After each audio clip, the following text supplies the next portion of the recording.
But we're going to start out with Pimpool getting absolutely shellacked by Uncle Sam, okay? 6 hours tonight. Well, I'm saying, is your baby born already? No. Oh, coming soon. I'm talking about when your child Coming comes. soon. Bro is announcing like a fucking album release. Yeah, well, I mean, what little sleep I already get probably will be less. All right, well, there you go. Right on, man. So we'll start light. What do you think is going to happen? I mean, the election We'll be back in a second. Is Tuesday, but people are already voting. No, wait.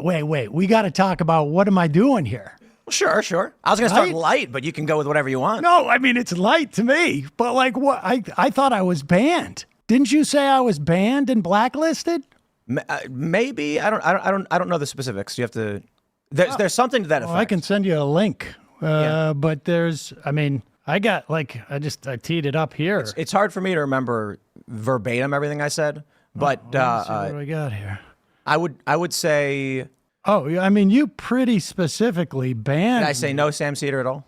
Well, I think so. Here, wait a second. Sam Seder's blacklisted by a lot of podcasts. Yeah. Did I say us? I'm not exaggerating.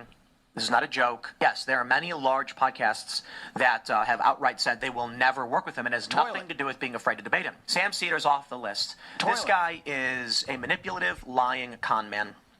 I mean, that's pretty strong stuff. My confusion comes from, did I say I would never have you on? I don't have anything to do with him. And that's why Sam Seder makes all these videos, and he focuses on drama.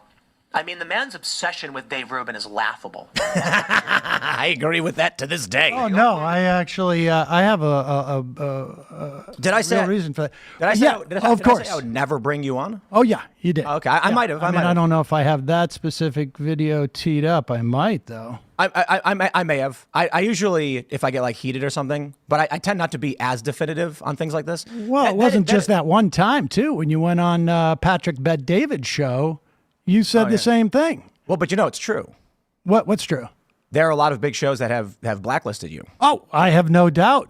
It's not about you, nobody wanting to debate you. I mean, the first thing I asked was like, let's talk about the issues, and you immediately pulled up drama. That's it's not drama. I mean, I think everybody wants to know. It's like a weird. If you, I used to be a script writer, and if you put a loaded gun in the first scene and you don't resolve it, people are going to be distracted. So this way we can just deal with this, get that out of the way, and then move on to stuff that is more, I think, like substantive. Yeah. But that's it, right?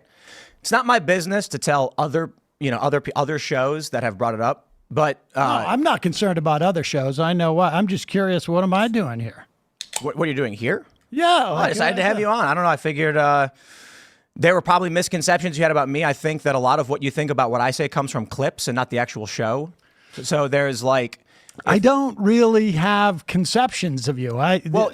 This started because you said something that was untrue about my position on the death penalty, and I was like, I think Sam saw a clip that someone pulled out of context and didn't actually hear like my 2-hour diatribe on. I don't. I think actually what I was talking about, I don't think I ever said whether you believe in the death penalty or not. I mean, you cited a quote where you said that I said something like, I cited a quote, or did I play a video? At the beginning of a video, Tim Pool agrees that people who commit treason should get the death penalty, which is that right? Do you have the video? You must have the video. No?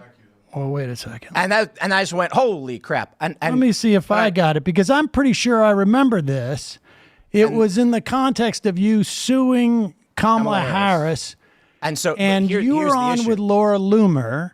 Right. And you said the words, here we go. People who get the death penalty, people who commit treason should get the death penalty. What's the context of that sentence? What's the context of that sentence? Right. So there's a clip that's 5 seconds long. Oh, no, but I watched the whole rest of it. Like, I know you went back and forth, but it was so weird, because you should really, if you can find this and put this up, because what I found fascinating about it was that you literally did say on multiple times in that going back and forth, because apparently what happened is you got in trouble at one point with, I don't know, some streaming service about people calling for the death penalty or whatever it was. I don't know the background of that. YouTube says you can't call for the death penalty as a legal mechanism. Okay.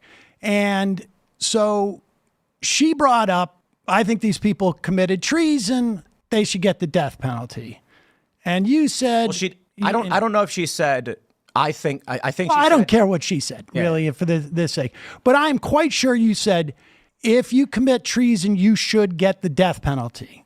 Now, right now, what words are you missing from that sentence? Because it sounds like you just heard a clip. No. I watched the whole thing. Okay, well then, and why then are you, at why are you- one point so let- afterwards, okay, so you let's said, pause. Let's pause. We'll break.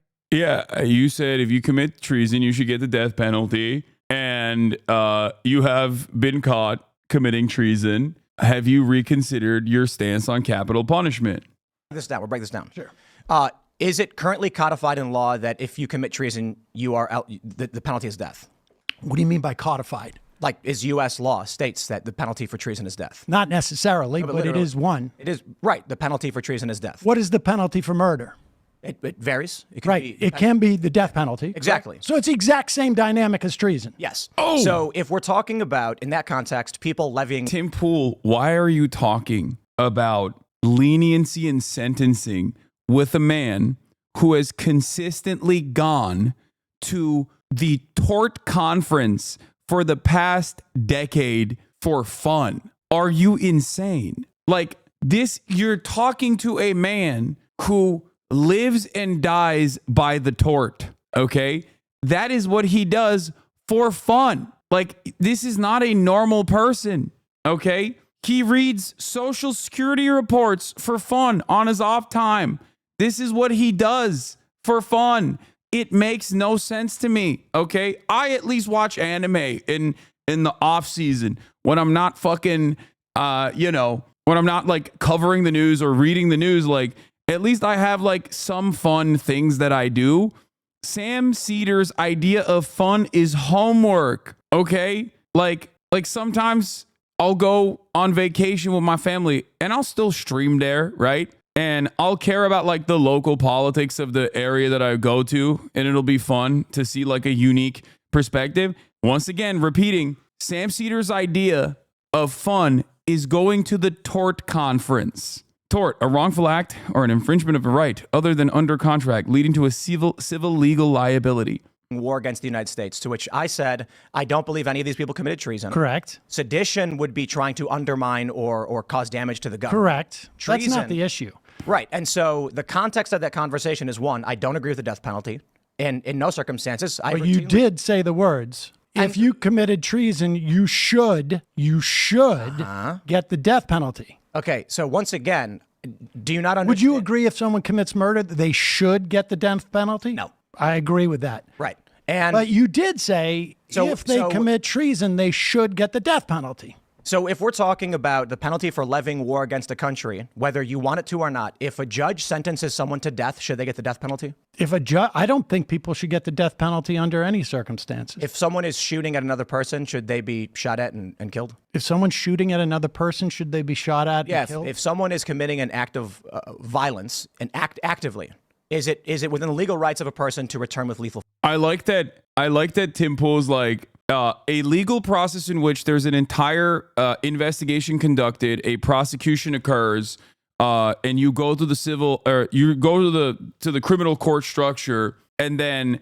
the punishment dished out to you is death, is the same as like in the moment shooting someone in self-defense. Like we are not on the same planet if you think that this is equivalent. Okay, you are talking about an entirely different scenario, brother. What the fuck are you talking about? Like, it's not even, you can't say that it's an analogy because it's not an analogy at all.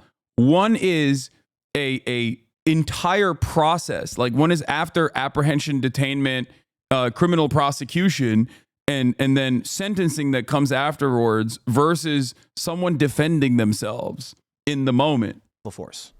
You mean self-defense? Yes. I think so, yeah. Right now, whether you want it to or not, if someone robs a liquor store, should they go to jail? Should they go to jail? Under the current laws, regardless of your opinions, should the police arrest the person? Should the people arrest the person for robbing a liquor store? Yes. I mean, I think they should, yes. Do you think in literally every single circumstance, then, no matter what happens, if someone commits a robbery, they should be arrested? I mean, I suppose there could be extenuating circumstances, but yes, if you commit a crime, you should be arrested. So the clarification that I'm trying to make, it's not about, I don't think there's any real reason to try and go back and parse semantics. The concept was, if people are levying war against the United States, such as we're on the battlefield somewhere in Iraq or whatever, right? Wait, this whole thing was about treason, where you were saying that. Do you want me to explain the ideas, or do you want to just go in circles? I don't understand. Well, I want you just to address what I'm talking about. I'm trying instead to. of talking You about interrupted war. me. All right, go ahead, please. Treason is levying war Treason is levying war? or providing aid to the enemy of the United States in a time of war. Well, it also, you can be, I mean, there's been people who have been charged with treason when we're not in an active war, but yes, I guess. But however you want to parse this, treason is a legal charge against somebody, and there are multiple potential penalties for that, one of which includes capital punishment. And just for the sake of clarity, because in the show we're talking about, we're not talking about specifics of someone may or may not be wrongly charged. If you're asking me why I would say something like should be, it's rooted in this: treason against the United States shall consist only in levying war against them or in adhering to their enemies, giving them aid and comfort. No person shall be convicted of treason unless on the testimony of two witnesses of the same overt act or confession in open court. So the issue at hand was when I like that they left the empty chair on there. Like, they didn't shut down that camera. What's happening here? I mean, that's like a production note, but like, what are we doing here? Like, come on, you're like a multi-million-dollar operator. You got like millions of dollars from the Russian government. When we were talking, and I said, I don't think any of these people committed treason. I don't think anything they've done is worthy of death. I don't agree with the death penalty. The return is, but what if they're levying war against us? And then someone decides their life should be forfeit. I watched that video, and in fact, I remember that. Hey, Hasan, I don't know just anything about Sam. Did he have a history in debates, or is he just that guy with the knowledge of both?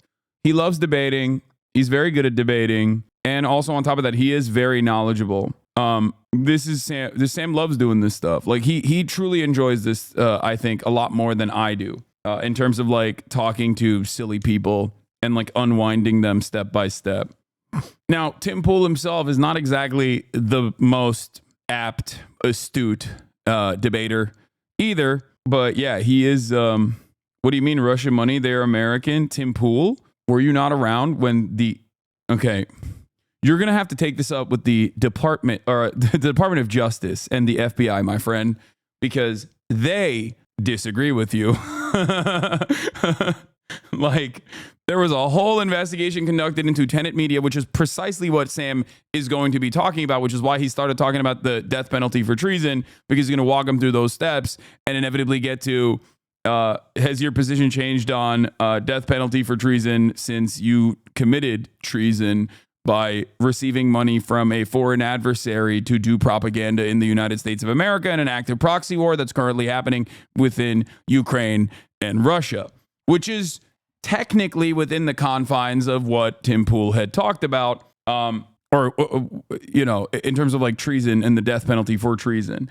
So this now, actually, we were going over the ridiculousness of your lawsuit, and I said, don't trust anything Daniel Strata Music says. What? Did you ever beat Elden Ring DLC 10/24/2024? Are you okay, chatter? Oh, Tim says he doesn't agree with the death penalty. That's fine. And then they played more where you say, if you've committed treason, you should get the death penalty. The interesting thing is, then I watched, hold on, but let me finish. And do you want to do a drama circle jerk, or do you want to actually talk about the ideas of the death penalty? Ooh, he's already getting mad. It's like, dude, we're 10 minutes in. Why are you mad already? Why you have to be mad? And what should or should not happen? No, I think that I personally am against the death penalty. I think so let's you are maybe against the death penalty. I'm 100% against death penalty. But what I found fascinating, it was as if you watch that video as it goes further along, and maybe you can release it. I don't know if it's behind a paywall or what. I watched it somewhere, so I know it exists. Maybe it was on Rumble. And if you go along, it's almost like you catch yourself and you realize, like, wait a second, I'm against the death penalty. So, no, you shouldn't get capital punishment. And that's one of the things that I think, like, in terms of, like, that I have always found fascinating about you. And that there was actually a great video by Timba Toast on how you vacillate between different political ideas as a way of like maintaining a certain brand. What is the brand? Well, I don't not exactly sure what you think the brand is, but here's the challenge. Here's the challenge. You know, if I post a joke on X that is like over the top, for instance, I tweeted Kamala Harris is like Hitler and Stalin times 200, and she's gonna start 800 wars. That was actually written about in various liberal outlets as if it was a fact statement. And so I'm sitting here being like, can they not tell? Well, there's Poe's law. I get it. Sometimes they don't. But the issue at hand right now is just semantics. So instead of saying like, well, dude, we're in the communication business. Like our words are important. Now, listen, Sure. I'm about to pull out it was a joke defense. Very, very ineffective, I think. Certainly understand people misinterpreting a tweet. Believe me, I've been there. I will just say this for the sake of clarity.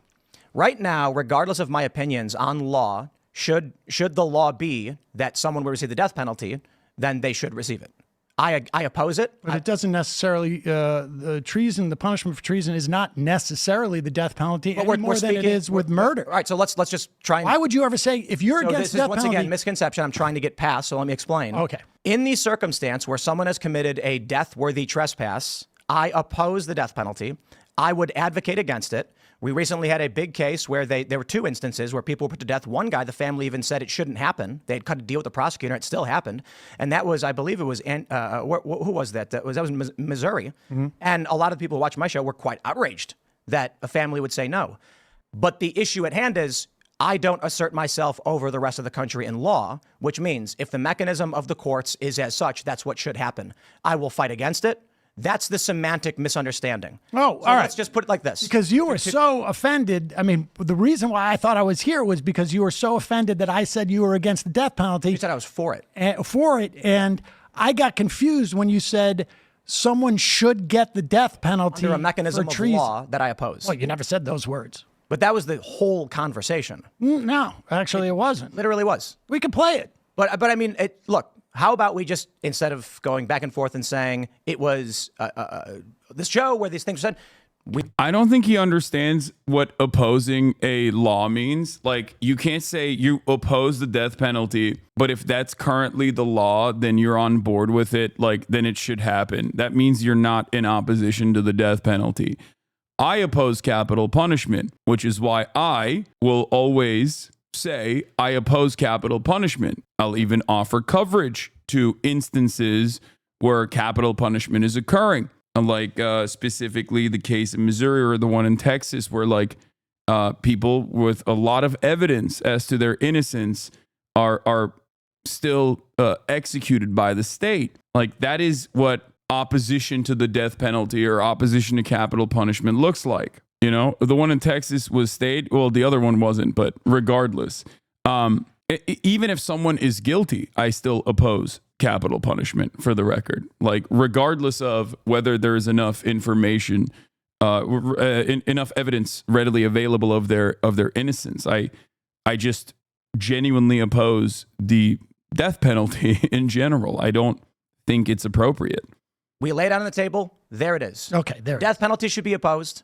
We agree on that. The government is a failed arbiter of who should live or die. This mechanism doesn't work at an institutional level. I don't know that anybody is. It makes it seem like he's opposing the death penalty now, specifically for treason, because he may or may not have, accidentally committed treason in terms of being directly financed and changing, being directly financed by a foreign adversary government. Is a arbiter of who should live or die, but yes.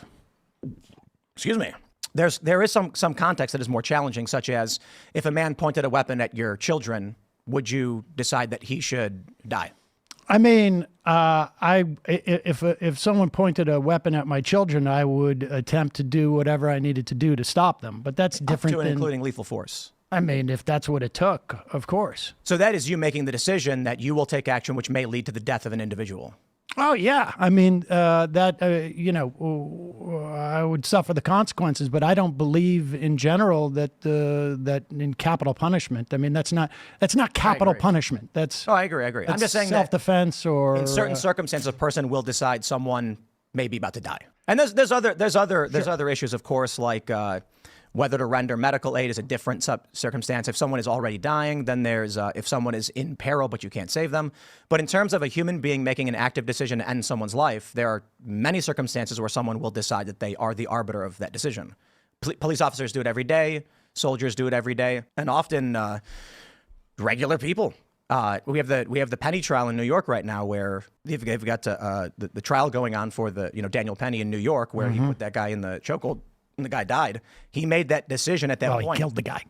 He did, and he made that decision for whatever reason. I am going to apply this technique to this man. May result in death.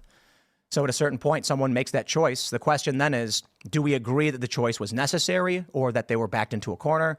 And that's a difficult decision. So I would just put it this way. I think in a perfect world... It has nothing to do with capital punishment, though. It's about whether someone chooses someone else should die. Right, but that has nothing to do with capital punishment.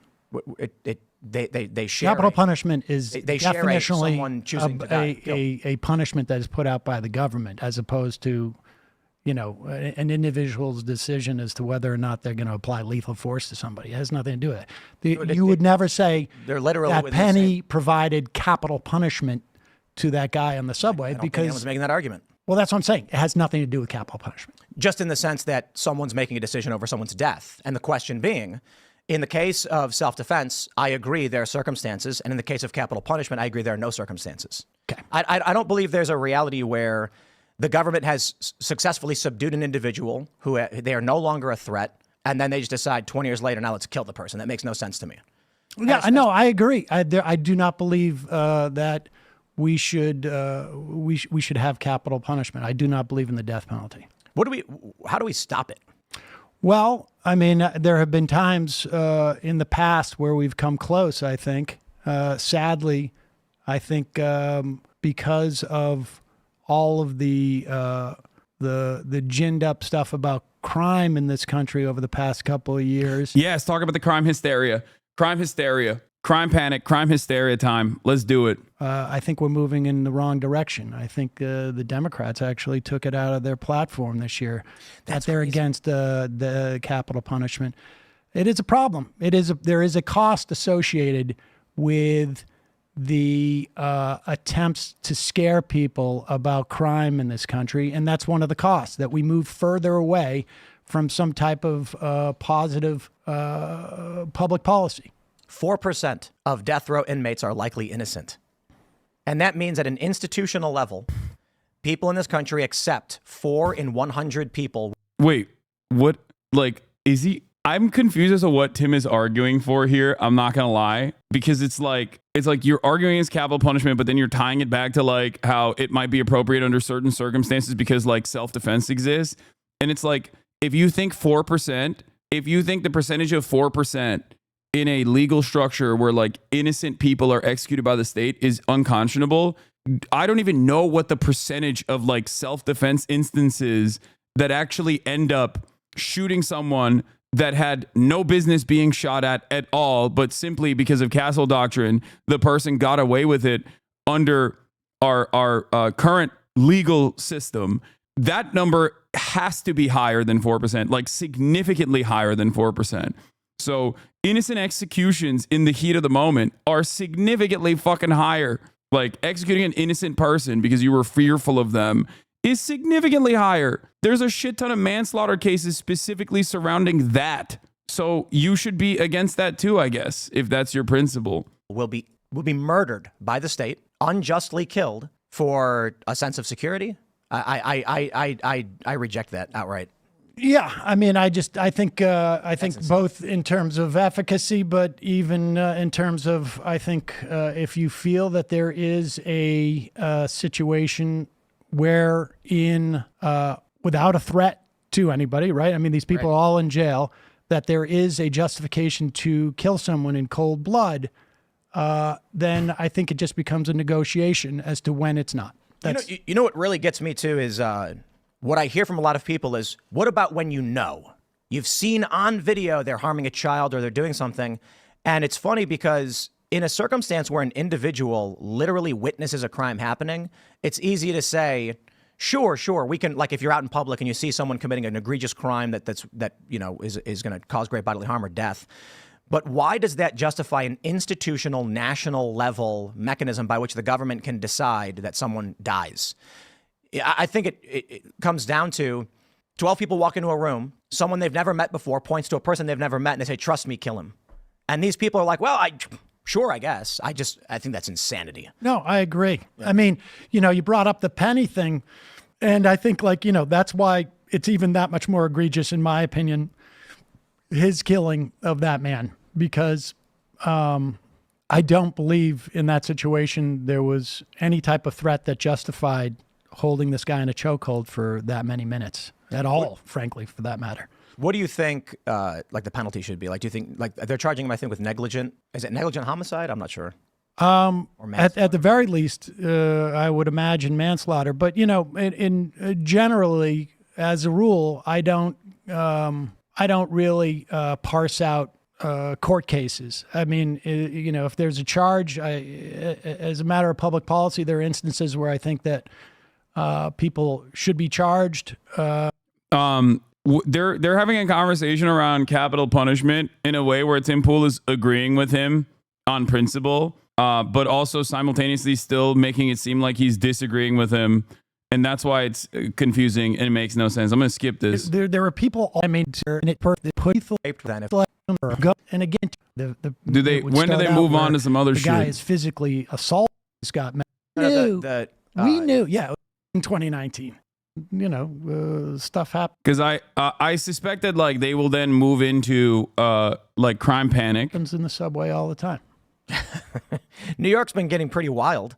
I suppose it's relative to the amount of crime, but been getting wild in what way? There were, I think, last year, like 25 people were pushed in front of trains. I mean, I can tell you that crime in New York City is, down still around historic lows. Yeah. New York City has one of the most robust, the most robust public transit structure in the United States of America. It's obviously still significantly lower than, like, our European counterparts or, places like Japan, places like China. But the daily commuter traffic is massive, right? So 25 people being pushed in front of trains is a statistic that comes across as very, like, emotional and very, it freaks out people. You're like, what the fuck? That's crazy. That's an unacceptable amount of murder. It's like, yeah, of course it is. A single murder is unacceptable. But you have to analyze that within the framework of millions of people commuting every single day, okay? So when you look at the statistics like that, when you look at the actual statistics, it is such a tiny margin. It is such a tiny margin of people that completely dismantling the public transit structure in an effort to combat this would be absolutely ridiculous. So you still have to look at the actual rates of crime in general. You cannot. This is part of the problem with the media as well and the coverage of this kind of stuff, where the media loves feeding into the crime panic in general, and it personally creates this environment where a lot of people are making false assumptions about the reality. Is Unc gonna hang out for sushi? I told him jokingly, I was like, I jokingly asked him that, like, a week prior to this, and he's like, I'm not eating anything over there. That's what he said. I'm old, so I remember New York in the late 80s. And it's wow. It's like 3 years ago. Sorry, I was wrong. Yeah, it was in 2022. I think it was. Oh, well, I mean, listen, during COVID, we had a once in a lifetime event, hopefully, knock on wood. And a lot of things got messed up, but crime is back down. The only crime that has gone up, which is fascinating. And for all of the BS that we heard over the past couple of years about, shoplifting and smash and grab and all that, do you know what the one major crime that is up? Which one? The most statistically? It's actually shoplifting. Shoplifting went up in 2023, and it is now, because it went down during COVID. So as much as we heard, because and I know you've talked about this quite a bit, and I think it's been misrepresented in a lot of respects. That no, I don't think Sam is right on this data, by the way, because overall shoplifting and theft went up in accordance to foot traffic going up. Like the rate was a little bit higher than what it like if it was rate adjusted, it would maybe outperform, because when foot traffic goes up, when more people are shopping, there's going to be more people shoplifting, right? The one data point that actually went up was homicides, and that was a brief blip. All of the shoplifting was up and people are gone mayhem. It's crazy. It was actually below where it was in 2019, and it is now back up to where it was in 2019. I think, and because COVID was, screwed up with our society so much. But again, you ask me. Another aspect of this also is a calculated decision made by the grocery stores themselves, like these chains. The calculated decision to make self-checkout readily accessible, readily available, in an effort to reduce the number of people working the cash registers, in an effort to reduce the number of people that are employed by the grocery store. They know that this will increase shrink. They know that this will cause people to steal stuff. Okay? Because when he's saying shoplifting, he's not specifically just talking about like people going in and doing smash and grabs, right? What you see in the media. Because those smash and grabs, while they can be publicized heavily, are not going to make up for billions of dollars. Actually, the people that are stealing are people like you. It's the people that are complaining about shoplifting that every now and then yoink a fucking Snickers bar at the self-checkout and go, one for me, one for the store type shit, right? Like that is what is contributing to the overall shrink. And companies know that. They know that if you have self-checkout, people are going to steal some shit. Except the cost for them to employ cashiers and with all their benefits and with all the workplace compensation and all of the other stuff that they have to offer people that they hire, the profit margins still remain high when they automate that process, even if people steal shit. Okay? Just so you understand. So this is something that every grocery store corporate executive knows. This is a reality that they know because they've made this calculation. And what's really interesting about it is that while I can comprehend this by thinking about this logically, and yet these brilliant minds in the media have never really addressed that at all. It's really, really interesting. Self-checkout is what increases shrink. Okay. That's what, and that is happening across the board. It's not just happening in like Oakland, or it's not just happening in neighborhoods where grocery stores are closing. It's happening all across the board, and they know that it's happening all across the board. And they've built that additional shrink into their profit margins. They know that it's going to happen, but it's still significantly cheaper for them to cut their workforce and allow people to steal some, Why are we going the wrong direction with capital punishment? I would say it is the absolute BS that has been shoveled. I don't watch your show enough to know, although I've seen people on here who, when Emma was on, who promote this idea that there was like this explosion of crime. And in fact, what ends up happening is that, yes, during COVID, there was a spike. And now we're back down. And the only thing that is back at 2019 levels is actually shoplifting, because it had gone down and it's gone back up because we're back to normal. So I'm trying to pull up the Marshall Project. This is a good one. What? So we had these, this was the story that happened, and this is what's a cause for contention. The FBI released crime data showing that crime had gone down. And, during the presidential debates, David Muir fact-checked Donald Trump saying, actually, crime is down. However, recently, the FBI released new crime data showing that actually it was up. It was up, I believe, 4.5. Wait, what? Hold on 1 second. Let me just fix my screens real quick because I'm having some issues here. Okay. Oh, Sam's going to cook him on this. When? What year? The year prior, 2021. That it was up. Yeah. So the latest data that we... Dude, what are you talking about? crime is down from 2023 to 2024. That's just the truth.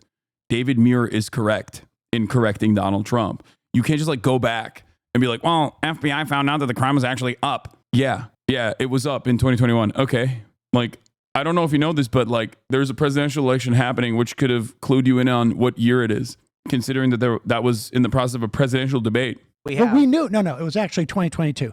We knew, we knew, yeah, it was 2020. I'm sorry, the increase from 2021. Yeah.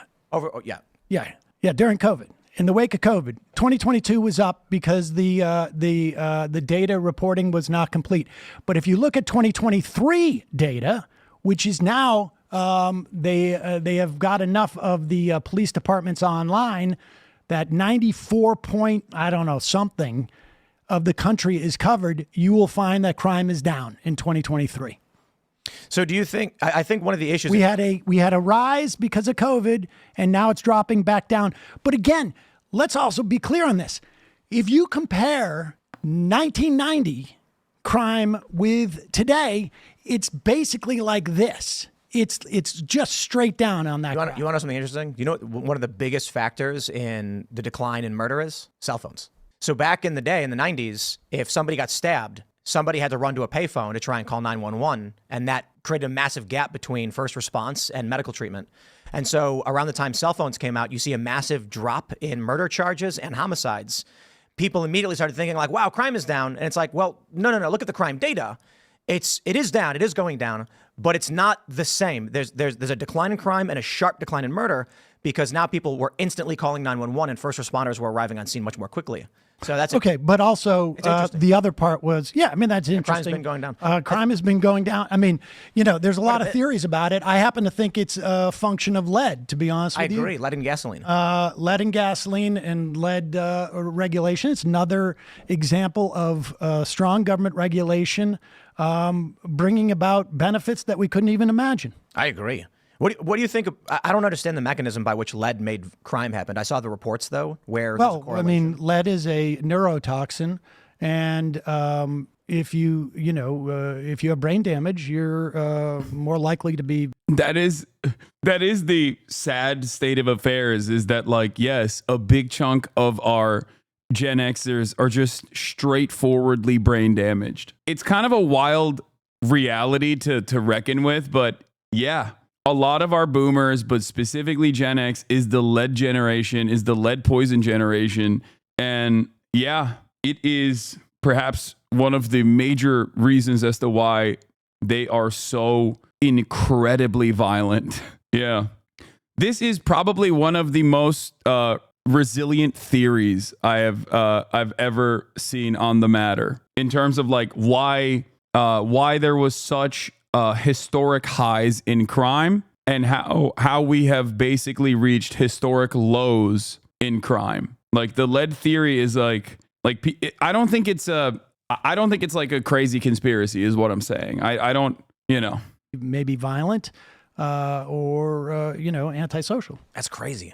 Like in the 70s when we had leaded gasoline and it's just pumping out of all these cars, people are effectively having some kind of effect on their brain that it aggregates, and so if you are living in areas that had a lot of lead paint hadn't been remediated, and on top of that you're getting gasoline that's in the air, or I should say lead that is in the air because of gas that accumulates in your brain. And it creates neurotoxin. That's why we have that problem in Flint, Michigan, right, with the lead poisoning. We have a lot of children, who have special needs, and there is data. I mean, this is it's very difficult to assess this stuff, but there's data that shows that about 20 years after lead gasoline is outlawed, or lead in gasoline is outlawed, you see a precipitous drop in crime that's happened both internationally and in this country. What do you think about phthalates? Are you familiar? No. So plastic chemicals leaching into our food. Oh, yeah. Even these cans. So I'm going to give a shout out to Liquid Death. They'll get mad at me, I guess. So Liquid Death is water in cans, and it says death to plastic. But every single aluminum can is lined with plastic. So it's all leaching into our, even these spindrifts. They say they're endocrine disruptors. So they're affecting people's hormone regulation, hormone balance. This could lead to, depending on the study, hormone imbalance could lead to like emotional disturbances or dissociative. This part I don't understand because I love drinking just cans. I love slamming Diet Cokes all day, every day. And I also happen to pay close attention to my testosterone levels. Like I have a pretty healthy, relatively balanced diet on top of that. And I just don't know. Like, I feel like if there was someone who would get hit with the microplastics, make you gay shit, which is what like his underlying theory is here, like I'd be the number one person who is homified, you know? Because I'm not even at this point. I'm mostly macroplastic. I've moved beyond microplastic. Or like identity issues. This is one of the reasons why, I mean, since we are a couple of days away from an election, I'm such a soda why boy. I think it's so important to make sure that Donald Trump is not in a position to appoint any more Supreme Court justices. I mean, the damage has been done, but you know, it could be rectified, because one of the things that the Supreme Court has done in its assault on what is known as the Chevron doctrine, and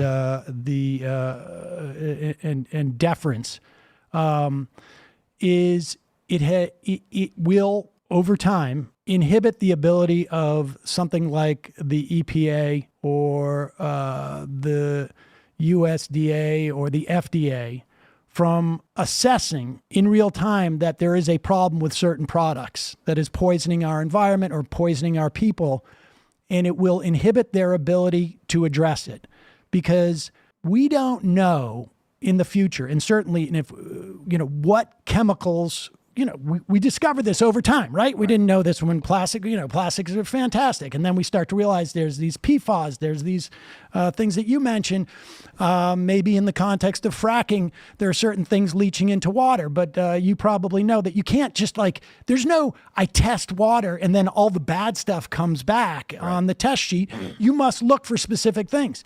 Well, what this Supreme Court has done is inhibited, and this actually is even a problem for investors like the SEC and other agencies. They have inhibited the ability of these agencies to do their work as scientists, as financial regulators, find problems that exist that were not contemplated by Congress and act upon them, because Congress doesn't have the ability, to act on every single or anticipate every single substance that may be a problem for people, or and high fructose corn syrup. I mean, that's also a problem. That was under the Nixon administration. They decided they wanted to increase the amount of money that expendable money that people had. So they decided to subsidize corn and make all the food cheaper. But isn't it weird how the high fructose corn syrup thing happens? They subsidize corn, so then these researchers are like, corn's so cheap now because it's being paid for by the government, by taxpayers, that we can produce. It's actually difficult to make high fructose corn syrup. It's more expensive than sugar, but the government subsidy has resulted in 100%. It's also the filler in all our foods. Yeah. I was reading something recently that said that the high colon cancer rate among young people is due to emulsifiers. They're using This looks like Tim Pool receiving an entry-level college class. Yeah. It is not as contentious as I thought it was going to be. I mean, I still appreciate it. I think it's good for Tim Pool's audience to have a better, wait for it. Okay.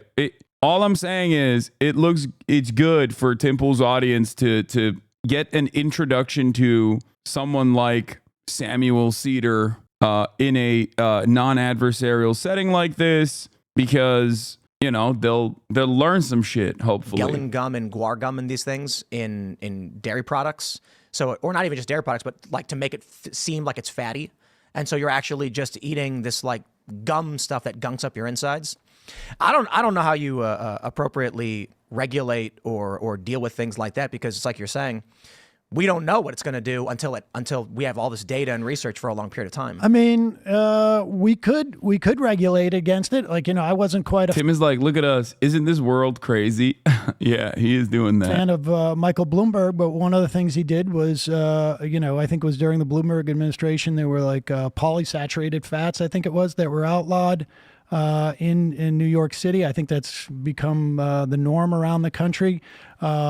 Even you couldn't buy a 40-ounce soda. That was kind of weird. Not really, because it's the same principle, right? I mean, the fact is that like, and the pushback from conservatives in this was so ridiculous because, like, look, I can't go buy a pony version of like a beer. Like, I don't want a 12-ounce beer. It's not illegal. I want to, but I can't, it's not available to me. I mean, the size distribution, what difference does it make? Like, at the end of the day. Right, well, that's true because people just bought 2 sodas. It is. Speak for yourself, brother. You better not be advocating to make my beer gay. I want multiple beers. I need to slam them back. Yeah, I mean, if you buy 2 sodas, at least you're trying to basically, you're not. You're not outlawing sodas or whatnot, but you're trying to encourage less cost essentially for society, right? Because more people get diabetes, that ends up costing society more. I mean, so there's a lot of value to regulation. Look, we saw this in the context of light bulbs. The light technology we have in here, right? All these LEDs. It's a lot cooler in here than it would be if we had the old-timey lights. Oh, they burn out too. The LEDs don't. They're cheaper. It took a couple of years before you got the technology was better. But maybe you remember this, but the outrage by conservatives over the light bulbs, and we hear Trump talk about this too with the toilets and whatnot. Incidentally, I'm very sorry. You have a very fancy toilet. And you have a very fancy toilet. Oh my God, he dumped in there. He dumped it. Yo, that's crazy. He did not just dump. He did not dump in Temple. That is an act of resistance right there. Just. Well, it wouldn't flush. You got to, because it's a fancy toilet. It's trying to save water. We try, man. So no, I appreciate that. But you end up having to press it several times, and then it didn't work for me. Should we just get the regular one? The regular? I don't know what you should do, but maybe I'll call the authorities because Well, I mean, but that's kind of an issue. That's insane. That is an insane thing to say. He's like, you should call the authorities because I left a big one in there. Right. We have That's some shit I would say. It's funny hearing Sam Seder say that. This like high-end eco toilet. It will. Well, it's a bidet, and it's fantastic. I really enjoyed that part of it. It's just, yeah, bidets are the but best. it won't flush. It didn't flush. Yeah, people keep asking, like, I don't understand. I'm like, you got to press it like 3 times because it has like a sensor. I pressed it like 5. So I mean, this kind of feels like an example. So we agree. We want to reduce excess waste. We want to reduce overuse. Waste in general. Like, we don't want to produce waste. We want to not waste things like fresh water. But now we have a toilet that requires 5 flushes because we tried doing the right thing. Well, I mean, look, you just bought the wrong toilet. I mean, I one downstairs didn't have the I have problem. low flow. You can find low flow, manual toilets. I mean, that's a high end toilet. This conversation is getting derailed. But, I mean, the bottom line is all of these. There are definitely regulations. Nobody's forcing you to buy that toilet, but there are definitely regulations that we find over time are not as effective as we thought. But the bottom line is all of this deregulation that we're seeing is a function of largely certainly of conservatives, but largely a function of the Republican Party. And now we see, for me, Kamala Harris would not be the first person that I would vote for, but in terms of the Supreme Court, that alone is enough for me. How do we balance and federal courts? I would say too, broadly. I mean, how do we balance this? Right. So there's a push and pull between private and public. There are, I've never been a laissez-faire libertarian guy. I've never heard a good argument from a libertarian about how you protect water. I've often brought up the Clean Water Restoration Act. Are you familiar? A little bit. I'm not trying to put you on the spot. It's just I think it was the 70s. I'm not sure if it was the Cuyahoga River. It was the Cuyahoga River in Burst Ohio into that was flames. on fire, and that's where we got the EPA from. Right. And people were like, why is this? And what ends up happening is all of these corporations say, don't look at me. I only did a little bit. And it's like, well, yeah, but literally everybody doing a little bit is an avalanche. Yes, of course. So And I've never heard a good answer for how you deal with something like that. Just claiming someone owns the river changes nothing. No, of course it doesn't. I mean, I've had many, many debates. People can. So what we've learned so far is that Tim Pool is, one, a steady opponent, a steady opponent of capital punishment, and two, is an environmentalist. 39 minutes in, and the entire conversation has been Tim Pool agreeing with Sam that capital punishment is unconscionable, and that, two, we really have to do climate change initiatives. We really should not have gutted the EPA. It seems like Tim Pool is voting for maybe not even Kamala Harris out of the anger that he has towards Kamala Harris's lackluster approach to climate change initiatives. Is that what's going on? Am I hearing this correctly? This seems very different than the Trump will win every state by a landslide Tim Pool from 2020. Tim Pool is a PSL pilled, it seems. Can look on my channel for my debates with libertarians, and at one point it all just turns into ridiculous mush with libertarians. And look, there's the idea that you are either pro-regulation or anti-regulation. To be anti-regulation is, in my estimation, absurd. But that doesn't mean that you don't look at each regulation and make an assessment as to whether it's functioning or not. There's a lot of local regulations that I think are unhelpful at times. I'm sure on a federal level there are some regulations that are unhelpful. But the bottom line is, fundamentally, this kind of stuff annoys me though, because it's like guys like this who are otherwise like amoral, who are otherwise like valueless, can so quickly behave like a chameleon in any sort of conversation, you know, and they can they can basically change their entire worldview just for the sake of that conversation, and then just go back to the regular bullshit. And I don't know. I find it a little bit aggravating. I find it a little bit annoying. There are a lot of people I see, like Tim Pool is a propagandist for sure. Obviously he's a right-wing guy, but there's even people in like the debate space, for example, that will, that are very clearly not motivated by empathy and don't have, a world view that revolves around like doing no harm or minimizing harm, anything like that. And they can just like in these, depending on who their opponent is, they can turn around and just, you know, argue on the exact opposite sides of a position. They're like debate mercenaries, basically. And I don't think their audiences punish them enough for it anyway. Like, I don't think people will punish. That's why D is on his pro-Palestine arc right now and debating Zionists and blaming you for affecting the movement for worse. I like that his entire worldview is just motivated by whatever, like being at odds with me, no matter what it is. Yeah, he's the true advocate for the Palestinian cause after advocating to genocide them and continuing to defend that genocide for a year of said genocide. And now he's going to be the true champion of the pro-Palestinian cause and be like, Hasan is the bad guy. I don't believe that he is actually flipped. This chatter keeps saying he is, or this chatter keeps saying he has flipped, but good luck, you know? Like I said, if you came out pro-Israel on October 7th, he would have been pro-Palestine, probably. But that is precisely what I'm talking about. That is actually what I'm talking about, which is that like a lot of these people just have like an enemy that they've designated. Like with Destiny, it's obvious. With Destiny, it's obvious. It's like he has tailored a lot of his content and a lot of his ideology around like being in opposition to me. So anything that drives a wedge, he will try to utilize, which is very strange. But one thing that is clear is that, yes, he has no consistent set of principles or values, but he is rhetorically skilled enough to be able to, I guess, dupe people, especially in like short bursts when something is like clipped in a TikTok debate format or whatever.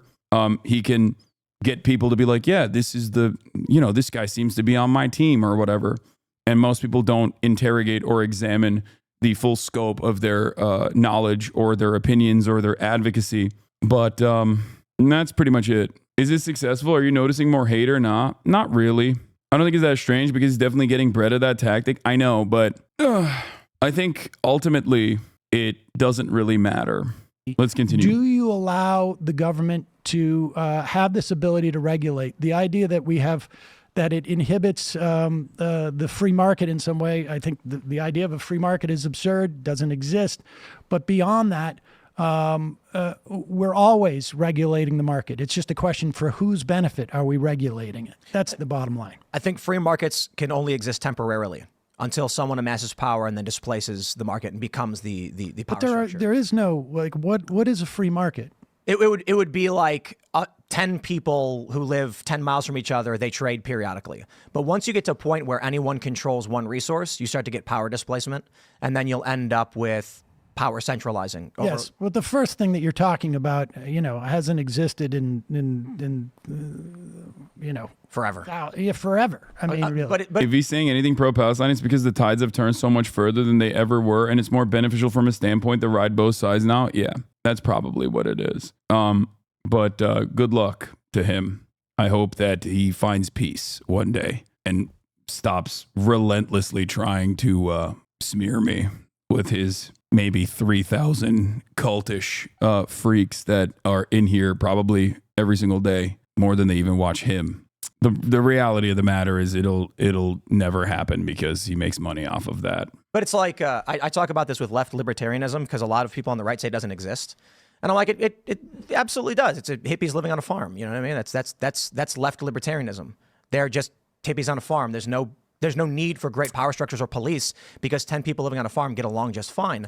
Yeah, but scaling things up is where... but and maybe they're completely self-sufficient, but they got there in some fashion, and it wasn't they drove on roads that were built right by a society. So. It is funny because I always hear libertarians say that it's a meme who's going to build the roads, and I never actually get a response. Well, like private companies, you can find private companies that are going to build roads, but they're they do. Yes, but they're not going to build. The trap card.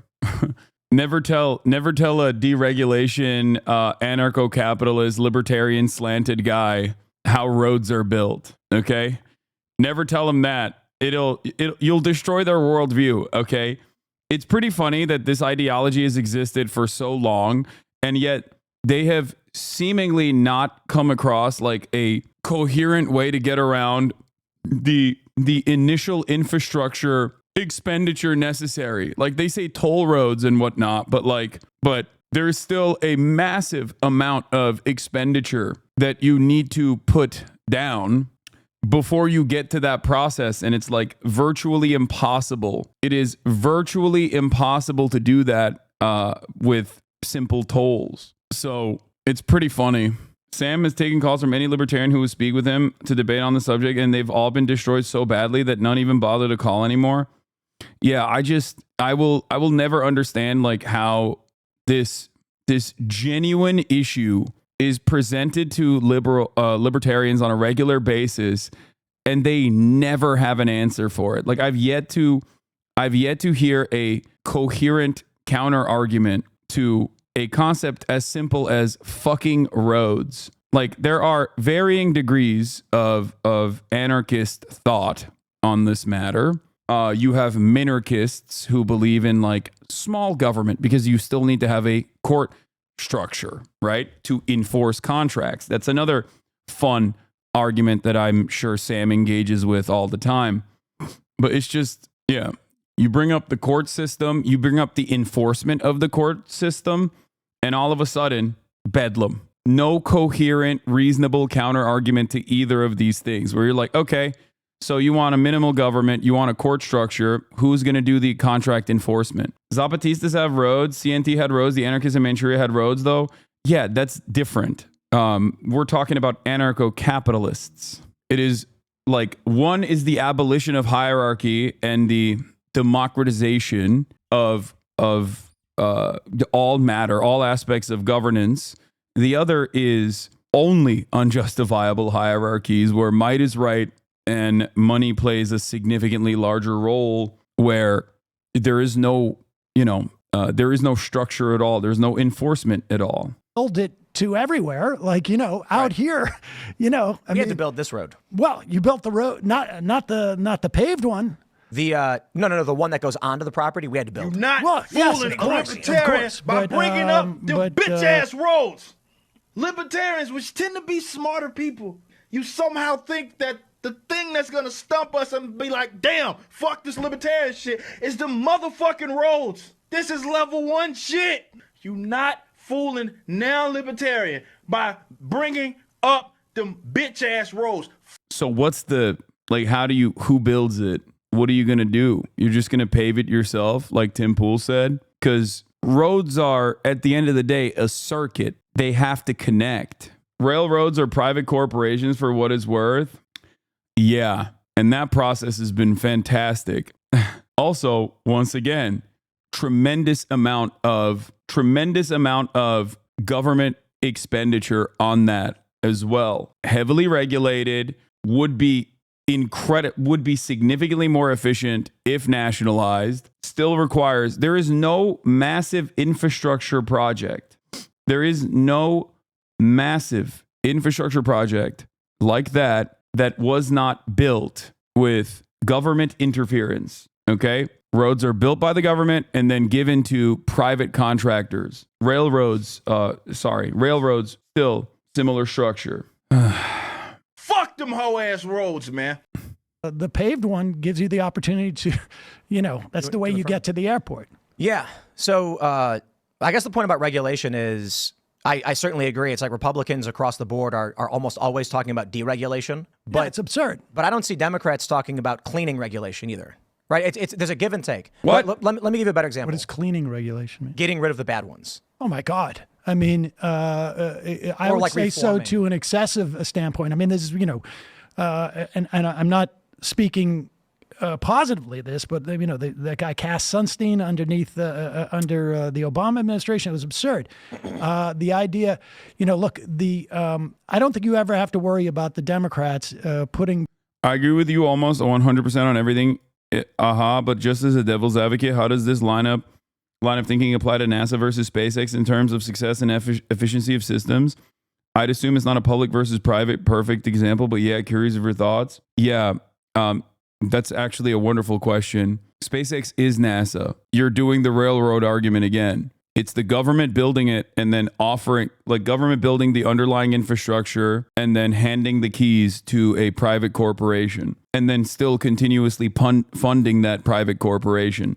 That is, SpaceX is funded by the government. It's comprised almost entirely of former JPL NASA engineers. The major issue with the major argument against this in terms of aerospace manufacturing and technological achievements that occur in the field of aerospace is that when it's funded by the government gets to say, because it might be, politically sound, we're spending too much money on this shit. Okay? When it's at least a private contractor, they can give the same amount of money, if not more money. Okay? But it's hidden, as it's written off as an expenditure that isn't cut, because we have no mechanism of saying we got to lower the amount of subsidies that we're offering to private corporations, because the private-public partnership is the method in the United States of America.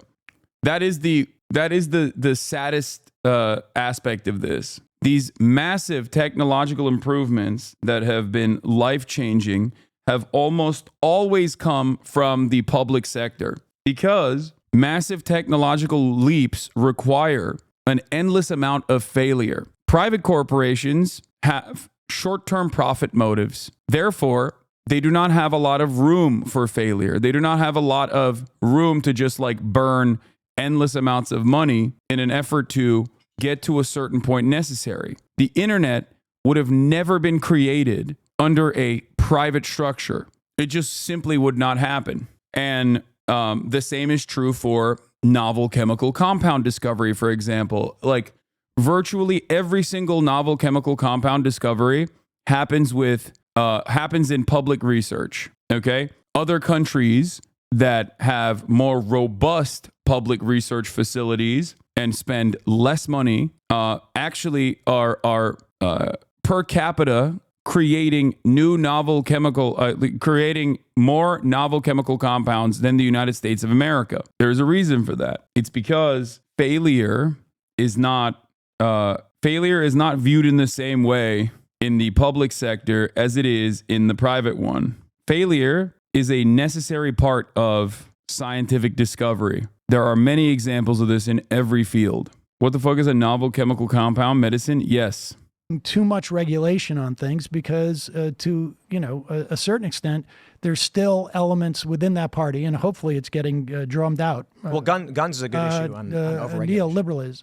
Neoliberalism. Guns are overregulated in ways that don't quite make sense, right? So that's an example of, for instance, semantic definitions of high capacity and standard capacity, what those even mean. But more importantly, the specific example would be in Maryland, they've banned the M1A, but the SCAR 20S is legal, despite the fact, and there's no legal, there's no reason for it other than Democrats just decided we will start regulating these things because it sounds good on paper. Well, I think that probably the reason is that we have a court that decided. Reporting from Tim's chat, libertarians literally have answers to every single thing you said. You just don't listen. I mean, I have listened. Toll roads is not an accurate, adequate counter, and court enforcement still needs to be maintained by a state. So if you leave that up to private corporations, the results are not going to be good. A lot of libertarians who work regular 9-to-5 jobs, who fantasize about one day becoming like crypto billionaires or whatever,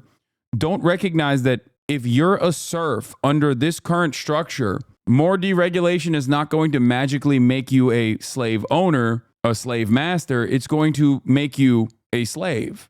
But a lot of people think falsely that I'm actually in a shitty situation right now, but in a structure where there's more exploitation and less safeguards, I'll actually thrive. It's like, no, you won't. The very same people that dominate your lives will be able to dominate them even more. It's going to be the board of executives at Coca-Cola that make these decisions, as they do currently within the confines of a state structure. In 2008, after almost 200 years in this country of not perceiving an individual right to carry a gun, but only in the context of the idea that libertarianism involves CP or getting rid of driver's licenses, the age of consent are just stereotypes. It's interesting that they're just stereotypes, even though it seems to be the only things that they advocate for in their own conferences. Like, Tim Pool is not a libertarian. Is Rothbard not a libertarian? Libertarianism simply means you have the freedom to do whatever you want as long as your actions don't harm others. Okay. Deregulation does not mean no regulation. Limited government does not mean no government. I feel like you're at odds with some of your fellow libertarians, at least the most public-facing ones, whether they are in academia or ones that are publicly advocating for these positions. Every single libertarian is like, this other guy isn't a real libertarian. He's fake and gay. Yeah. Being a well-regulated militia, that because the court has lurched so far to the right over the past 2 decades, particularly most recently, that I think the idea is that you chip away at this from a legal perspective to try and build a legal precedent by doing, whatever. I mean, I'm not familiar with that specific regulation, but I would imagine that's the idea. We're going to get as much regulation as we can in this. I don't know. Side note, please go back to your previous lighting setup. It was better somehow. I disagree. And I think Chad will disagree with you as well. I think Chad likes this new lighting setup a lot more. It makes the camera quality a lot better. Like, the camera literally looks better. It's lit better. So, like, what's the damage done by that? Maybe from the perspective. Made people felons who have like an archaic, it's unfair to call it archaic, I guess, but like the M1 Garand is like a Vietnam weapon. And the M1A is a more modern version, but it's like a wood stock, and it's got like it's a 308. The SCAR 20S is a modern AR-15 style variant, which is substantially more efficient. Well, I am definitely in favor of outlawing, all of them, if that makes it easier. Every single one. Well, I listen. I think that people. I have no problem with people using weapons that are specifically for hunting. that's I'm okay with that. But See how I segued into guns now? well, I'm happy to, it's absurd. I think, There's a bit of a forced segue. but the Supreme Court has lurched to the right, and we Completely have agree. two Supreme Court justices on the right who I think want to retire in Alito and in Clarence Thomas, and I would love Donald Trump not to have the opportunity to appoint their successors. I don't want to go too. I want to stay on the guns for a bit, but the signs pointing to a Trump victory. It doesn't mean he's going to win. I don't know if he's going to win. Didn't you tell me we were driving up and somebody asked me if I'd been on your show before, and I said, yeah, I don't know what show it was because you got so many, but It was actually this channel. okay. That was like 7 years ago. And nobody can find that interview, but I'm quite convinced that you also predicted a Trump victory then, and that must have been it was pre-COVID. Well, this was like 2017, 2018. Okay. So I don't know. I mean, maybe not, but I'm pretty sure it was. I mean, I am unclear as to who's going to win this election. nobody knows. I see positive signs for Harris, but I can't tell if that's me being aspirational or not. So Well, I would certainly say I learned my lesson with 2020, right? So I'm Damn! Wait, no way. Yo, he did not just say that. Bro said 50 states landslide. No, did he say 49 state? I don't want to get it wrong. Bro said 49 state landslide for Trump, dude. What was the one state that loses? What was the one godless commie freak state? Was it California? No, I don't even think it was California. I think it was like it was like Colorado or something, or Vermont that was going to stay Democrat. I'm looking at, for instance, Moody's Analytics, and they always release this economic report where they're like, here's our projections. I gotta and pee. they tout how it's historically accurate. And then what I think I saw was there was an increase in support for Trump. And what I thought I was calling out accurately was an increase in opposition to Trump, but the opposition certainly was greater. But I think the biggest function of 2020 was Republicans just don't know how to win elections. That's why I think the last Republican to win a popular vote was it Reagan, I think? No, well, Bush in his second election did, but he did that by basically coming out and bashing gay people and driving out war. No, I think that was actually despite the fact, I mean, in the wake of 9/11, there was a lot of intimidation by the Republicans, and they attacked a lot of Democrats for being, Max Cleland, who lost both his arms and his legs or an arm and two of his legs, I think it was. He was running for re-election in Georgia, and they called him Osama bin Laden. Wow. But yeah, I mean, who knows? Hillary Clinton had a 95% chance of winning, and the 5% came in. So I don't. But let's get back to. I'm going to ask you about the Supreme Court, because it sounds like you have a problem with how their right would shift. Is that right? The first challenge is like right and left mean different things in different areas of governance and culture and things like this. So it's when we talk about right. Well, I'm talking about in terms of the Supreme Court, in the context of what a Supreme Court does. I mean, they don't dictate culture so much as they dictate law. No, what I mean is, like you say, rightward shift, and defining what right and left are in different contexts, I think, matters, because if we say, in the context of the Supreme Court, rightward shift would be one which traditionalist, I would say, versus progressive. That's what I'm trying to draw the distinction on, because like right economic they're certainly not right economic to a certain degree. The Supreme Court is not right-wing in terms of economic. The Supreme Court is not okay. Yeah, I mean, he said the same thing, but wait, what? That's perhaps the most insane thing that Tim Pool has ever said on his broadcast, and there is a litany of insane things that he has said. He is known to say the Supreme Court is directly at odds with the overwhelming majority of the public. They are so right-wing, they basically said that American corporations can hire child slaves, okay? And that no such financial restitution can occur, even if said child slaves grow up and then, launch a legal case against these corporations, as long as they are done by third-party contractors that hire out the help. Also, They just talked about the Chevron deference, and Tim agreed with Sam, I thought. They are anti-union, anti-labor rights. They're anti-cleaning. They're anti-enforcement. It's ridiculous. Economics? So right economics to imply more like laissez-faire capitalism versus... Oh my God, they're completely attacking the government's ability to... Like the Supreme Court is so right-wing that liberal justices are also often very right-wing in the decision-making when it comes to economic issues. regulate. They're completely attacking the government and disempowering the government is basically saying, like, I mean, government is always.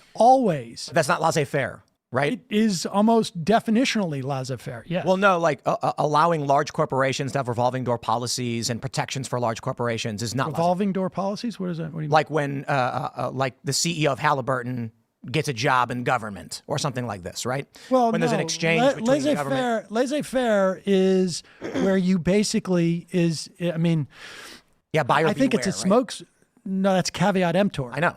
That's why I'm insulting it. Laissez-faire is where essentially, and I think it's a little bit of a smokescreen, but laissez-faire specifically means you're the government completely.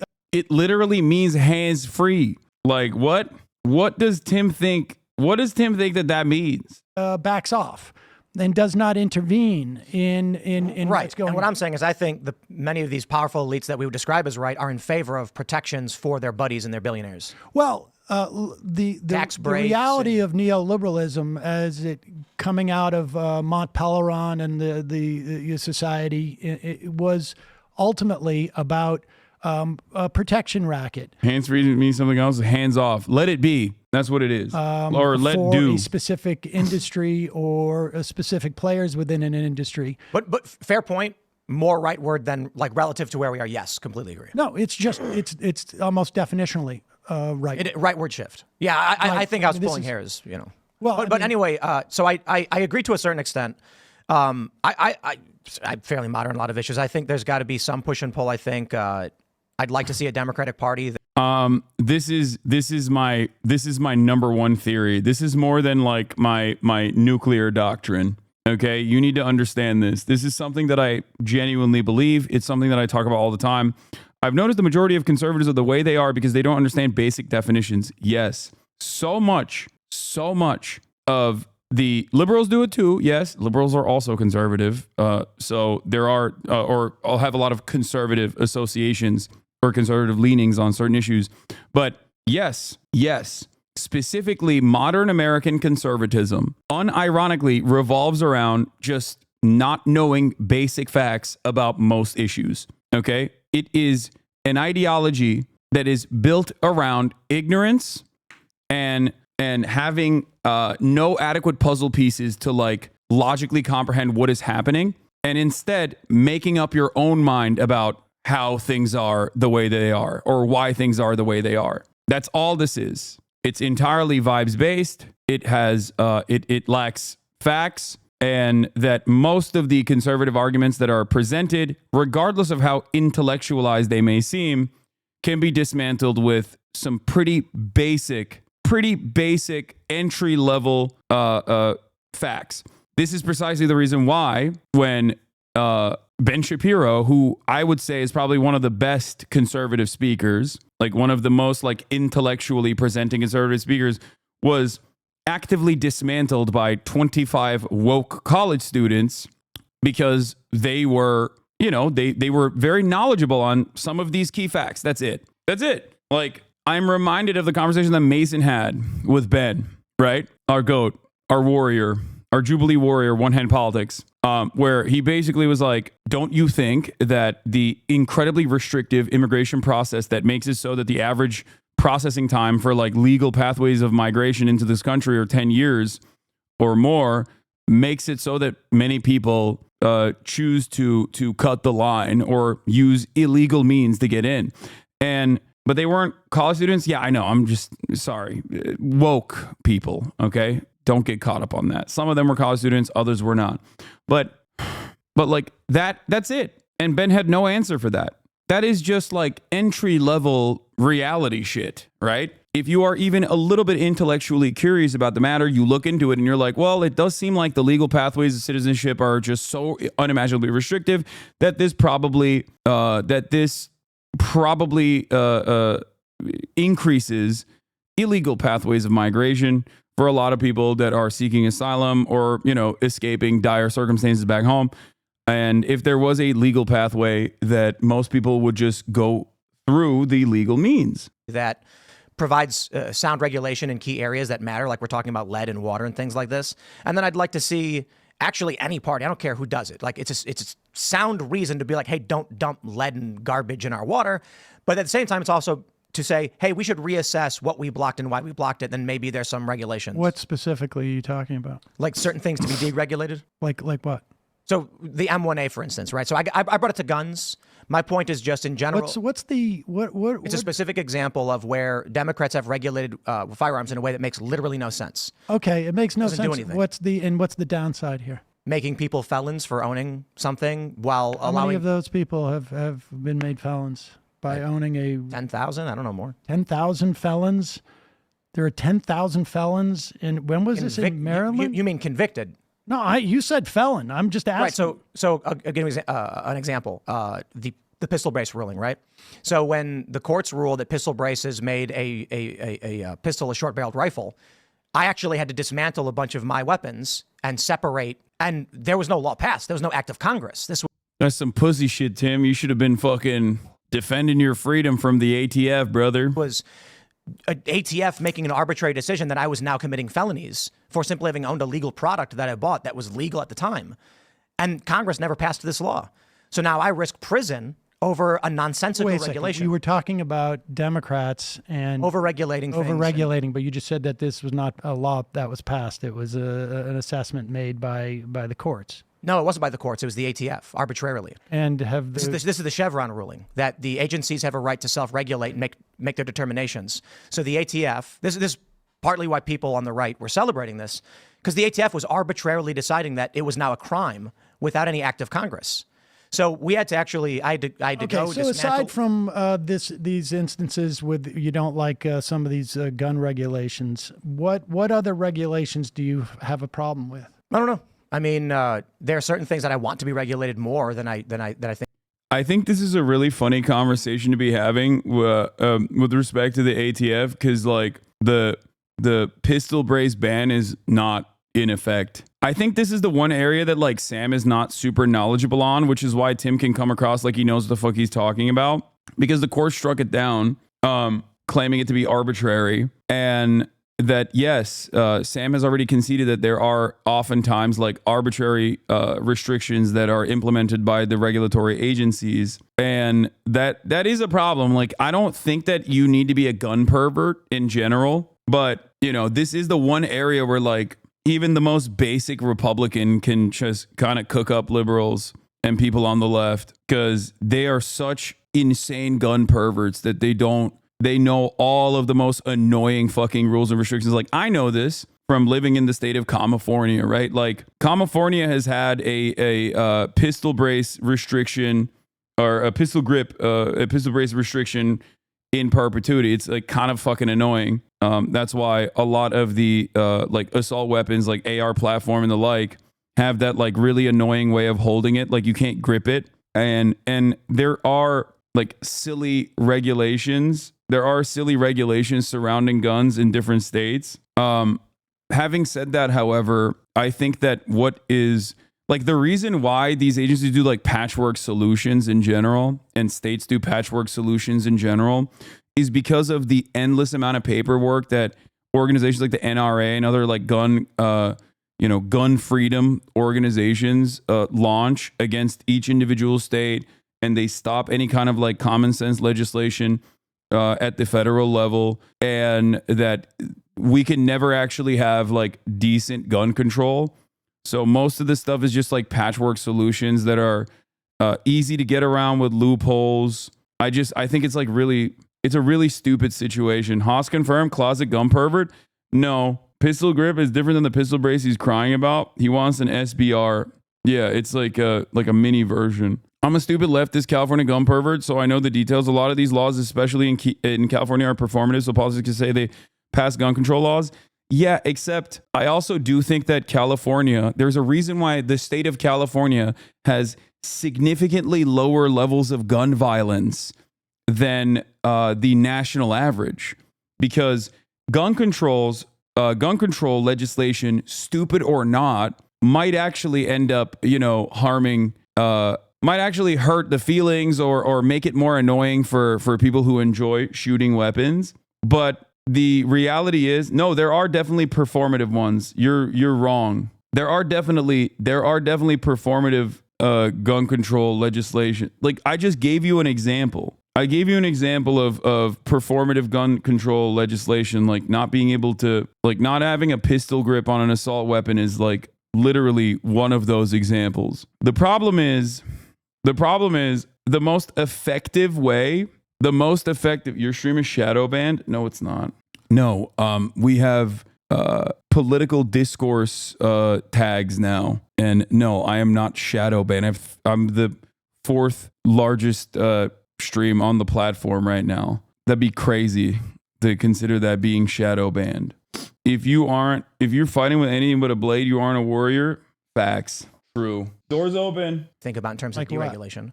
The lead in the water pipes is the easiest example. Lead is actually. And why isn't it being enforced is the question, I suppose. But Well, also, it is being enforced. I mean, the problem at what happened about uranium too.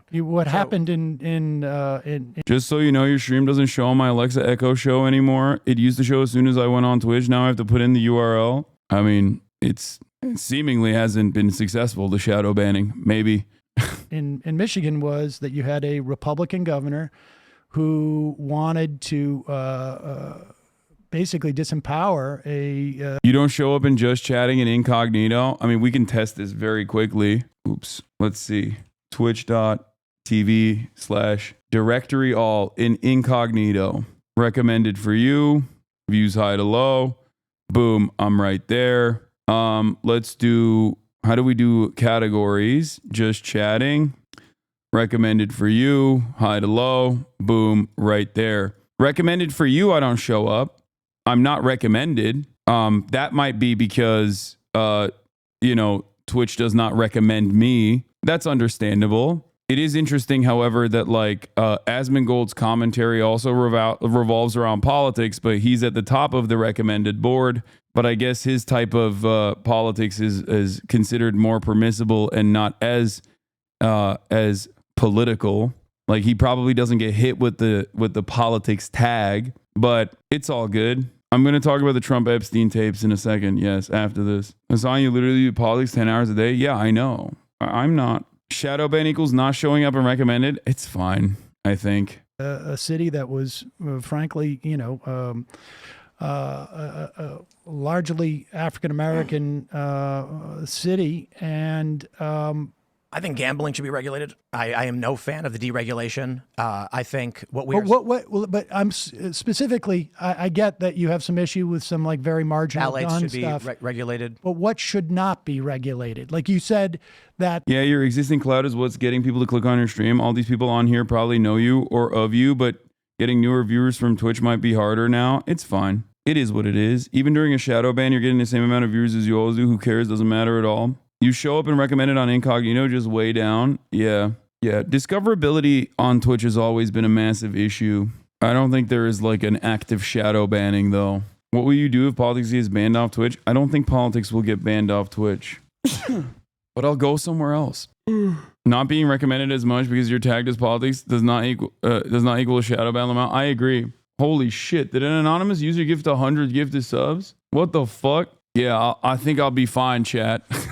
I think we're good, boys. Law tip, dink doink. Another instance of conservatives not knowing how things work. All regulatory agencies must be created by an act of Congress. Congress cedes its power to these regulatory agencies when they create them via statute. Straight out of the Constitution. This is why the Looper Bright is so brain dead. This is why the Loper Bright is so brain dead, because the entire point of these agencies is to take the load off of Congress and actually tackle the issues. Mate Feed Art, thank you for the 100 gifted subs. God damn.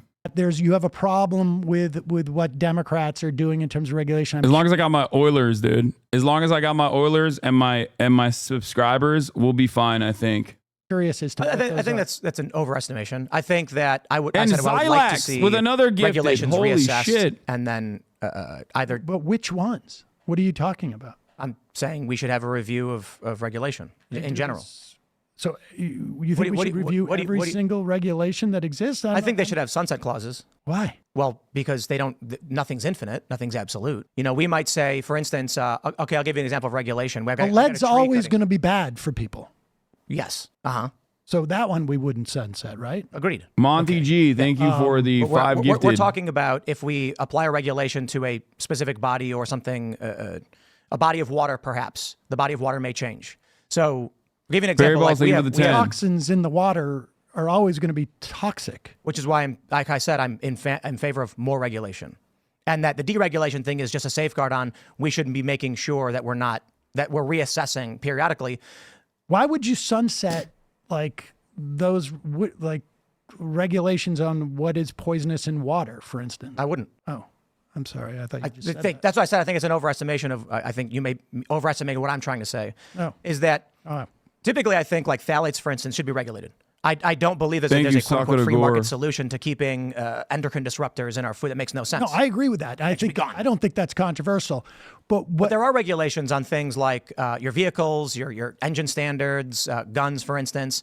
And I'm not saying I know specifically each and every regulation that should be deregulated. I think it is prudent for a society to say, hey, there's no market solution to stop people putting poison in our food. Our food has become just trash. But there is still a circumstance where we do understand that not every government application is going to be permanent or will work permanently. And I can put it a different way. There may come a point where the regulation isn't strong enough. And if we don't reassess what the law is... Oh, I have no problem with strengthening regulations. I just, when you say deregulate or we should have regulations sunset or anything like that, I mean... It just depends on what you understand that, like, what we're talking about here is there is a battle between people who would profit privately. Okay, is there a hype train happening? Am I my bourbon gamer, thank you for the 5 gifted. I think you guys want this real bad. Oh my God, I will vote. I'm sorry. I will vote. Pardon,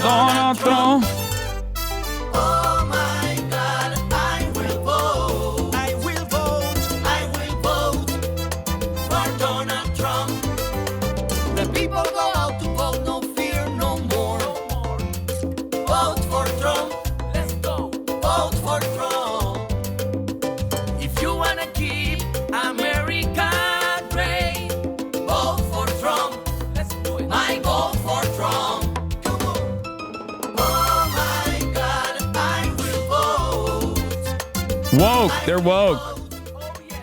Okay, I gotta say something about this. Last night, I was talking to Eddie Bareback about how much of a bop this song is, how much of a banger it is. And we started singing it at the club.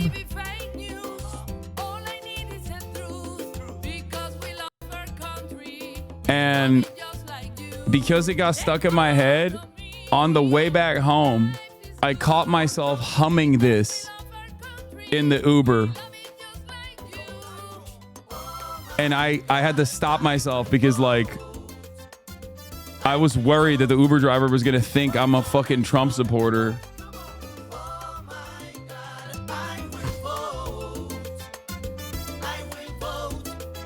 For Donald Trump.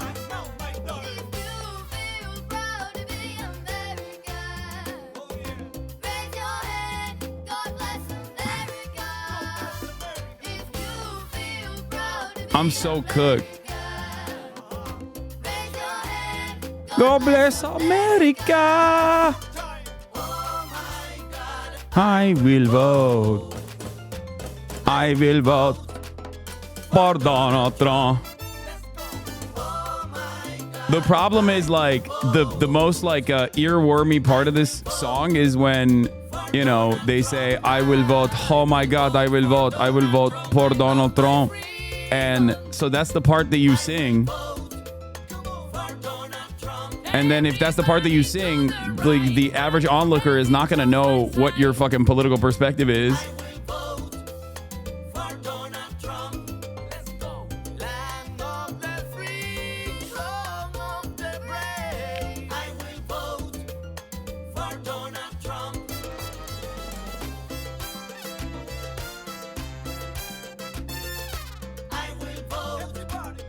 for Donald Trump.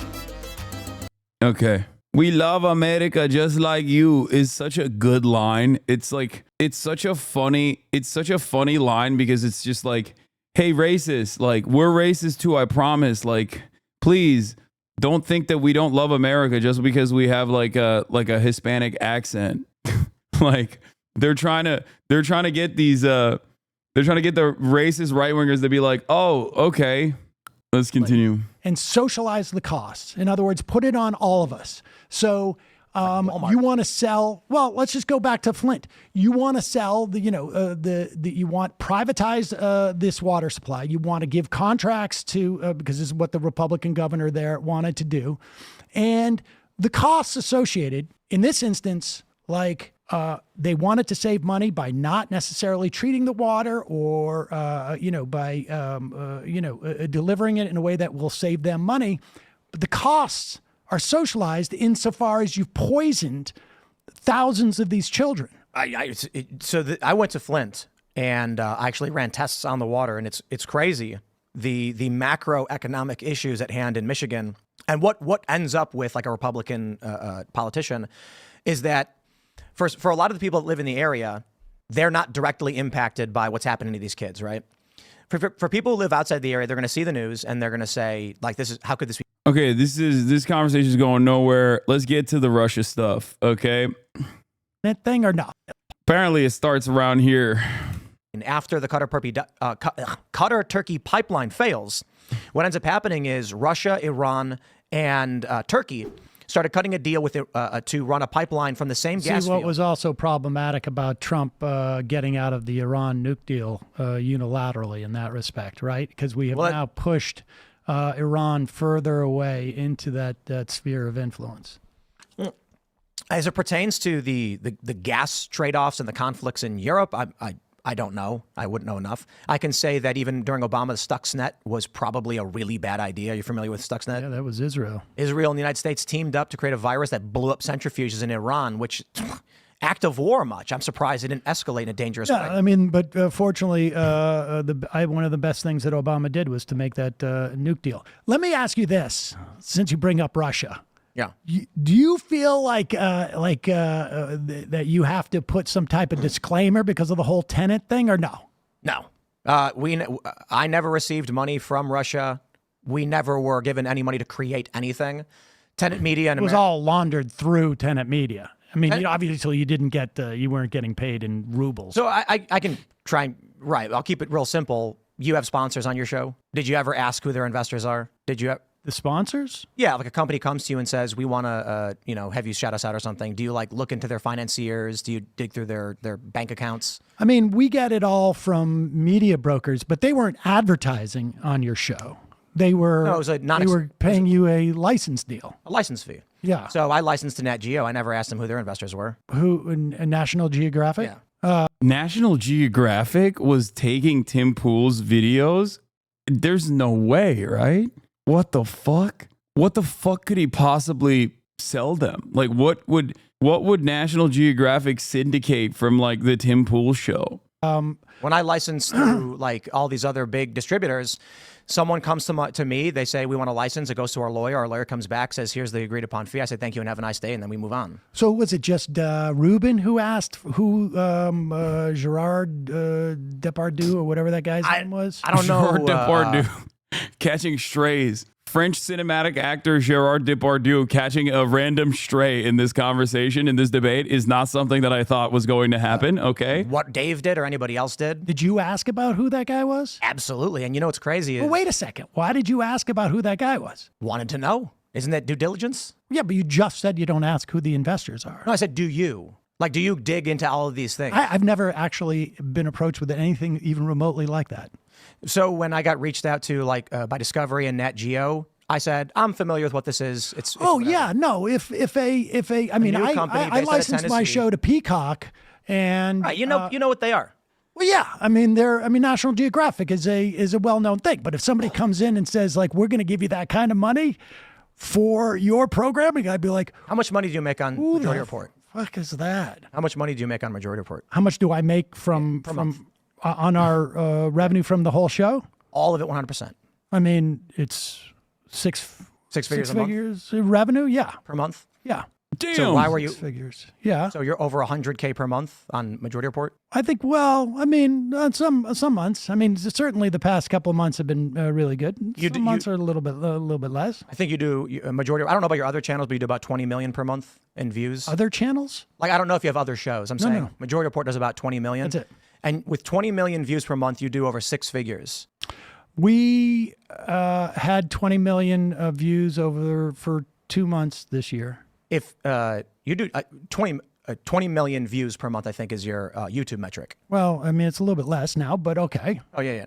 If a company came to you and wanted to license the show, which would I can tell you, Peacock licensed a Majority Report we were on Peacock for a year. you want to say what they gave you? I will tell you this. From what I read, you made more in a month than we made in a year. Maybe that's just bad business on your part, I guess. Maybe. So, or maybe it turns out that they were just a company who had metrics as opposed to like we're trying to get propaganda. no, I think. See, I have a theory So I about can this. tell you how much money we make at this company, right? I would imagine it's millions. Million per month, maybe. Okay. So when a company comes to me and says, we want to have you, who makes, as a company, $1 million a month, a show in which we will have a non-exclusive distribution, but takes the branding, then we're going to say, in 1 or 2 years, how much do we make on this show per month? Well, it's in excess of 400,000. this was a new show. This was this show, right?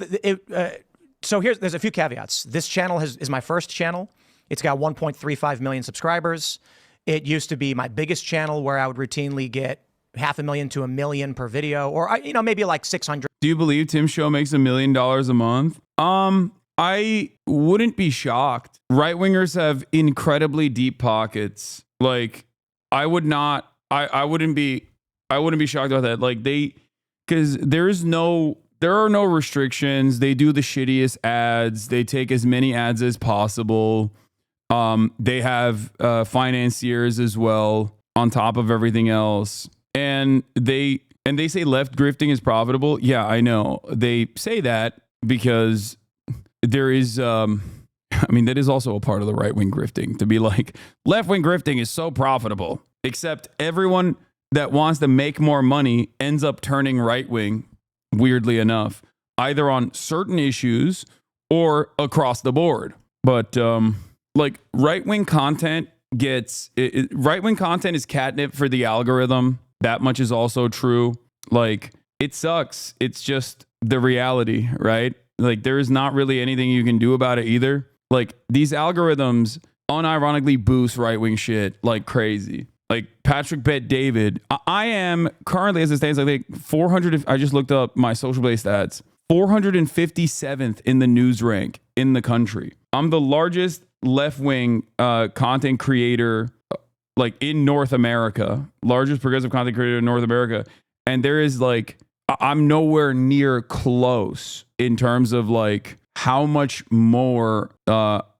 more unimaginably successful right-wing content creators are.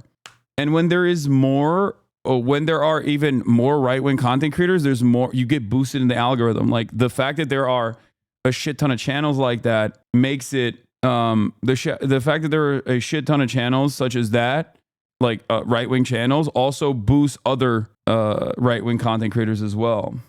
So I don't think it's that crazy that he makes $1 million.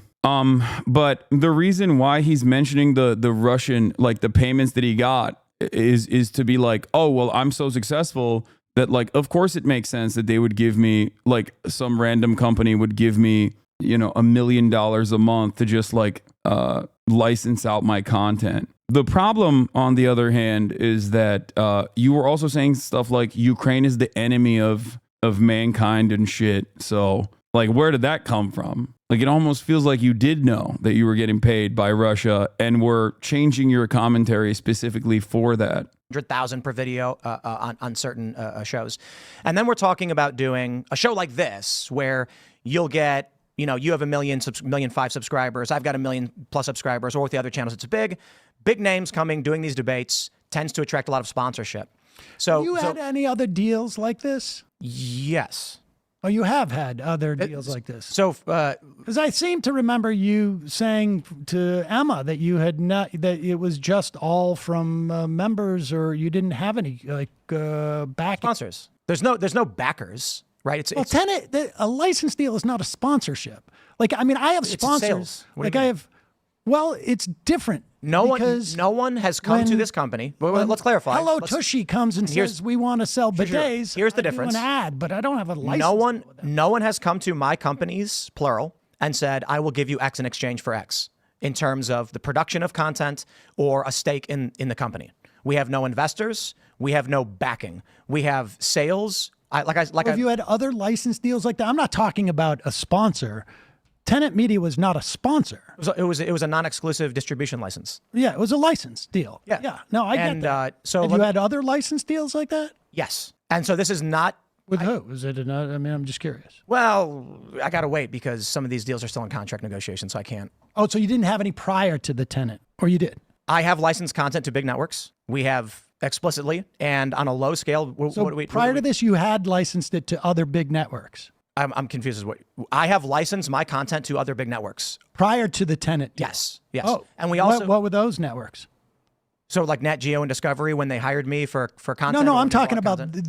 these shows. I'm not talking about when you were, I'm talking about, the whole Timcast world. Before Tenet, there were 3 negotiations currently taking place, and I can't say too much because I can't violate other contracts. Offers were made. You're not supposed to tell who you're licensing to? When you're in contract negotiations, first, you don't go out and just say, "Hey, guess what? This company's offering me right now." No, of course not. Of course not. I'm not asking what you're in negotiations for the future. I'm saying prior. All right, so to let me Tenet- finish. Yes. Prior to Tenant Media. Okay. Had you had any other license deals? License deals presented that were comparable, and one was chosen, Okay, so and some are ongoing. you never had any other deals. People had proposed them to you, but you'd never with signed higher a deal. rates. We were offered more money from other companies. And you went with Tenant Yes. for a license deal. I was offered a license agreement for comparable. I try to keep it vague, I guess, because So just to be clear, you never signed another deal before Tenant. You had never had a license deal prior to that as Timcast. no. Okay, look. Yes, I did. I said it like 5 times now. Oh, I've licensed content to a ton of networks. I was just curious as to what networks those were. I don't know why you're getting so upset.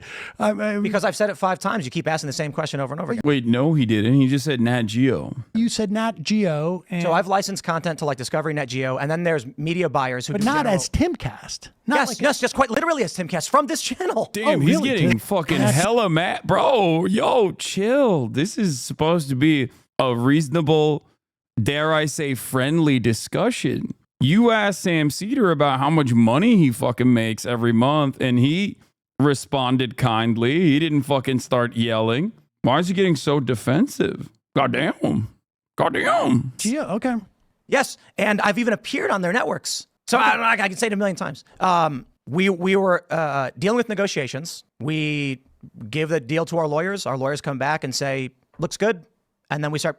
The show already existed. Yeah. No, I never thought that you were in the bag for. Well, I mean, I never Russia's a thought bunch they of were scumbags. telling you what to do. I just thought it was. I think the funniest question should be, in this circumstance, do you think it's the patriotic thing to take all the money that you've gotten from the Russian government, as the FBI correctly pointed out, and give it to Ukrainian charities? Do you feel like that would be the patriotic thing to do? Take all of the money that the Russian government has given you. Do you feel like that would be the right, appropriate thing to do? And give it directly to Ukrainian charities, especially after you called Ukraine the enemy of mankind. I would want to know what his answer to that would be. I think that'd be funny.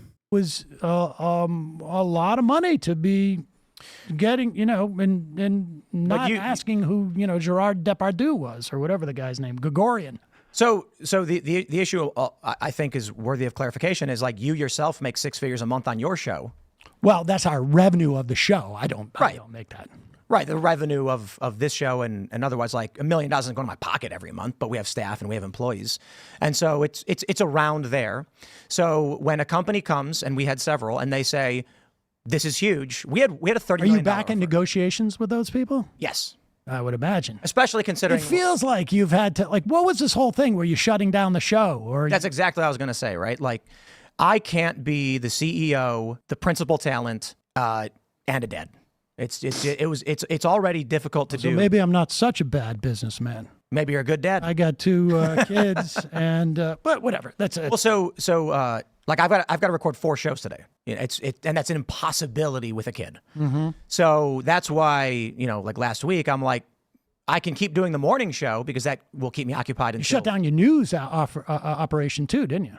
Scanner is still in operation, but it's like. Didn't you have like a news like a website or something? Yeah, we still do.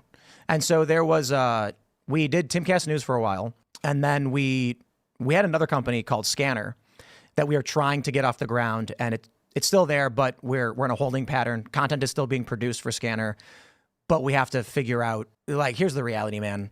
News articles, the news media is a very, very difficult thing to monetize. Very tough. Very tough. You can write articles all day and night. You can send reporters on the ground, which we do, and then figuring out how to make that sustainable is incredibly difficult. And it gets to that point where, we can't.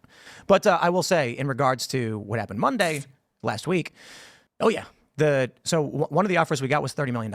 And it comes with caveats. And so we go to these other companies and say, what are your terms? What are your offers? What are your terms? What are your offers? And then ultimately we were like, we'll go with them. That's whatever. We go to our lawyer goes through it. We say, all right. Tenet didn't pay $30 million, did they? No. Sounds like they paid a hefty amount. I mean, if you're Dave Rubin, what do you think about that? Like, I mean, if you're Dave Rubin and somebody says, we're going to give you $100,000 a video, doesn't that like make you go like, what's up with this? No, because what's interesting in the indictment is you can see that independent of each other, several people made the same negotiations. A lot of this goes through agents, and agents go to a market standard rate when you're negotiating. I mean, I understand. I mean, I've dealt with agents, but I mean, but you don't set your price. I mean, your agent's going to tell you what you're going to be able to get from something, right? Or do you go to your agent? You could go to your agent and say, I'll only do the job for this amount. I get it. But there's, in my mind, very little shot that Tim did not know that he was getting paid by Russia. I do not. I'm sorry. Like, there is just no, like, no. Especially because of that famous clip. Like, that clip alone to me is like, that's, like, this is it, brother. This is pretty. Ukraine, they know it, but I don't know that it matters anymore. This is psychotic. Ukraine is the enemy of this country. Ukraine is our enemy, being funded by the Democrats. I will stress this again. One of the greatest enemies of our nation right now is Ukraine. They are expanding this war. Now, don't get me wrong. I know you've got criminal elements of the U.S. government pushing them and guiding them and telling them what to do. Ukraine is now accused, a German warrant issued for blowing up the Nord Stream pipeline, triggering this conflict. Ukraine is the greatest threat to this nation and to the world. We should rescind. Ukraine is the greatest threat to this nation and the world. Like, Ukraine is the greatest threat to the nation and the world. That is insane, dude. Like, and all funding and financing, pull out all military support, and we should apologize to Russia. We should apologize to Russia. We should apologize to Russia for invading Ukraine. Like, as you guys know, I have had, I would say, a fairly reasonable, fairly rational take on trying to find a long-standing peaceful solution to the unjustifiable, immoral, barbaric invasion of Ukraine conducted by the Russian government. And it's like, and yet, of course, many people have said time and time again that I am pro-Russia over and over again. Those people have never really listened to what I have to say, I think, because if you have ever listened to me talk about Russia's invasion of Ukraine, I have consistently maintained the position that it is completely unacceptable. This is the most insane thing I've ever heard. We must apologize to Russia. Like, come on, dude. That is incredible stuff. Usually, there's, you know, it's going to be like, look, this is the kind of job that's going to pay in a range of here. The company's got this much. Here's what you're going to be able to get for it. So, for instance, like 500,000 views might be $10,000 in ads, right? Okay. That's market standard. So if you're talking CPM and I call like an ad sales guy and they say, hey, this company wants to sponsor you, you get 500,000 on the show, they're going to give you $10,000. I can say, right, that's the market range.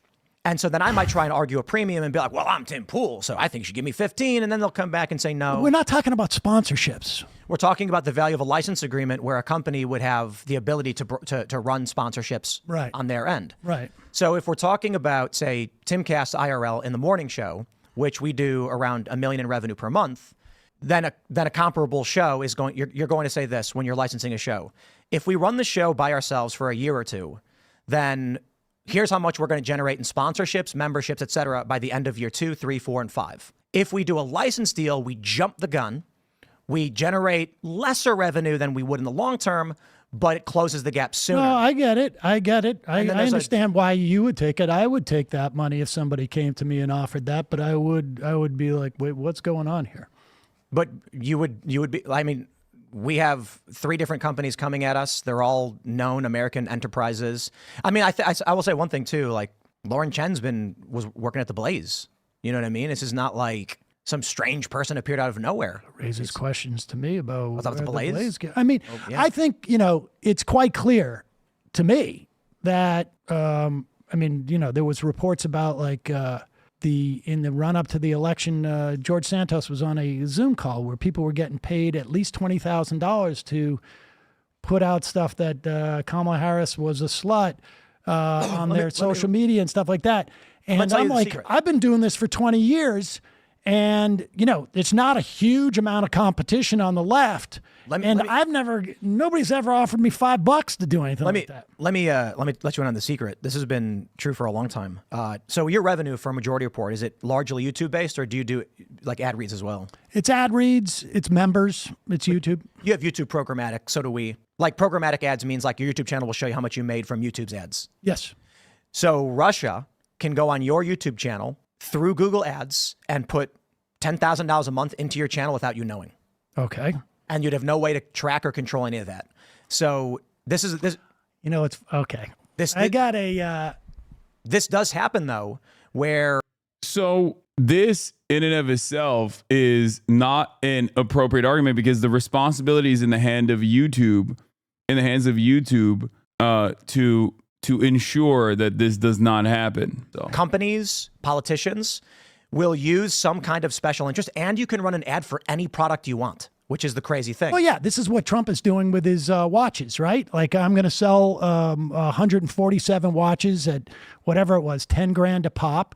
And it's basically a way for people to launder money to him because it's like, all right, I just bought a watch.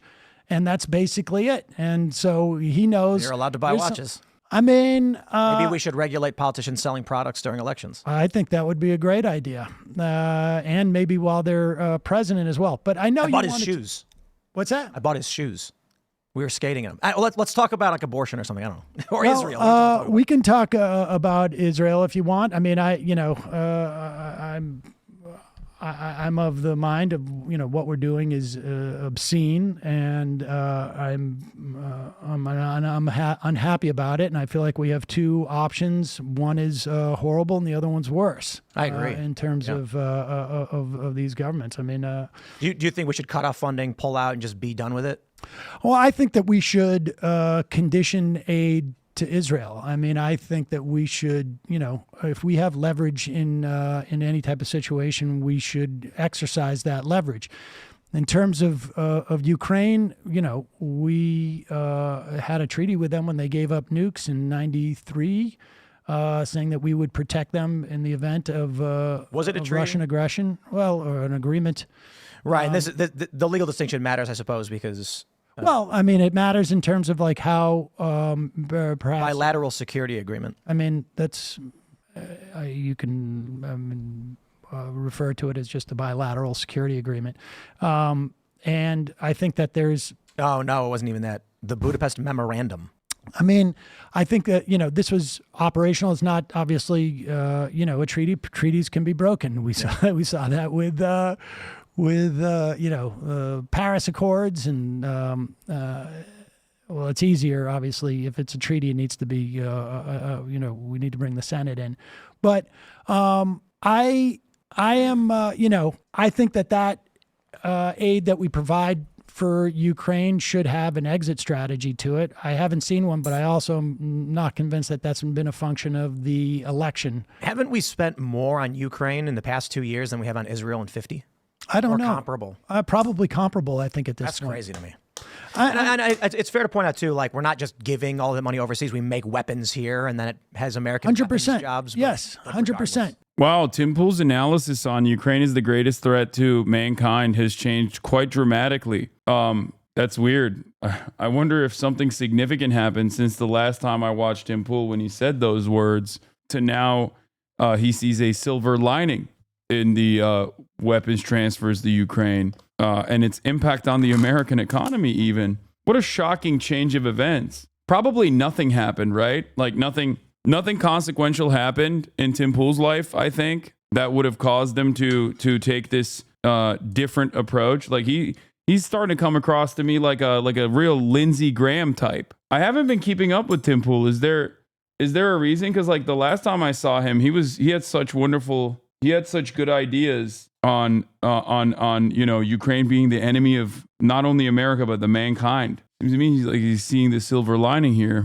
There's no doubt in my mind that we spend far too much money. So much of our economy is dependent. Eisenhower said, beware the military industrial complex, and his original wording was the congressional military industrial complex. And I subscribe to that. I do think from a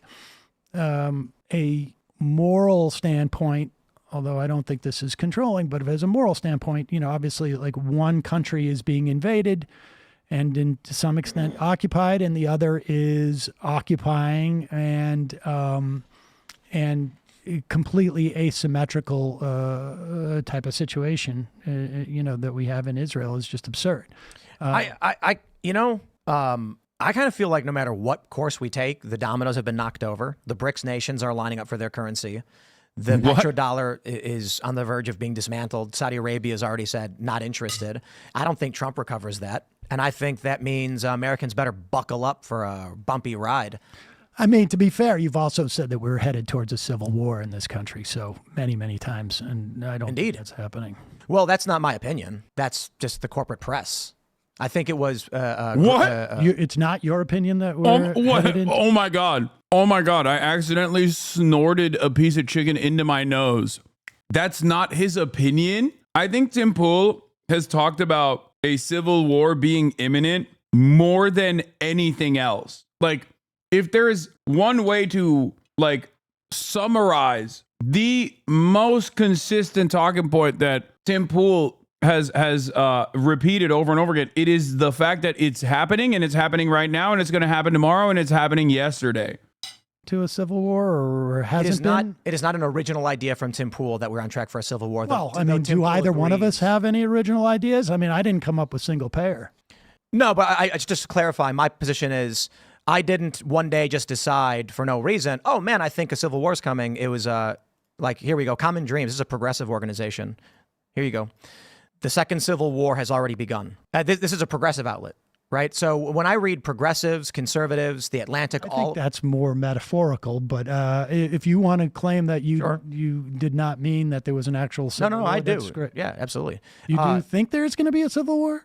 10 years, 20 years? I mean, what? Yes. Okay. So we can talk about it. We can go in great detail.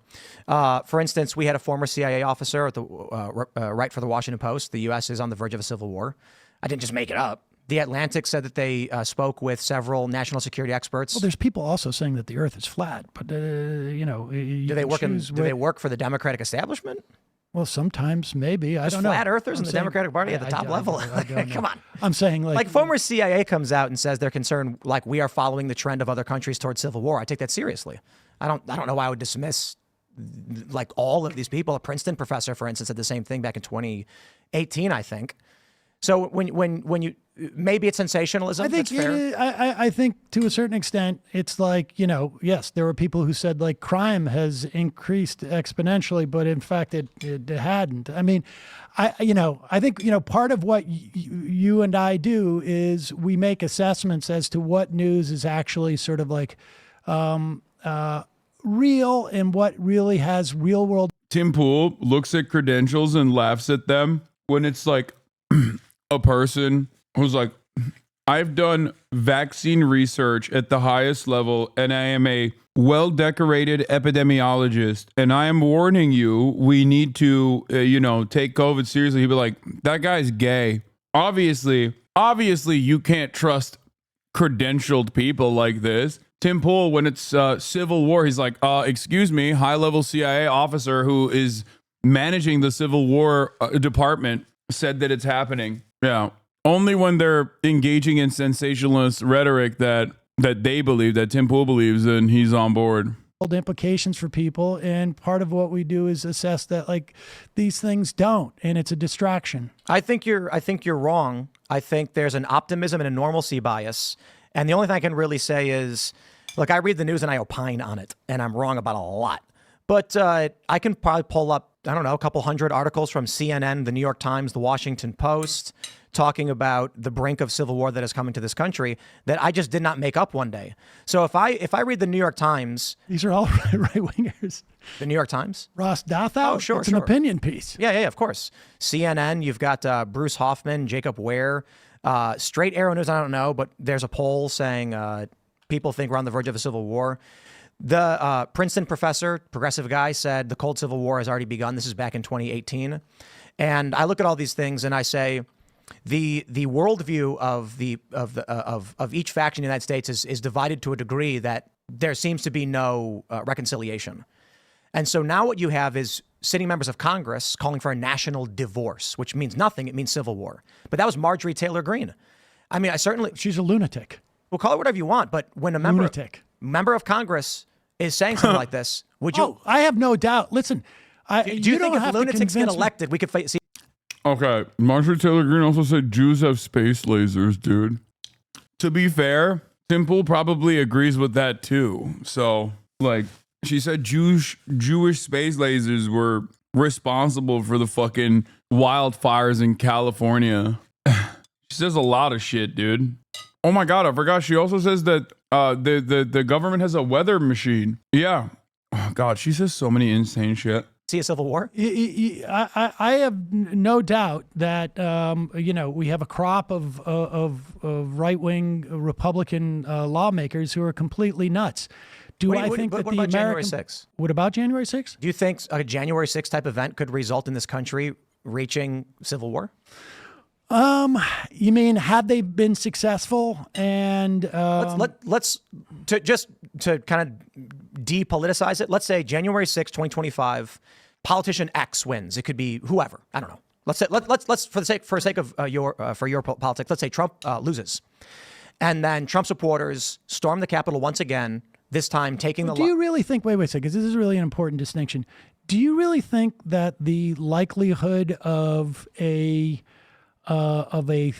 mass of Democrats, Democratic voters, would go in and attack the Capitol in the way that you mean like they did on May 29th, 2020? You're talking about like BLM? When they firebombed the White House and forced the president to an emergency bunker and set fire to St. John's Church, injuring hundreds of police officers? Oh, you're talking about the protests out there? You mean after there was a peaceful protest before the cops moved in? Regardless of why it happened. Well, like, do I think the far left will firebomb the White House? They did 4 years ago. Wait a second. One was an assault. Dude, there's something so funny about the president at the time in his lame duck session refusing to follow regular process and creating an insurrection, albeit a very funny one, because it was the most like diabetic insurrection of all time. Comparing that to like mass protests all around the country that the Democratic Party actively was like denouncing at the time. It was just like, I will forever fucking say January 6th was funny because it was. Like, I understand why people are fearful of January 6th because, like, if it was competent, if there was like a real brown shirt militia movement in this country, then that would have been like absolutely devastating. But in the absence of all of those things, like, and no like ideologically principled fascist movement, it's just all like, you're never going to tell me that watching a bunch of HVAC business owners trying to climb up the fucking congressional wall and falling is the funniest thing you could have ever seen. It would have been better if the police were like actually there, you know what I mean? And then we could have seen like enforcement in real time. That probably would have made it so that it never happened. Like Ashley Babbitt would probably still be alive right now, running for like their fucking local comptroller of San Diego or some shit if the actual cops were doing their fucking policing job. And by that I mean not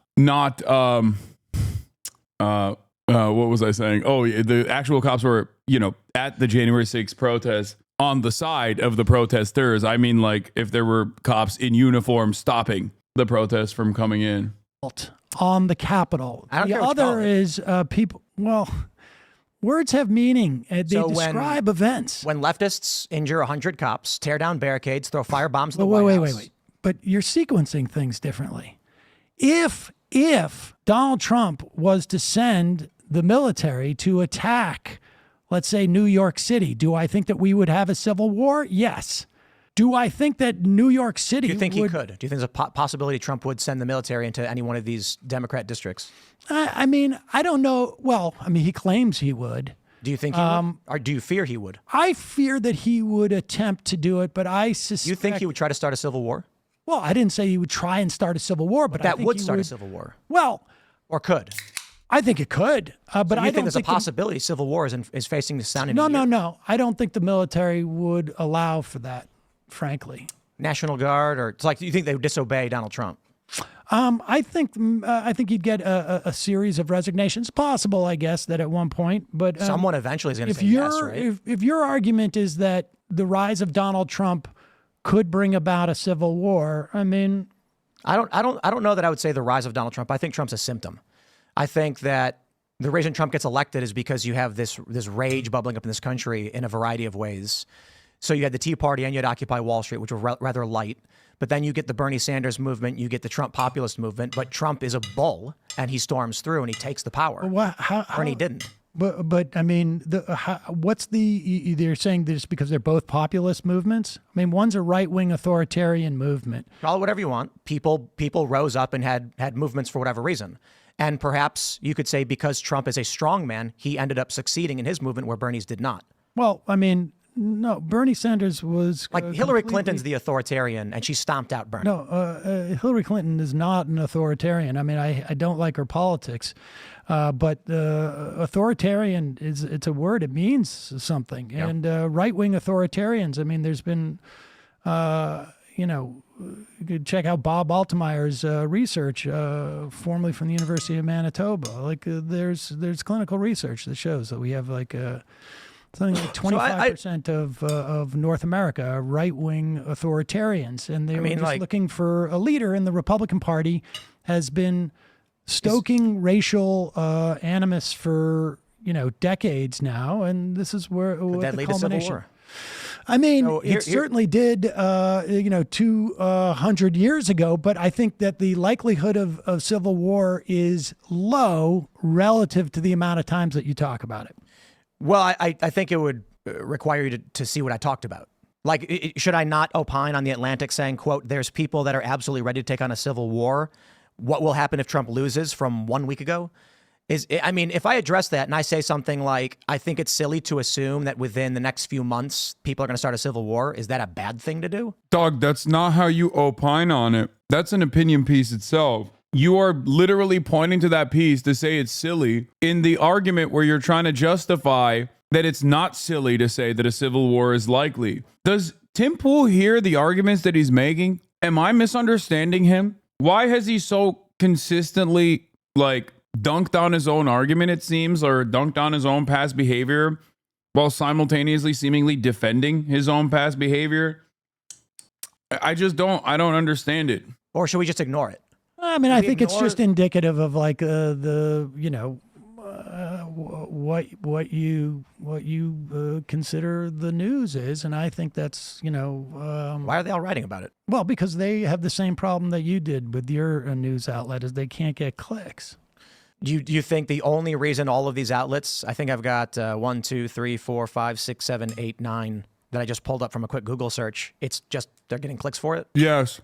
I'm not, it's not a gotcha. I mean, literally, it's like, it's just sensational. The answer is yes. Yes. I mean, I think like, when you think about the original, Like, I'm thinking from my own personal experience. I've been covering the news professionally for the past decade, and I can't recall a single time where I was like, a civil war is imminent. Like, maybe as a joke, as a meme, in a haha moment, but like never.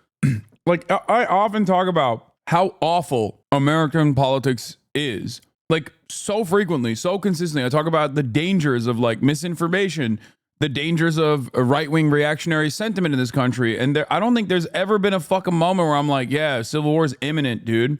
Like, I just don't, like, the only way that it happens is if, we experience an unimaginable economic shock.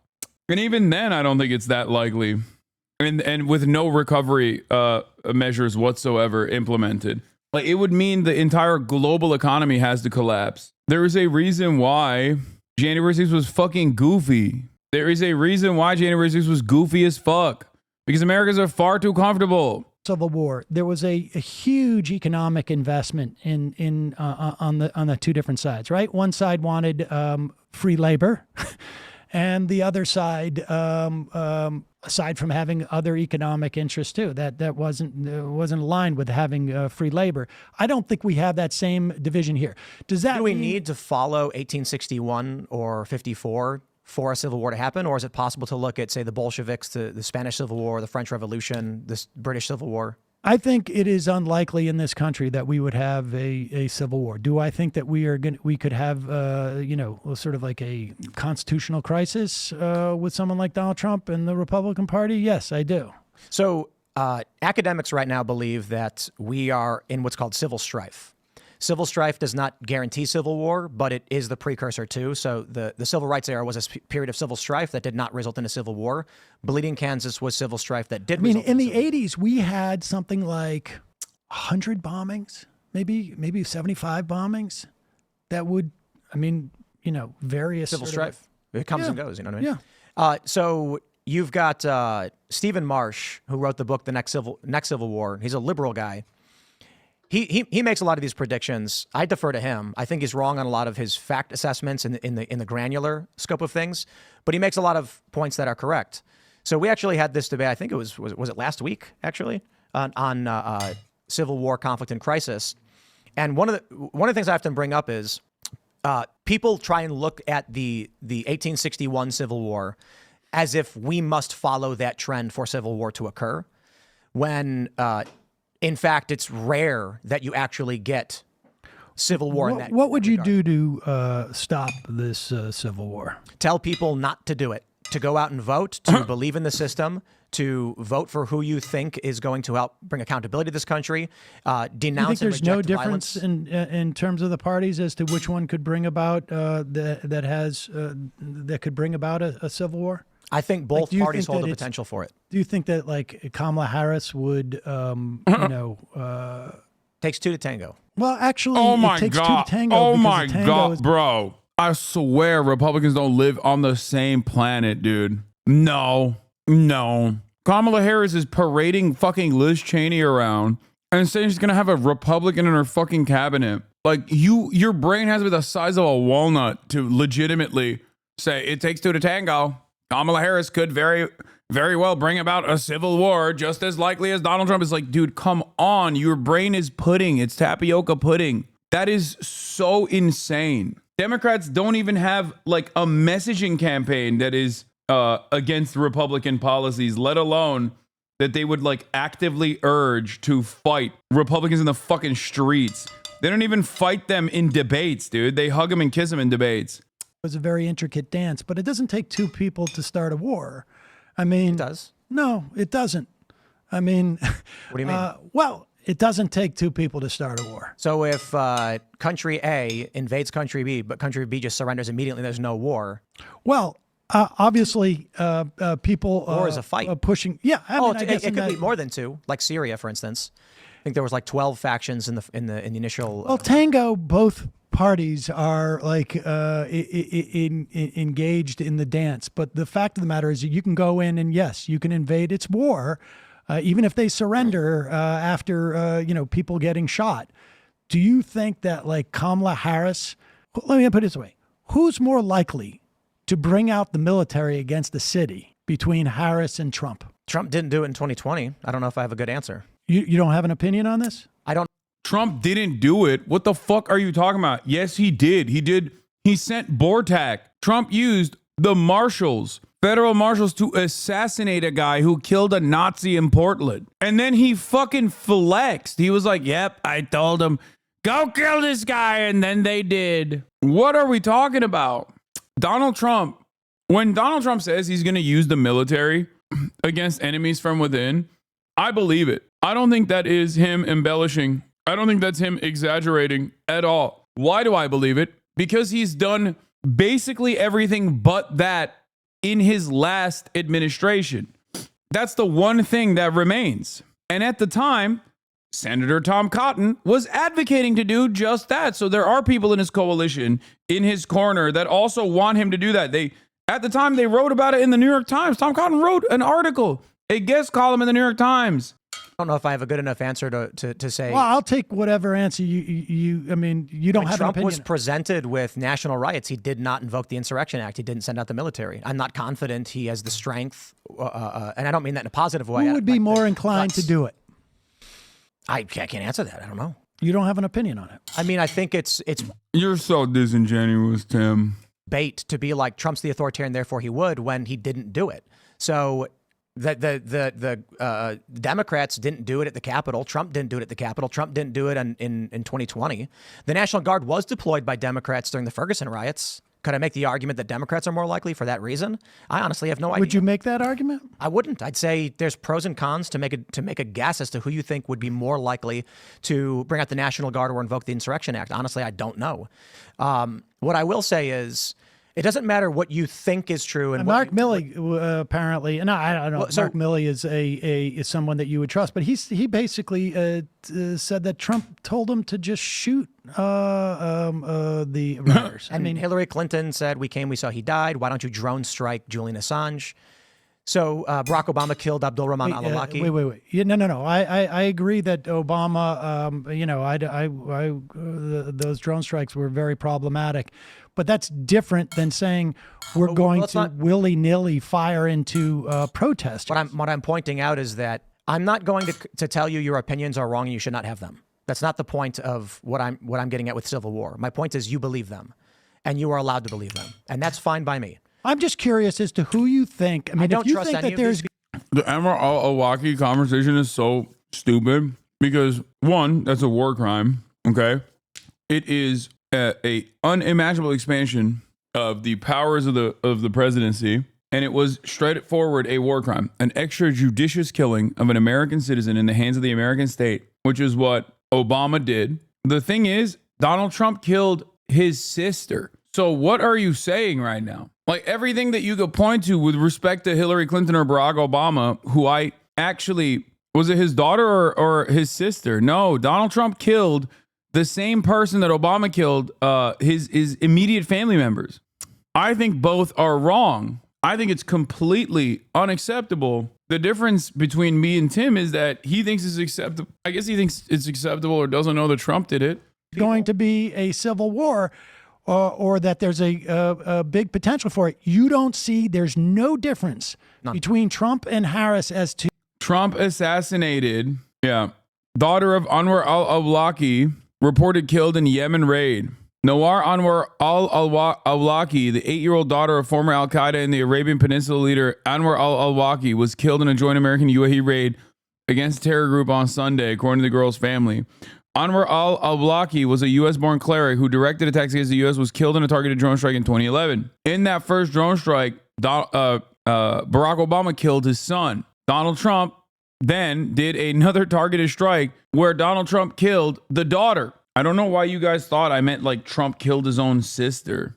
I guess I said it stupidly. Anyway. To the likelihood of a civil war or who would start this war. You don't, there's In just 2020, Democrats held a war game as reported by the Boston Globe. Are you familiar with this? Where Podesta and others, neocons, had come together. in 2020. Before the 2020 election, they held a war game, as reported by the New York Times and the Boston Globe, where they said in the event the event Trump wins, we should advocate for West Coast states to secede from the Union. In 2020. Yes. In 2020, before the election took place, a war game was held by prominent neoconservatives and Democrats, including John Podesta. Oh, so you mean like a bunch of people who are out of government went into a room and working on the campaign and said, what happens if Trump wins? And one of the proposals was Washington, Oregon, and California must secede from the Union unless Trump's government capitulates to our demands. This is one of the dumbest arguments I've ever heard in this conversation. And that was just the most insane thing I'd ever heard. They're not just going through a bunch of different people out of government are just going around. So your argument, you say out of government, but campaigning for the office of the presidency is a big difference, right? Podesta is a big shot in the Democratic Party. It's not like he's not in power. These are private organizations, Republican or Democrat. The issue I'm saying is this: by all means, tell me I'm wrong, believe all of it, but I just think it's fascinating you don't have an opinion on this. Well, because I hear you, and I mean, you have this knowledge that some Democrats who are out of power. You keep saying that, but John Podesta is far from out of power. Well, I mean, in 2020, he wasn't in the government. He's a big shot in the Democratic Party, and he's basically has a lot of say in who gets to run and who doesn't, and where funding comes from. Okay, he had power within the Democratic Party, but he's saying if Trump wins, we will. Well, wait, did Panetta say this, or this just there's like 14 different scenarios that are being gamed out, and because they're doing the war game, this is one of them that happens in this sort of completely hypothetical thing. Why do you think they entertained the possibility of West Coast secession? Like, that's just stupid, isn't it? Well, I mean, it's a stupid thing for them to do. I listen. Donald Trump had states competing over PPE during COVID.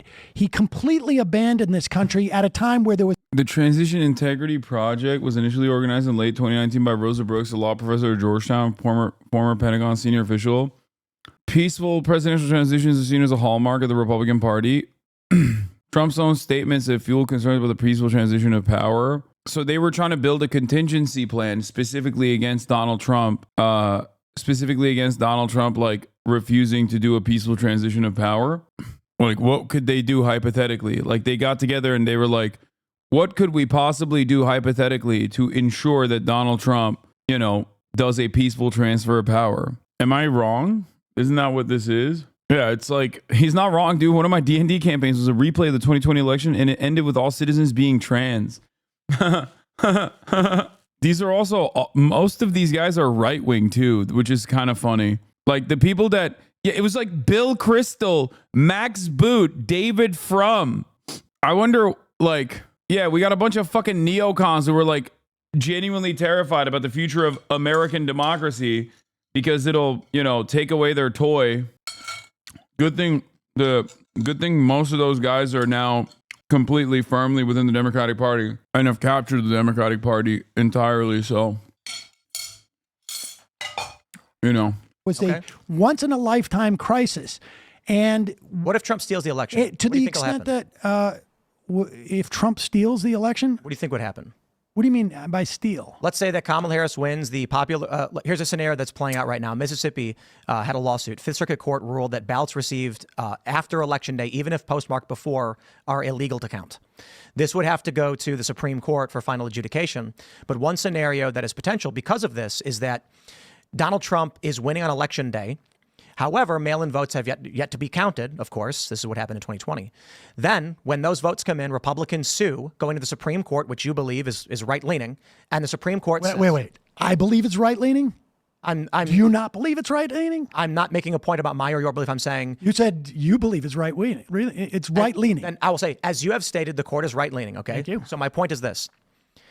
If Kamala Harris is losing on Election Day, but it is perceived that she will win when mail-in ballots come in the following day, but the Republicans sue, citing the Fifth Circuit Court. It goes to the Supreme Court. The Supreme Court rules all of those votes for Kamala, which would give her the win, are out. Trump is now the president despite losing the popular vote and the Electoral College. What do you think happens? Well, we have a model for this. It was the year 2000, where all of the legal establishment was shocked that the Supreme Court intervened and prevented Florida from counting all the votes. And to the extent that we, past performance is no guarantee of future performance, but... I saw that my uncles are fighting after this convo. I know. It hurts my feelings. The Democrats basically stood down. Do you think Democrats would just stand down and let Trump come in? I think I would be surprised if there weren't like a massive protests, and I think we would see states attempt to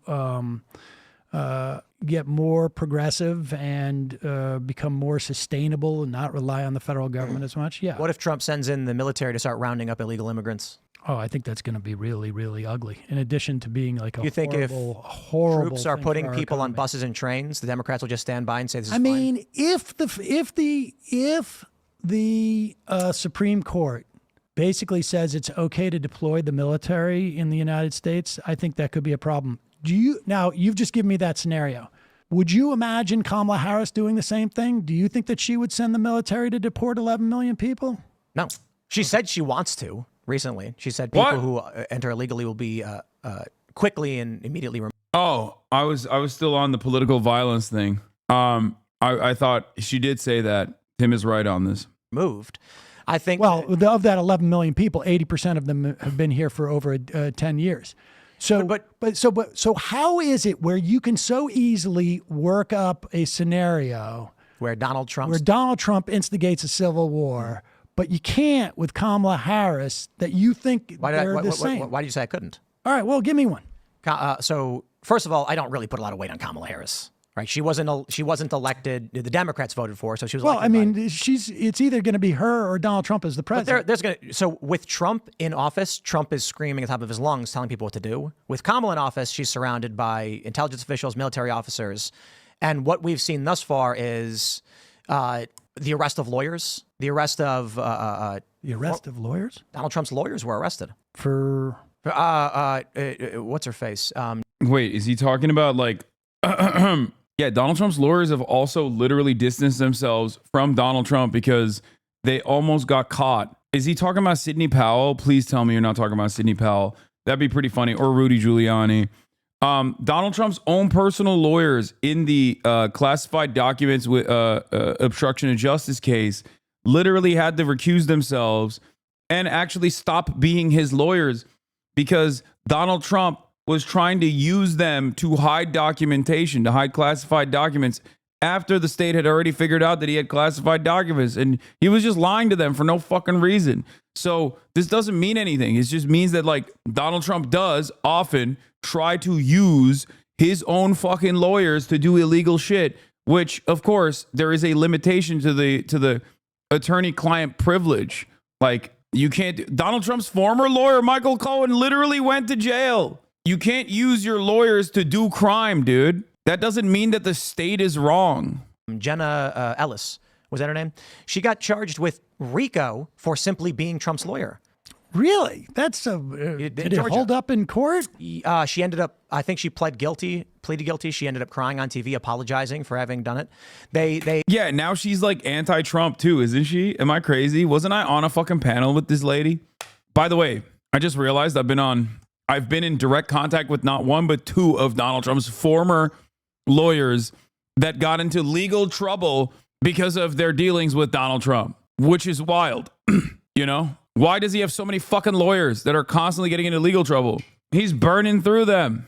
They included her in RICO because she filed paperwork on Trump's behalf for his election claims. Oh, because she knew they were false. No, I don't think that was what she was charged with. She was charged with RICO counts 1 and 2, which was participating in a conspiracy to defraud the United States. And so the issue then becomes, if you're a lawyer and you are retained by someone who says, here's the argument I want to make, and you go, okay, then they criminally charge you for it. That's a huge step over the Well, line. if you're involved in fraud, then yes, that's always been the case. If you're not, Is this the first time that a lawyer has ever been subjected to something like that in a fraud case like that? not sure, but his other lawyers got charged too in Wisconsin. So it's you know what? By all means, Sam. Wait. Go ahead and tell him that she deserves it. Say she deserves it. She deserves it. Okay, My what do you think Trump answer is- supporters will respond with when they see Trump's lawyers, former staffers, It is Navarro, a problem. Bannon being put in prison? Certainly, supporters don't like, people being going to jail. But I mean, Why didn't Merrick Garland go to jail for contempt of Congress? why didn't? Dude, what an insane fucking line of reasoning. Does Tim Pool not realize that a lawyer cannot legally participate in a crime? Does Tim Pool think that when you're a lawyer, that means you're like above the law? Does Tim Pool think that if you have a lawyer that you have retained, you can get them to do whatever you want and they have to agree to it, even if it's a direct crime? Did this motherfucker not watch Saul Goodman? Like, did he not watch Better Call Saul?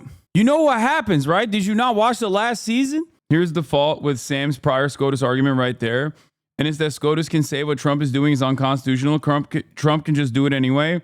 And there's nothing anyone can do because it's within his official duties, citing national security concerns. If he starts rounding people up and deporting and offing them, there's nothing the system can do.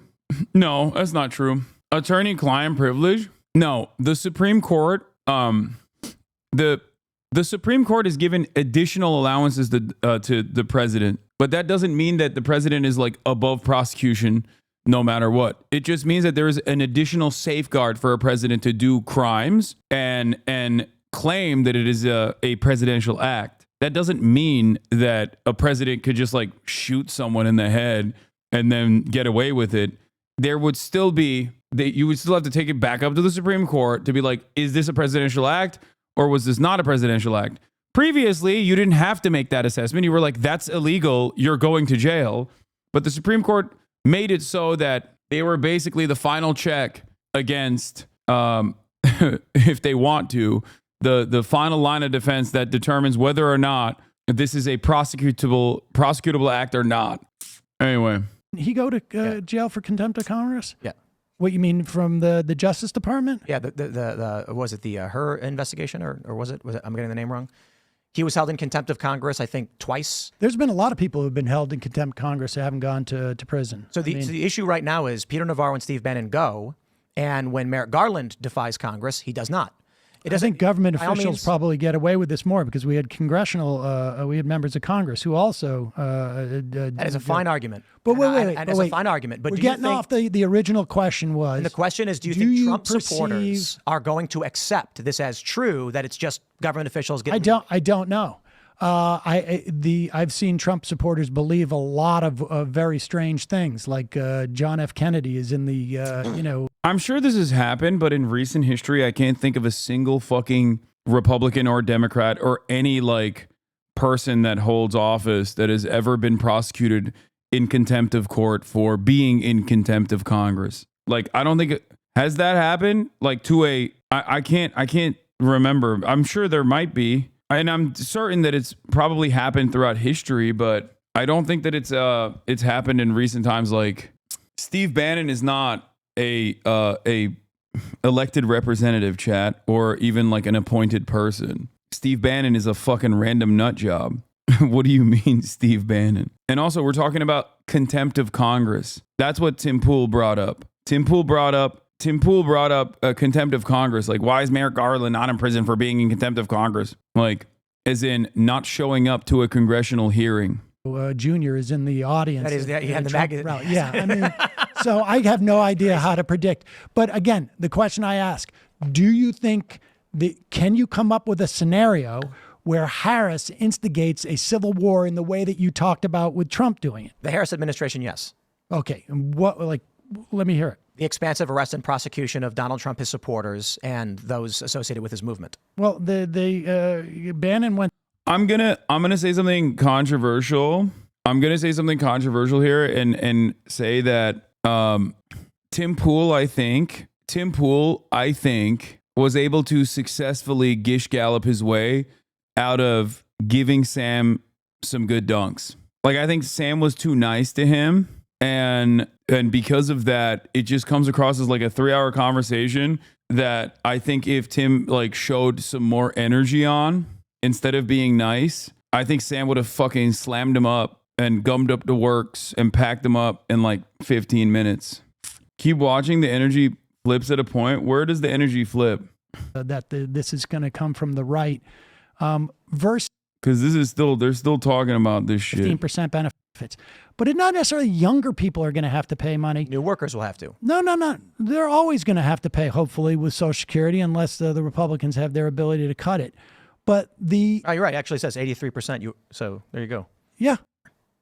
Well, I mean, it would put some things to rest. I don't think they're going to do that. I mean, Trump is saying it should be a state's issue, and I believe that is absolutely incorrect. No, I think we had an individual right that existed in this country for 50 years, and it was rolled back. We've never had anything like that whatsoever. I think it's a right that when taken away, deprives people who have babies their sovereignty over their own body, and it's both an economic issue and a personal liberty issue. What do you think there should be restrictions on abortion? Yeah. I mean, the problem with restrictions, like for instance, This is the normal response to this is no, but the optically best possible response to this is not a no, because when you say no to no, like when you say no to that question, I know a lot of women are going to get mad, but when you say no to that question, immediately you have to remember that like the fucking worst idiots will go, oh, you want to have a fun abortion on the last trimester. So you have to be careful in the way that you communicate. If your goal is to change the minds of a lot of people, okay? There is no such thing as a fun abortion, right? Like, people are not just voluntarily getting an abortion after carrying a pregnancy almost to term, because the process in which you carry a pregnancy is also very complicated and can cause a lot of harm to the carrier, okay? So it makes no fucking sense for people to basically almost carry a pregnancy to term and then get an abortion for funsies in the last trimester. Republicans present it as though that is happening all the fucking time. So the answer to that is when someone says no restrictions on abortion, the best optical answer is that these decisions should be left to the medical professionals and the medical community, and that the government should not intervene in this process. You do not have a say in whether or not people get insulin if they have diabetes. That is left to the doctors. So you should not have a say in this process as well, because the abortion, a medically induced miscarriage, an abortion is a medical procedure. Okay, that's it. So that is the best possible way to respond to it, and I'm sure Sam will do that as well.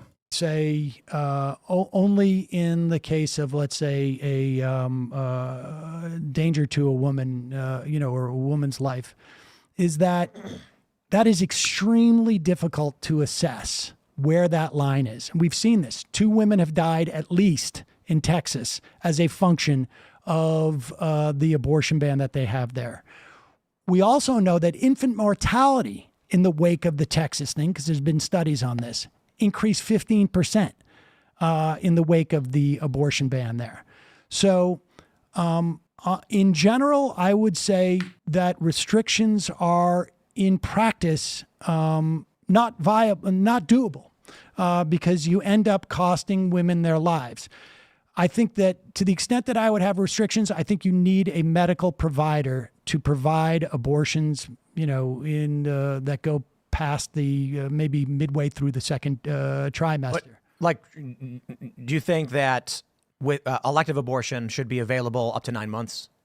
If it is I think that is the safest route for women if it is done by a medical provider. Yeah.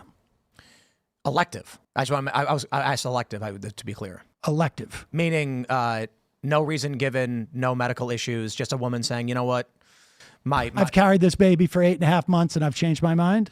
Well, that's a little crass way of putting it. I think some women are going through some serious crises in their lives, and they may make a decision that's a bit more than just they've changed their mind. Like, for instance, where a woman is being battered by her husband, and then she realizes at month 6 that if she has this kid, he's going to continue to beat and harm the child, and she can't stay with him or something. Well, I think, I'm not going to assess people's reasons for having an abortion. It's not really my business. But I think that having restrictions ends up.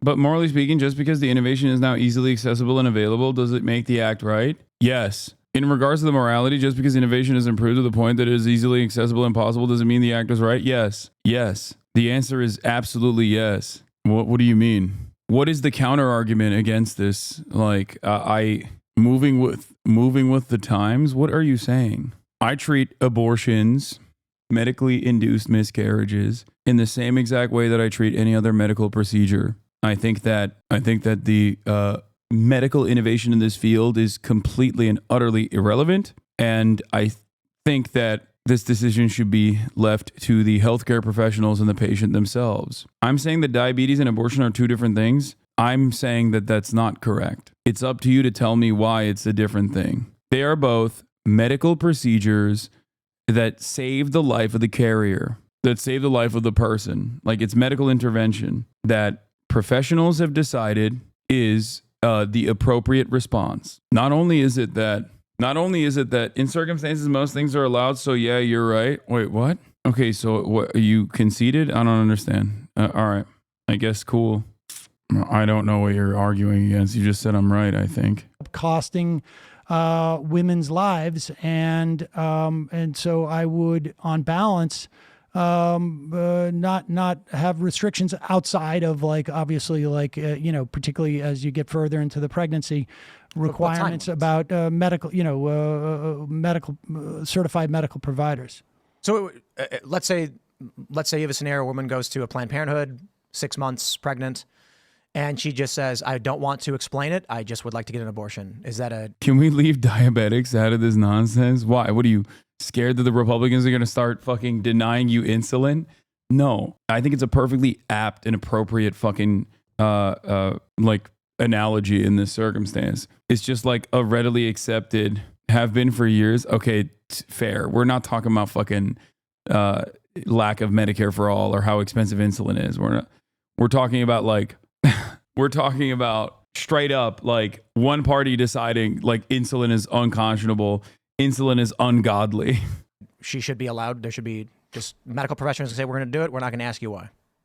I think it's okay to... Like, the answer to this is there's already restrictions to third trimester abortions in almost every single state. And that is because it is a medically invasive procedure, and it's a risky procedure, as a matter of fact. And that is precisely the reason why, you can't do an over-the-counter third trimester abortion. There is a lot of visits to the doctor leading up to this decision, and it's ridiculous. It's no different than hormone replacement therapy. Like, Republicans act like you can just walk to your nearest pharmacy and just be like, testosterone now, please, or estrogen now, please. And then they're like, oh, I'm too woke, I have to give it to you. Like, that's not how that works. You know what I mean? It's very stupid. You're just arguing against the reality that does not exist, right? Dude calling me conceit, though you are well-spoken, don't get it twisted. Dude calling me conceited, arrogant. You can't just name call dick.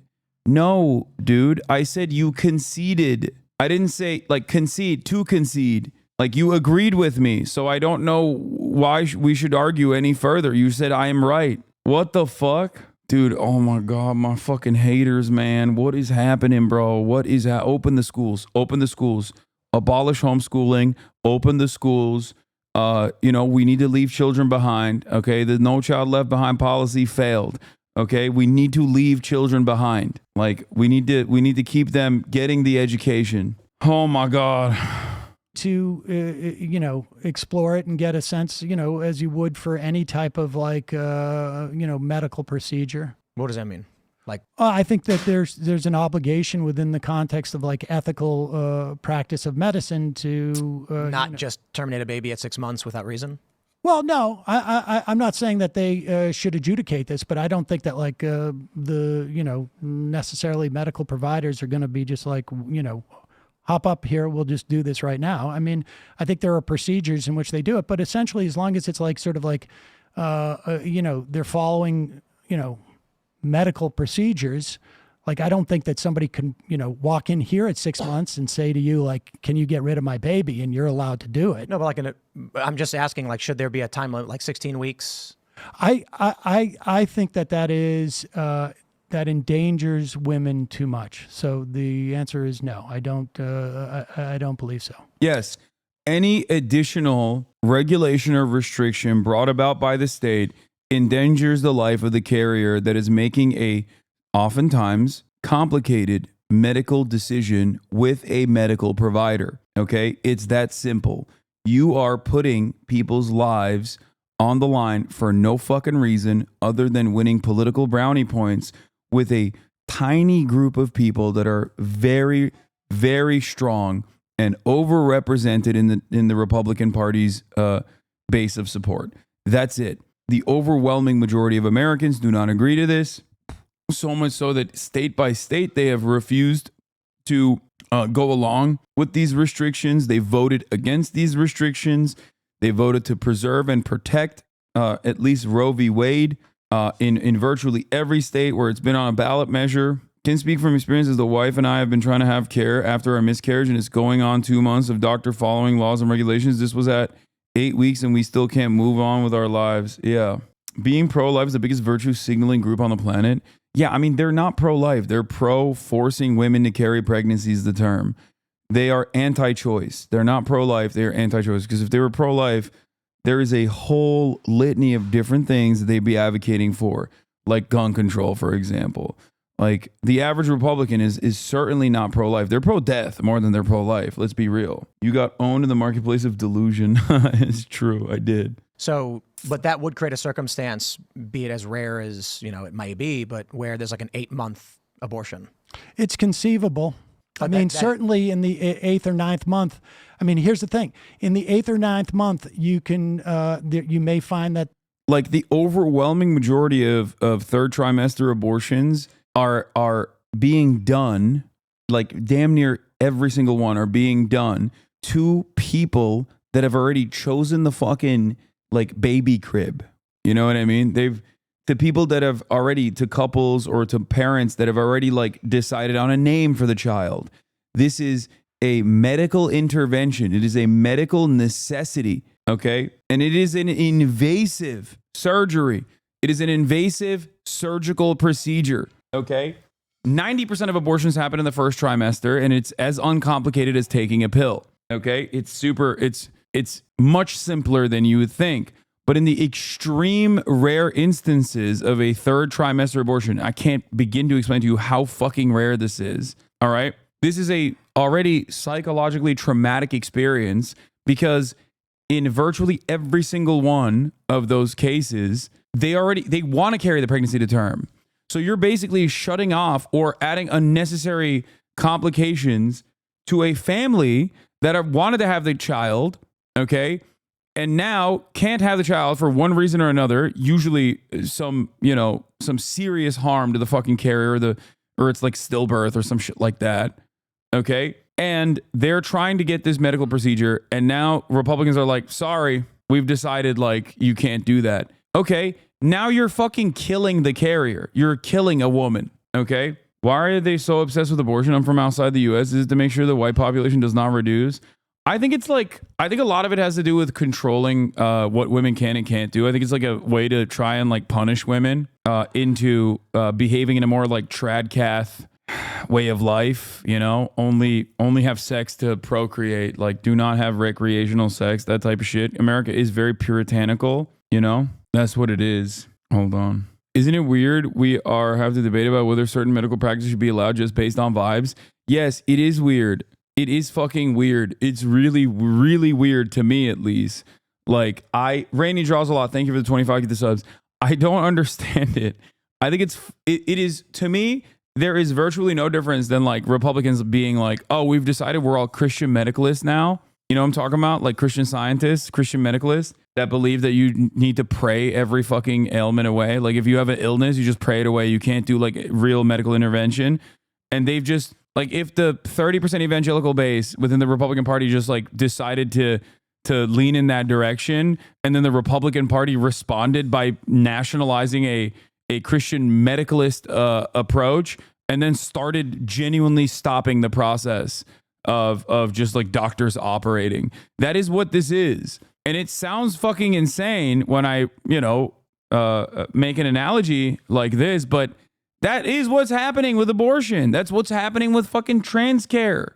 Like that's literally what is going on. It's all about enforcing a certain standard of life that 30% of the nation, many of which don't even fucking uphold themselves, but like 30% of the nation wants to enforce upon the rest of the country. And it's very, very insane. It's very conservative, it's very reactionary, it's very stupid, but it doesn't matter because, the Democrats have to concede the Republicans, and the Republicans love conceding to the most primal, most barbaric nature of the most active base of support. We are held hostage by some of the fucking craziest people in this country. Yeah, 0.02% of all abortions happen in the third trimester. That's 1 in 5,000. And in those final 13 weeks, it just becomes more and more rare because, like you said, at that point, the people want to carry the child to term. Yes. The child is going to not be viable. But we're not talking about that. We're talking about elective. Like I'm specifically trying to ask about that. But here's the danger, though. Like, and this is what I'm talking about. Why you have women who have died in Texas, and there's probably a lot more that we're not aware of, is that imposing these restrictions is not like there's no like bulb that shows up when you say this child is One thing about Kamala is I will never believe a male politician really gives a fuck personally about abortion, but I do believe her. I mean, the most famous female politician that ran on this issue was Hillary Rodham Clinton, and her fucking statements were also far more conservative than the average person. Last time he spoke about this abortion, there was a group on Twitter that shared this information packet, and I thought it was really helpful too, just FYI. Okay, I'm not going to 100% not viable, or that your life is 100% not threatened. Like, where's the threshold? Is it at 20%? If the woman's life is in jeopardy, it's 20%. And this is, a vague, a doctor doesn't have like some meter that they put on the woman and say, oh, okay, your life is at 20%. No, these are vague determinations. And when you impose these type of restrictions on, what invariably happens is women die, because in real life, not hypothetical world, in real life, the doctors are afraid of crossing a threshold where they could get imprisoned, or they could lose their license, or conceivably the woman might too. And so I leave it up to a doctor and the patient. I don't know what constitutes even elective. Like, is it elective if there's a 20% chance I'm going to die? No. That's not elective. It's not elective. What about 5%? That's not elective. What about 1%? Wait, what? Okay, so Tim Pool wants unrestricted abortions because the likelihood that you will die while giving birth is higher than 5%. Not elective. Okay.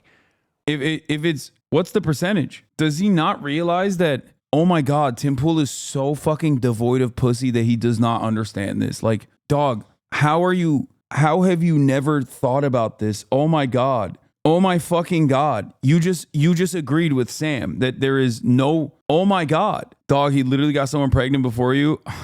I impregnated half of this chat's mothers, okay? Calm down. We know that elective is usually used to describe 0.5%. I've decided I don't want the baby anymore. Because we know that, there's always a danger of a woman dying in childbirth, and it's above zero. In 2022, the maternal mortality rate in the United States was 22.3 deaths per 100,000 live births. It's not 5%. Okay, well, now you're saying it's 33 deaths per 100,000 births. Okay, it's less than 1%. Well, still above zero. There you go. 33 was from 2021. 1 in 20 women dying from childbirth would be crazy, but above 0% is still a risk. Tim is still saying if it's above 0%, it's not elective. By the way, that doesn't even matter because the real point of contention here is not the the risk of a carrier dying during childbirth, because as we've stated time and time again, the risk is bodily harm to the carrier in the third trimester. Someone getting an elective abortion in the third trimester is not getting it because they want to have it for fun. They wanted to see what it would feel like to carry a pregnancy to term and then fucking abort the fetus. So where? Oh, come on. No, We're trying to be reasonable, right? We want to solve the problem. We don't want to just say, oh, What's the problem? Geez. There are conservatives who believe that if the baby is, well, for many, I don't even believe in IVF because even a fertilized, embryo is life. What's the problem? I understand I bet it feels good as fuck for at least a second. No, I don't think it does. that there are Problem is religious the people distinction who don't between like what I do, but what's the problem? The death of a baby. Well, I would contend that we're talking about the death of a fetus. And So the issue is whether someone determines personhood or not is a legal constitutional question that needs to be answered. For instance, in Civil War, they didn't think black people were humans who had civil rights, and that's Oh my God, bro. See, this is like the vegan trope, Like immediately, it's like, well, we don't consider black people to be people during the period of the Civil War. What if it's the same thing for the fetuses? it's clearly the psychotic way to view the world. But you holding the view that an unborn child is or is not an individual who holds a view, whether they are or not, is an unanswered question at the Supreme Court level that I believe sooner or later will be answered. And they may make a determination that No, it will not be. The moment that it's answered in the direction that Republicans want it to be answered, society collapses. What, we just like start offering fucking Social Security to fetuses in the womb? Like what? What if they don't make it? I think the other part of this story, and it's especially shocking to have this conversation in the aftermath of Roe v. Wade going away, is how you prosecute it. If you criminalize abortions, then what do? You have to criminalize pregnancy. You cannot criminalize abortion without criminalizing pregnancies. As in, you have to heavily regulate, heavily monitor every single person that's pregnant. You have to, for example, in this process, a pregnant mother that drinks a sip of wine, because you don't know how much wine they've consumed, is technically, in the eyes of the law, are they putting the fetus at risk? Are they putting the life at risk? If they are mowing the front lawn, should they get arrested? Ironic, of course, because the process in which you arrest someone physically and then forcibly detain them is quite traumatic, and therefore you're putting the fucking life at even more risk. What's next? You're gonna fucking chain them to force them to carry the pregnancy to term in jail, chained up? You would need a team of prosecutors to fucking investigate every single miscarriage, which has happened, by the way, in this country. And the problem still remains. The fetus and its viability is left to the carrier. The fetus cannot live outside of the womb, especially up until the end of the second trimester, I believe, right? So what that means is that every single miscarriage, every single one has to be prosecuted like a death. Every single one. It's ridiculous. Small government, by the way. Small government conservatives, by the way. that the unborn are persons who are. What do you think? Man, that's tough. I tend to be traditionally pro-choice. I think that when you have then the argument is null and void. Okay, it's quite simple, I think. Do you think there should be restrictions on abortion? 100%. What should those restrictions be? Time limit for sure, but I don't know. I'm not smart enough to give you a certain amount of time. But here's the problem: is that when you in practice, that time limit ends up killing women. Well, you've got a dying baby or a dying woman, and we're trying to figure out how to save them both. Well, I mean, one is if the baby can survive, why kill it? So you're saying viability. So yeah, viability is huge, and medical technology is rapidly expanding that. But there's still a lot of questions in how we handle it. So my position is that the government can't mandate one person provide their body to another person. However, if a person provides consent in the initial phase, now they have an obligation for a certain time period. So if you have sex and you get pregnant, you are obligated to carry that baby to term. Is that what you're saying? I think that I'd be in favor of abortion up to a certain point. Well, but I don't understand what the logic is there. Logic is compromise. Oh, so this is just a question of splitting the baby in half, literally. not literally splitting the baby in half. It is, can the government tell someone you must provide your body and blood to another person? And you say they can So the up to a questions- certain point. The questions of consent play a role in whether you allow someone and then have an obligation to them based on the requirement. So, for instance, like rape, I 100% exception. Health of the mother. Okay. Why? That's still a life. Why? Hell to the mother. That's still a life. Why? If you believe that life begins at conception, and I can't tell if Tim believes that or not, but he's making an argument as though he does. So if it's at the point of viability, there's no, because the rape exception is so stupid because that's not a real thing. Okay. We already have untested rape kits. There's a massive backlog of untested rape kits in this country. But beyond that, the prosecutorial aspect would take so long, far longer than it takes to carry a pregnancy to fucking term. So if you were to leave it to the legal system to determine if a rape happened already or not, it's far too late at that point. You've already forced someone to carry a pregnancy to term. And also, if you personally are a firm, committed believer that life begins at conception, then it doesn't matter. You cannot argue for a rape exception. You can't, because that's still a life. You're still killing someone. You're just saying like, oh, I guess some murders are valid. Is that what your argument is?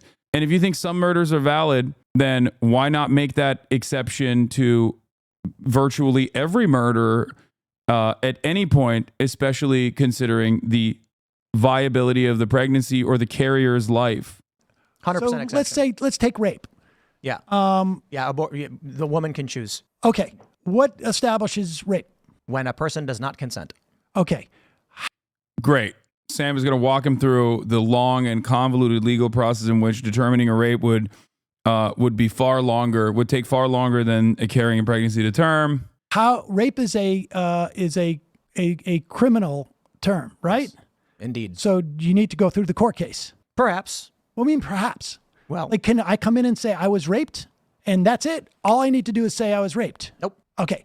So you need to have a they- court case. No, I didn't say that either. There would have to be some degree of Well, you keep adjudication. telling me what you're not saying, but why don't you just say what you're saying? How do you No, establish? you got to calm down. No, well, how do you establish what if rape is taking place or not?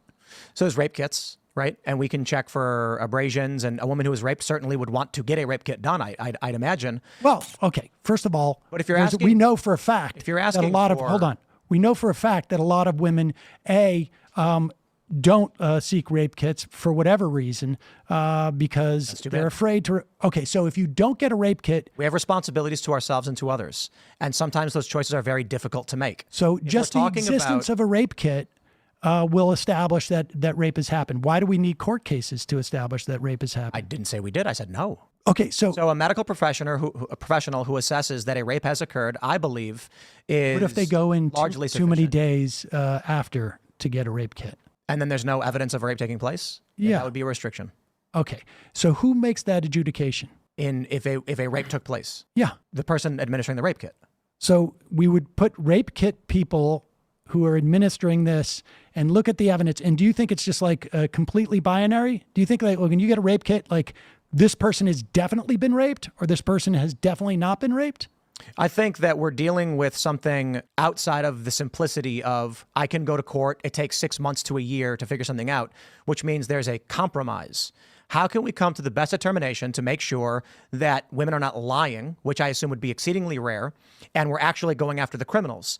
I do not think it's fair to put the burden on someone to perform an abortion without actually taking the responsibility of yourself and saying, look, victims have responsibilities. And it's unfortunate that they're victims, but we're trying our best. So if you there's- don't go, so let's say for instance, like, I mean, I don't know if you've ever, and spent any time exploring the psychological and the sort of like social pressures on people to report rape. I mean, but you're basically saying that if you don't go and get a rape kit, If you think that Tim Pool's statement about how rape victims have a responsibility, a duty to come out and like place the emphasis on the victim of this heinous crime is shocking, I urge you to revisit why this conversation is even taking place. It's not that crazy for Tim Pool to make that leap when the underlying premise of his argument is that he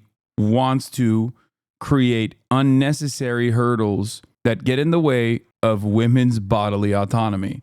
And this is not me being like a pussy male feminist. Like, that's just straightforward. That is what it is. You have a disagreement that no medical professional agrees with. You have a disagreement with the entirety of the medical healthcare community, the entirety of like researchers, medical researchers, academics that believe that this is a necessary medical intervention, a normal process, as normal as fucking insulin for a diabetic patient. You just simply disagree, and therefore you think women should not be allowed to get this process. Okay? My point is the argument placing the emphasis on the victim in the duty of a victim to come out, the duty of a victim of rape to come out and report it is coming from the exact same place of people having a callous conversation surrounding women's bodily autonomy. It's victim blaming, but it comes from the same place of misogynistic sentiment. It's contingent upon the police department to assess this rape kit. If you go too late, Is that who's administering the rape kit? yeah, Yeah, this was also a fun little moment. Even after the arrest of a suspect, YouTuber Tim Pool calls the story of Ohio child rape victim a hoax. So I don't think he cares about it that much. It's not a doctor? no, I mean, they may have medical things. Oh, but it's I was talking basically- about a doctor. She goes to the doctor. She says, I've been raped. They do a kit and they say, okay. And then she says, I would not want to have a pregnancy from this. Now, And they say, do you honestly, like, do you know how this works? It's not like it's preponderance of the evidence. I mean, it's like, so you're basically saying the doctor gets to decide. I am. You don't think whether- doctors should be able to decide to give a woman an abortion? No, I think doctors can decide. Well, Yes, doctors make healthcare decisions. Doctors cannot determine in the aftermath of a rape occurring whether or not that was a rape that occurred or not. Like, what are you talking about? And before you say rape kits, that's not what we're talking about in this situation. What if someone's a victim of rape that comes out months later and didn't get a fucking rape kit done? You know what I mean? What do you do then? Is the doctor supposed to behave like a fucking prosecutor on top of everything else and determine with accuracy? No doctor is going to also get their license revoked. No doctor is going to get their fucking license revoked by making the wrong choice on a potential 50-50 chance that this person actually got raped or not. What if it's determined after the fact that it was not a rape in the instance where you have criminalized it, but you at least have some medical exemptions for rape? It just doesn't make any sense. The legal argument is precisely the reason why I always talk about I always talk about how there is no reason to have a philosophical conversation surrounding the sentience of a fucking fetus. Okay? Like determining personhood and things like that. These philosophical decisions are utterly irrelevant when we are legislating. Okay? When you are writing laws, these philosophical back and forths are just nonsensical. It is not the real point of contention. Okay? And the moment that you are having these philosophical back and forths, okay, you've already lost the argument. That's precisely the reason why so many anti-abortion advocates try to draw you into that conversation. Question for Hasan: how would you go about talking to someone who when asked if they'd steal food for their children, say they just moved to a safer neighborhood? I try to genuinely talk to people who espouse hateful comments to change their minds, but I get so angry when people can't bring themselves to empathize. I mean, there's not much you can do for someone who is just like so fucking selfish. Get ready for hell. Your chat, I promise you, is going to swing on this. I think doctors are responsible. This is a compromise. I'm pro-choice, but I recognize that we're not going to live in a society where one side's demanding an extreme, the other side's demanding the other So you extreme. think the rule should be if You are doing the same mistake they're doing, drawing into the toxic conversation. You're being part of the problem. Shut the fuck up and change topic. Wait, what? I'm a political commentator. I'm telling 35,000 people the best tactics and what to avoid in the like common trappings that reactionaries apply in an effort to distract. This is a very productive discussion. This is a very productive discussion for many people who might not have encountered this conversation or have ever thought about it. Maybe they find themselves in the throes of an argument. The fuck? Are you okay? if you get a doctor makes rape kit. What if it's somebody? We're who's talking like- about edge cases. What I if mean, I it's don't know why you're 15? getting so much into the edge cases.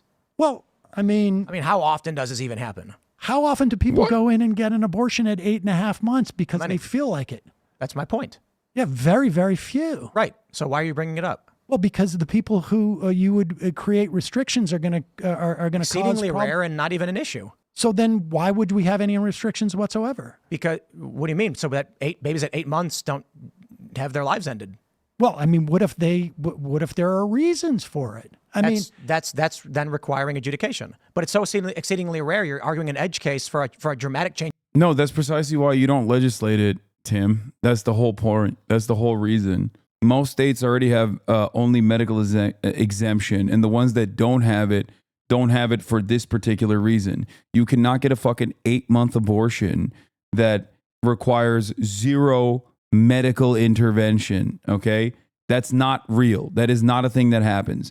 You have to go to a doctor. A doctor has to carry out this medical process. So legislating that away is idiotic because you have fantasized that women are fucking carrying a pregnancy for 8 months only to feel pregnant and then end it, terminate that pregnancy at the end of the fucking 9-month period for fun. That is insane. What the fuck are we doing? He was so close to getting the point, it's infuriating. Never assume that a right-wing commentator who gets paid to be a right-wing commentator is actually close to any fucking point whatsoever. I do not, just so you know. If you're having a normal conversation with a friend of yours, you can make that assessment personally, right? Some are shitheads, and that's one thing. But most normal people, you can have a normal conversation with on this issue. But someone like Tim Pool, you're not going to have a normal conversation. The reason why Sam is having this conversation with Tim Pool is not to convince Tim Pool. It's to maybe change the minds of some people in Tim Pool's audience. Change in policy. But I'm not. I'm it's saying not a dramatic change in policy. There are, I think, like it's kind of wild that I'm like, women should be able to get abortions, but you're like, yes, but in these exceedingly rare circumstances, we should remove all restrictions because sometimes. Excuse me. I think there's 10 states at least. I know you can look this up where there are no restrictions. I agree. Yeah. So it's not. This is not some type of like radical change of policy. It exists. No, this is recent. I even disagree with that statement because, like, even in that process, it's just left up to the professionals to make this determination. That's it. There is no way that you can physically get an abortion with a non-invasive procedure in the 3rd trimester.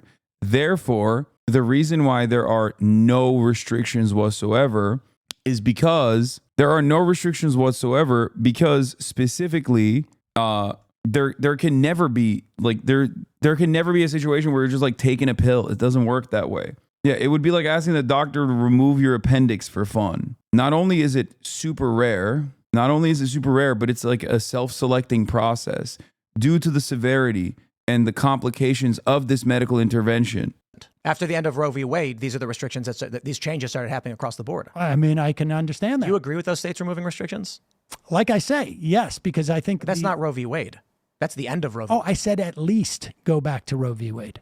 Didn't Roe v. Wade have a provision on viability? It was an additional case that people don't bring up. That was in the 90s. Casey. Is that what it was? There was a question about viability and whether or not you can end the life. The court said in Casey it just changed the date in which, I should say the week in which states could then begin to impose restrictions on that right to get an abortion. Right. Yeah. No, I think these type of restrictions end up killing the overturning of Roe and Casey resulted in states removing restrictions. Correct. Oh, what the fuck? I was muted. Are you saying that the doctor is the restricting factor and that prevents the scenario and he has in his head about women getting abortions at 8 months for fun? Yes. I'm saying that the invasive nature of this procedure is an automatic restriction that stops. And the very fact that like carrying a pregnancy, okay, becoming pregnant and then carrying a fetus in your body for 8 months in and of itself is massively consequential. There are a litany of healthcare complications that occur in this process. So my point always is that there is no reason to ever legislate this stuff because who the fuck would carry it for fun just to get an abortion in the 8 months in the way that the Republicans presented? In virtually every single state that you can get a 3rd trimester abortion, there are restrictions in terms of viability to the carrier, okay? And in the 10 states that Sam is pointing to, there are similar restrictions in the complications that come with the procedure itself. Like that being in the rule books or not doesn't change that dynamic. So there is no reason to legislate it whatsoever. Yeah, very few doctors are even trained to do abortions after 24 weeks, non-routine training for OBGYNs. A lot of this problem would be solved if these fucking demons that are on the anti-choice train were to just simply talk to a woman that they respect. Find a woman that they see as a full human being and also respect, so they could like explain to them the process. This isn't to say that there aren't dumbass fucking broads out there, okay, who are anti-choice themselves. It's not what I'm saying at all. But like even the dumbest woman on the planet who is fucking anti-choice still understands the complex nature of carrying a pregnancy to term and all of the complications that arise from that process. Okay? Wait, I'm sorry, say that again? The overturning of Roe v. Wade created the legal precedents by which states could begin to remove restrictions. No. They could. I think they could have done that prior to that. I think they could have done that prior to that. So the question ultimately is, I'm not going to come down as the supreme judge and just say like it must be. You know, the right is wrong. I say, and I've told Republicans this: if I was a woman that got raped and you told me I had to have a baby, I'd blow my brains out. Like there is no fucking way you will tell me that I'm going to, by force, without my consent, give my body to somebody You are else. telling that that woman who got raped. There is some that degree of responsibility. You have to announce this. You need to follow certain procedures as a victim of a crime, and if you don't, we're going to force you to carry Burger, that thank you for the child 20 to gift term. this subs. Yes, 100%. Okay. There's Make a responsibility we have and as Benign victims of Burger crimes with as another well. 20 gift this And subs. one of the problems we have in this country is that That's an interesting theory. well, it's true, right? If you're a victim and you want accountability and justice, you Well, you have to go to court. what if you make the determination that I don't want to go through what is involved with getting accountability and justice, but I also don't want to carry my rapist child. In that scenario, the woman is out of luck, according to you. If you are not willing to take your responsibilities The responsibilities that of victims. that the rapist has imposed upon you. Indeed, yes. Okay, so this is what do you call this? The Rapist in Power Act? I suppose you'd say that liberals have a view that they have no responsibilities at all. That there is no I don't feel like I have a responsibility. I certainly don't feel that if I was Sam, you're not someone making who an could argument. be, I am making an Well, the argument. Rapist Responsibility Act is an emotional nonsense. No, it isn't. It's We're exactly, talking it about a is- person's responsibility to no, society. that is exactly what you're No, suggesting it's drama is tantamount. nonsense. No, it's not drama it's nonsense. prop clipping. No, it is not. Yes, you are. Come on, Dude, You're not I making don't an give argument. a shit about Make an argument. Don't say nonsense The words argument like rape. is that what you are suggesting Is is that- that a woman who is raped has a responsibility that has been bestowed upon them by the rapist. The rapist has chosen you. If I shoot you in the face, I calm have down. caused you I have imparted upon you a responsibility. What you're talking about is fascistic. It is Sam, do you think disgusting. that if someone commits a crime against Or is it calm down? He's just making a fucking. I mean, you made an insane argument and you invoked an emotion out of Sam, who is not a fucking sociopath, immediately. And I think this is the least calm I've ever seen Sam, but still pretty fucking calm. I would have been losing my mind at this point. against you? And so I'm sorry I said Rape Empowerment Act and tried to do it in a more satirical way. But what you're talking your about logic is centers are disgusting. shutting down. And listen, no. You're getting overly emotional. No, I'm not. You are not speaking logically anymore. No. What you're when doing a victim is of a crime, when you a are person is doing a what you victim of a always crime, do. they have You're to file trying paperwork to pretend get like you can accountability. find something in here, but You're it not is talking about the argument absolutely anymore. Nonsense. Yes, it you- is. you are no longer I've now- talking about the issue because nor the law. everybody sees. Oh, I am You are getting definitely overly talking emotional. about it. I don't. You're talking about my person. You're doing ad hominems. no. You've lost it. Ad hominems, you've lost the argument. You've done an ad hominem. I can't stand motherfuckers like this, bro. You have done ad hominems. You have lost the argument. It's always the same. It's always the same shit too. It's like, it's always the same damn nonsense. This is no different than the Republicans being like, oh, you called me garbage? How dare you? I can call you a pedophile. I can say that like entire subsects of the population are pedophile monsters and barbarians and rapists. But if you were to turn around and say, hey man, that's kind of a garbage thing to think. You kind of sound like a Nazi. They just turn around and go, whoa, hold on. How dare you? No. Here's Sam, the point. let's start with the You're law. so full of crap. You see, it's here you go. amazing. You can't even make an argument anymore, can you? I don't need to because You don't need everybody to who make has watched this, arguments. no. Everybody who's watched this knows that watching you have an emotional you're breakdown on saying that a rape victim has a responsibility that has been bestowed upon them by the rapist. It's gross. It's disgusting. You are having an emotional breakdown right now. I'm not having an. Oh, dude, Republicans are so good at this shit where they've whipped their audience into submission where they can openly just be like, even if Sam Seder in this circumstance is like objectively more emotional than he normally is, but still very cool, like relatively calm and collected, the Republican on the other side can just go, I've declared myself a winner by saying you are emotional. You are emotional. You are emotional. You are emotional. And then that's it. You mad? You mad? You mad? You just say that over and over again. And half the chat will be like, hell yeah, Tim's really cooking here. He is mad. We got him, boys.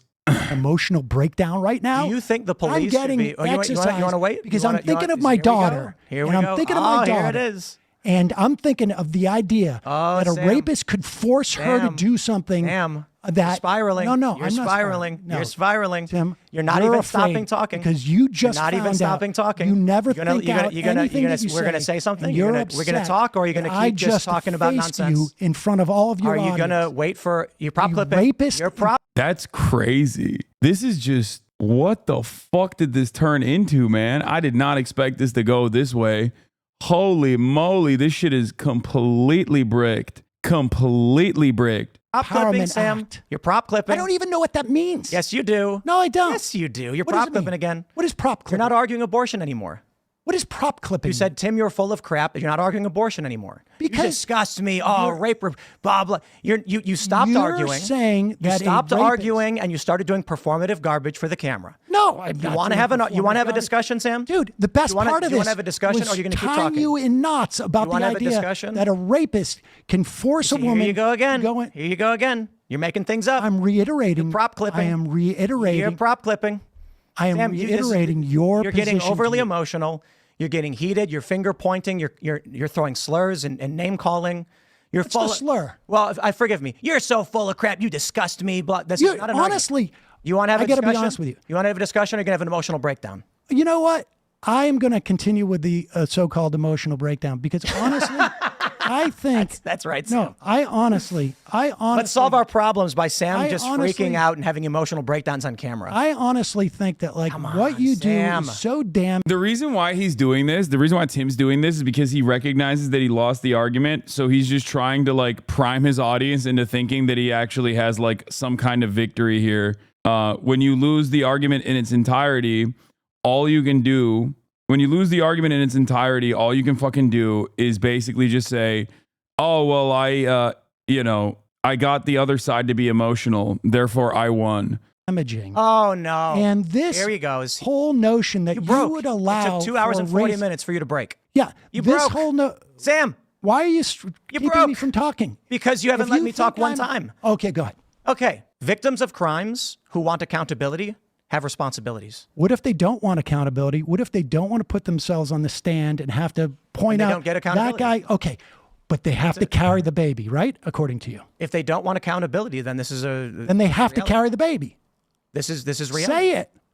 A woman. Say it. If they I will don't say it as want plainly accountability, as I can say they it have to 100%. carry that rapist baby. If a woman does not want accountability for her rape, she will carry that baby. She has to. She has to. Yeah. Okay, good. Yeah. Up to 15 weeks. That's the prop clip I want right up there. to 15 weeks. I mean, I think we have come to an agreement. That women can get abortions if they're so choosing without any restrictions up to a certain amount of time. And then after viability would have to. They don't want to pursue their rapists in public in a public setting, and they don't want to go I never through said that. Sam, you're having an emotional breakdown. You've stopped listening to what's being said. You started getting angry, insulting. You're disgusting. How dare you? This is, and you know You what? don't think and saying Sam, to let me me tell that you, you're prop clipping? I don't know what that means, but So it's when you stopped arguing abortion, finger pointing and waving your hands and saying, I tied you in knots in front of the camera. yes.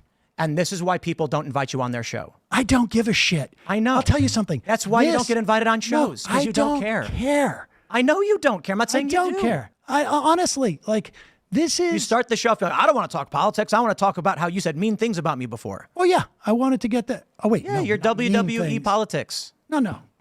Listen. We're talking about how do we effectively have law on abortion. That should be a woman can do whatever she wants up to 15, 16 weeks, maybe even 22. I don't know what the time limit is.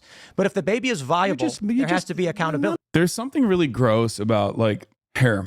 Let me explain to you why I fucking despise debates. This conversation itself is a perfect demonstration of it. The party that has absolutely nothing to lose will always be able to ridicule the party that at least has an emotional attachment to the subject matter. You can never expect, for example, a white supremacist to debate a black person because the black person's humanity is what is the subject matter. It is very obvious to me that while both are men in this process, Sam Seder clearly cares about the issue a lot more, places an understandable emotional attachment to the subject matter of women's bodily autonomy. If you are going up against someone who does not have that kind of understanding, who does not care about women at all, then they can always just sit there and be like, well, you're getting quite emotional. You're getting quite emotional. It's like, yeah, dude, it's a pretty fucked up thing that you're just callously advocating for.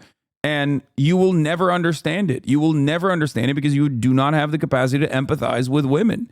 Straight up. It's such an irritating phenomena. I don't know how else to explain it. It's not by accident. There's so many of the fucking top dogs in the debate space are just usually white dudes, okay? It's because in a structure such as, in Western nations, in the structure that we exist under, white dudes are, with some exceptions, like virtually untouchable. They are not considered, they're never like dehumanized in any serious way. And I say this as someone who also is a white man, right? I'm a cisgender, heterosexual white man, okay? And even then, there is at least one avenue where people can actively just rob me of my humanity in every conversation. My name is Hasan, and I'm a Muslim, right? I'm white, but it still doesn't matter. That immediately goes away. All of the optical power, the privilege that I have, can so easily be cast aside. There's perhaps no better demonstration of this than the, Twitch streamer or terrorist shit that's been going on nonstop. There's no better demonstration of this than like all of the haha jokes and the active silencing campaign that these supposedly anti-cancel culture warriors have been engaging in for the past month or so. It's just, there's not really anything you could do in that situation. Like people can just like immediately rob you of your humanity. And I'm telling you this, this is an overwhelmingly white male audience, okay? Even though many of you are gay as fuck. And I'm telling you this so that you can understand that this is a dynamic. If you care about people, even if you are a white man yourself, cisgender, heterosexual white man yourself, even if you are emotionally invested in uplifting marginalized communities, a person that does not care about the humanity of said communities will be able to always sit there and calmly, not dissect your arguments, mind you, but calmly piss you the fuck off. Okay? That's it. So these 1 to 3K streamers feel the same? What do you mean? Self-help equals stealing? Who are you talking to? What? In these sorts of conversations, you are what? You defined who you are? In this setting, in the environment of a debate stage, like becoming emotional or becoming passionate at all, when you are defending the subject matter, will be received by at least one side of the argument that has nothing to lose in this process as weakness. Okay? And it's a deeply frustrating equation, which is why I'm just explaining like the asymmetry of debate. You can always be portrayed as irrational because you got emotional in this process. And it's like, it's the most normal thing to feel. Anger is the most normal thing to feel in this process. Okay? None of what you're saying is meaningful at all. That there should be a time restriction on 15, 22, you're just throwing around numbers. Because there's a debate on how long that duration should be. But my position is that pre-viability, I don't know, some say 22, some say 26. And my addressing you is that the restrictions that you're pushing, and you're disgusting and emotional breakdown. Yeah. My emotional breakdown to you is that when you put these restrictions on women, they in practice are impossible to actually execute. And you have shown that by saying that if a woman refuses to go in front of a court, I never said that. This is what I said, Sam. For the if love they of all that doesn't is take holy. accountability, what does accountability mean? A rape kit. Okay, so if a rape kit, You're saying I was raped with no proof and no evidence, and therefore I they've should be got able to to go terminate in. a 6-month They've baby. got to go in within 24 to 36 hours and say to a doctor, "I was raped." And if they don't do that, then they're forced to carry the rapist baby. Depending on what you want to happen in society, there are things you have to do.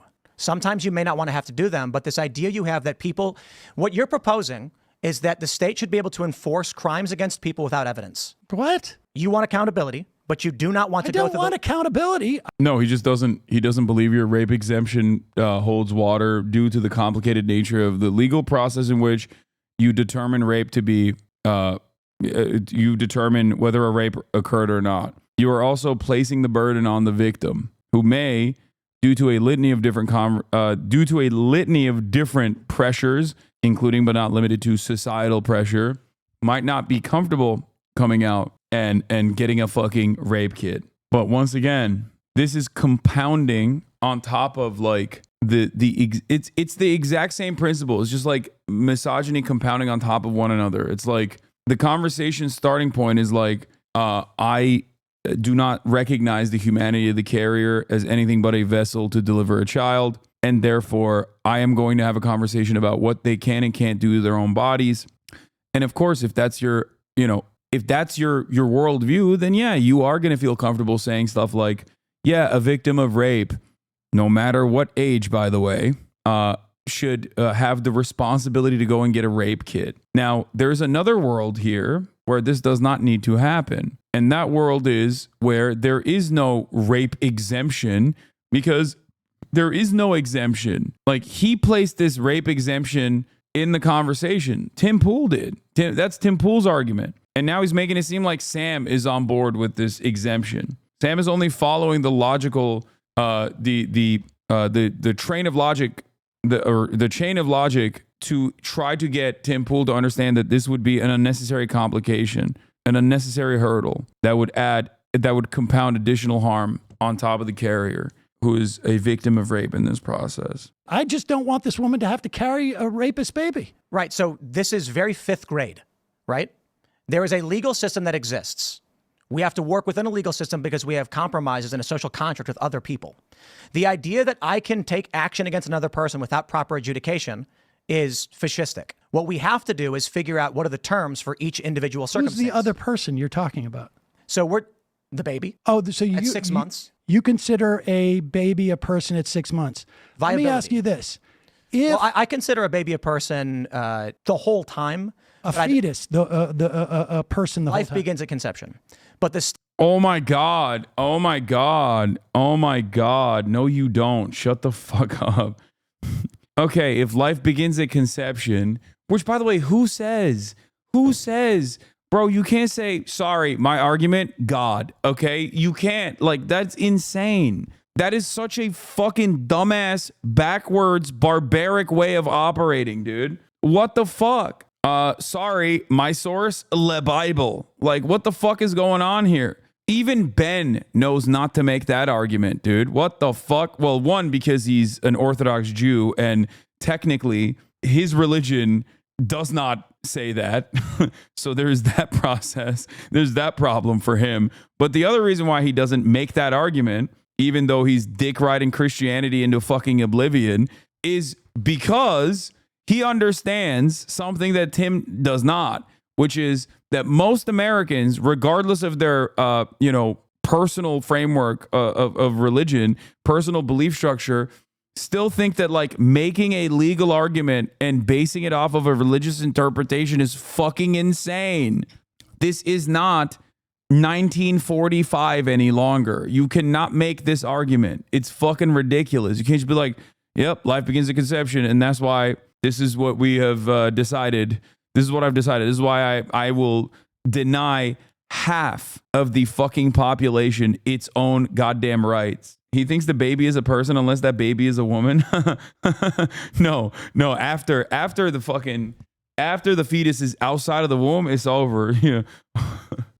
Republicans do not give a fuck, dude. Once the baby's out the pussy, it's like, oh, dude, give the baby a gun. Have the baby fend for itself. You know what I mean? They only care about it for the first 9 months, seemingly. What are you talking about? They do that 99% of the time? What do you mean? Yeah. Once the baby slides out of the fucking pussy, then it's time. It's time for the baby to pick up the goddamn bootstraps. Pick your boots up, baby. Pick your boots up. Buy your bootstraps. It's time to go out and fucking participate in the workforce. Put that goddamn baby in the military. Pay taxes, baby. Dumbass, stupid ass baby. State doesn't Life begins at conception. But yes, but the state doesn't You have believe that in the context of but the immigration? state doesn't have the authority to tell a person when they must give their body to another person. There's arguments over consent, in which case rape is an exception. However, I'm pro-choice. Okay. So you're saying you're pro-murder, like acceptable murders. And it's like, if we create a new legal process, a new legal metric of determining rape, then, you're fine to murder the fucking life. You don't believe life begins at conception if you're like, and some murders are fine. So what we're talking about now, because, make sure you include this in the context, and I'm glad you're here, I can say it to you, is a woman up to pre-viability, in my opinion, should be allowed to get an abortion if she so chooses because of the impossibility of properly adjudicating anything in between. I think that's where, when I say you're having a breakdown, it's because I don't think you're listening to what I'm saying. After viability, we're talking about extenuating circumstances where a baby that could survive on its own. There's now an issue there where the question becomes, why kill the baby? If we're talking about a period where we're not sure the baby's viable or not, we're wondering why the woman carried the baby this long.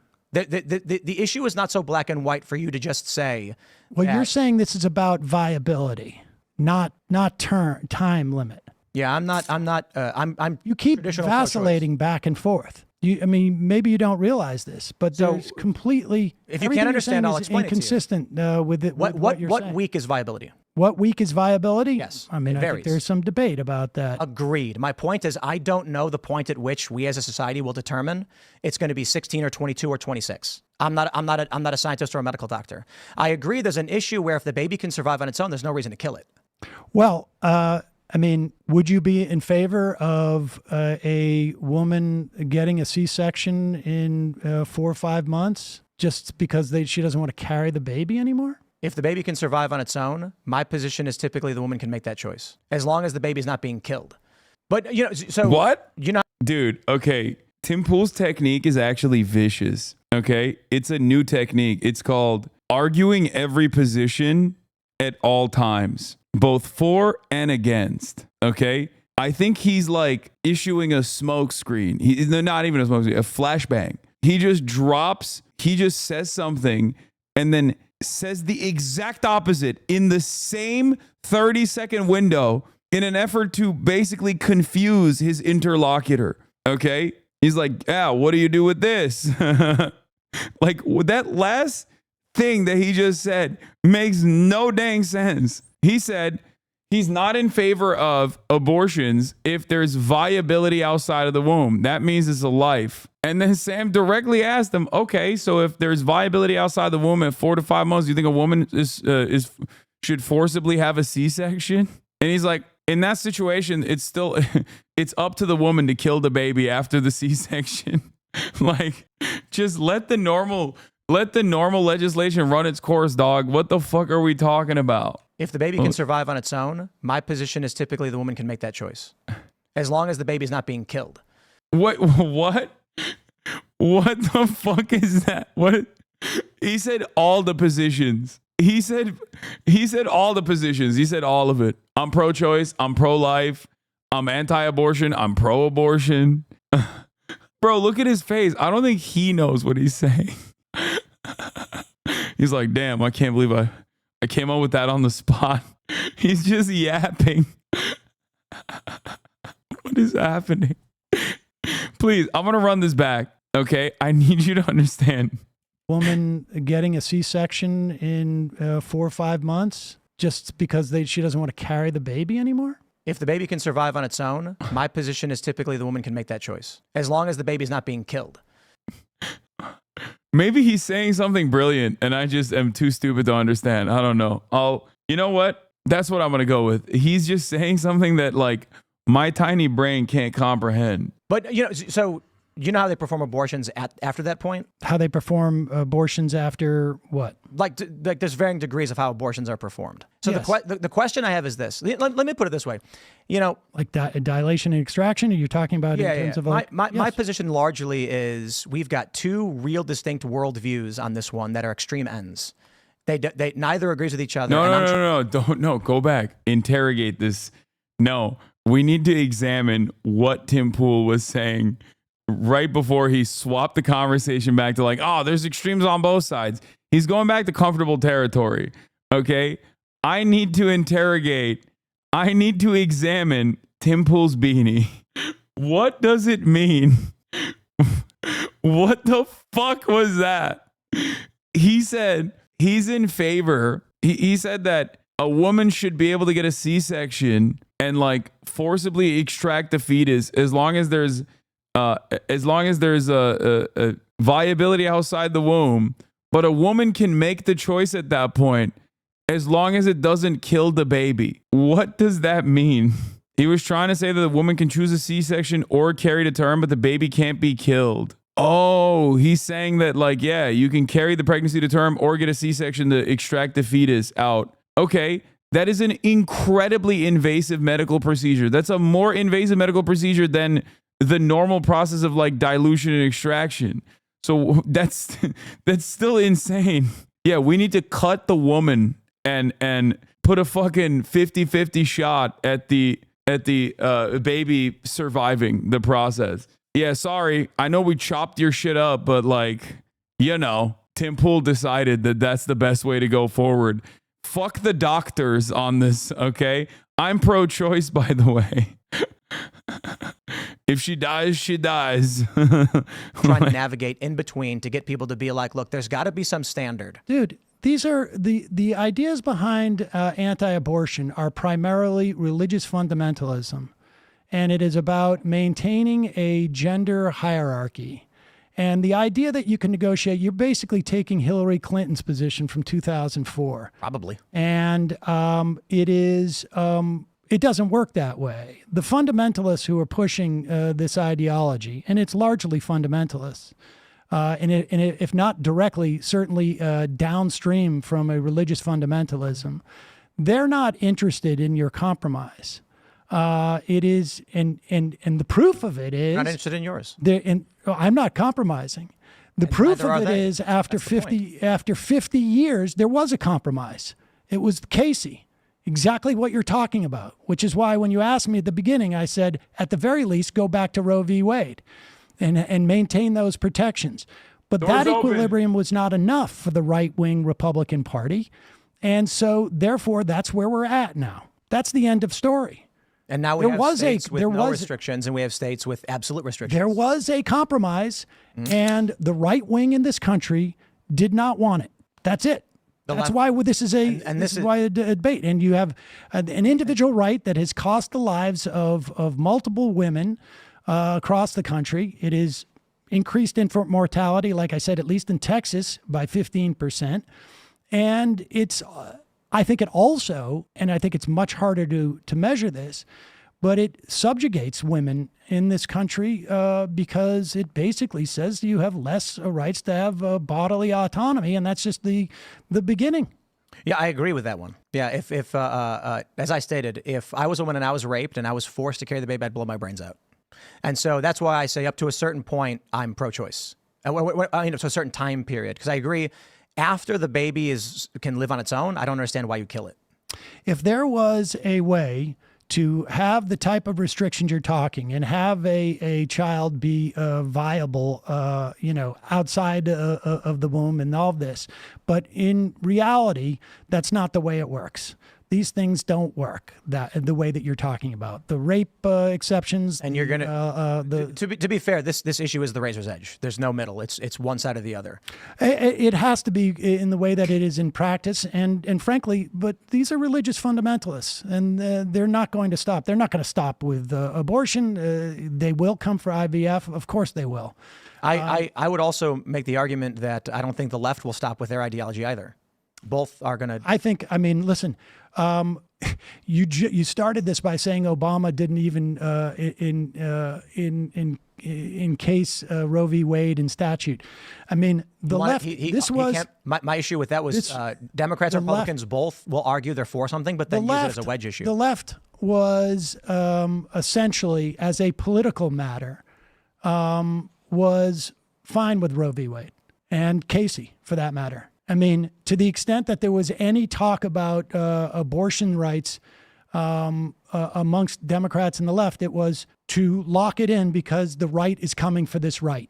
And they have now done it. So I mean, the false equivalency you're making here is literally that. What false equivalency? Well, the idea that the left is pushing this agenda beyond. No, what's happening is I'm talking about the general. There was a compromise. The right's got their agenda items, the left has their agenda items. I guess they're both pushing them endlessly. Well, I mean, everybody's are political animals, and they want, they have their program for society. Which is me agreeing with you. You say Republicans won't stop, and I say I agree on the issues the left cares about. They won't stop either. Well, that's true, and I think people make a determination whether they want a religious fundamentalist party to dictate their lives or not, or an ideological fundamentalist party. Well, no, the fundamentalism is an ideology as well. It's just it happens to be born in religion and religious fundamentalism. Last question, because we've gone way over. I do appreciate you hanging out.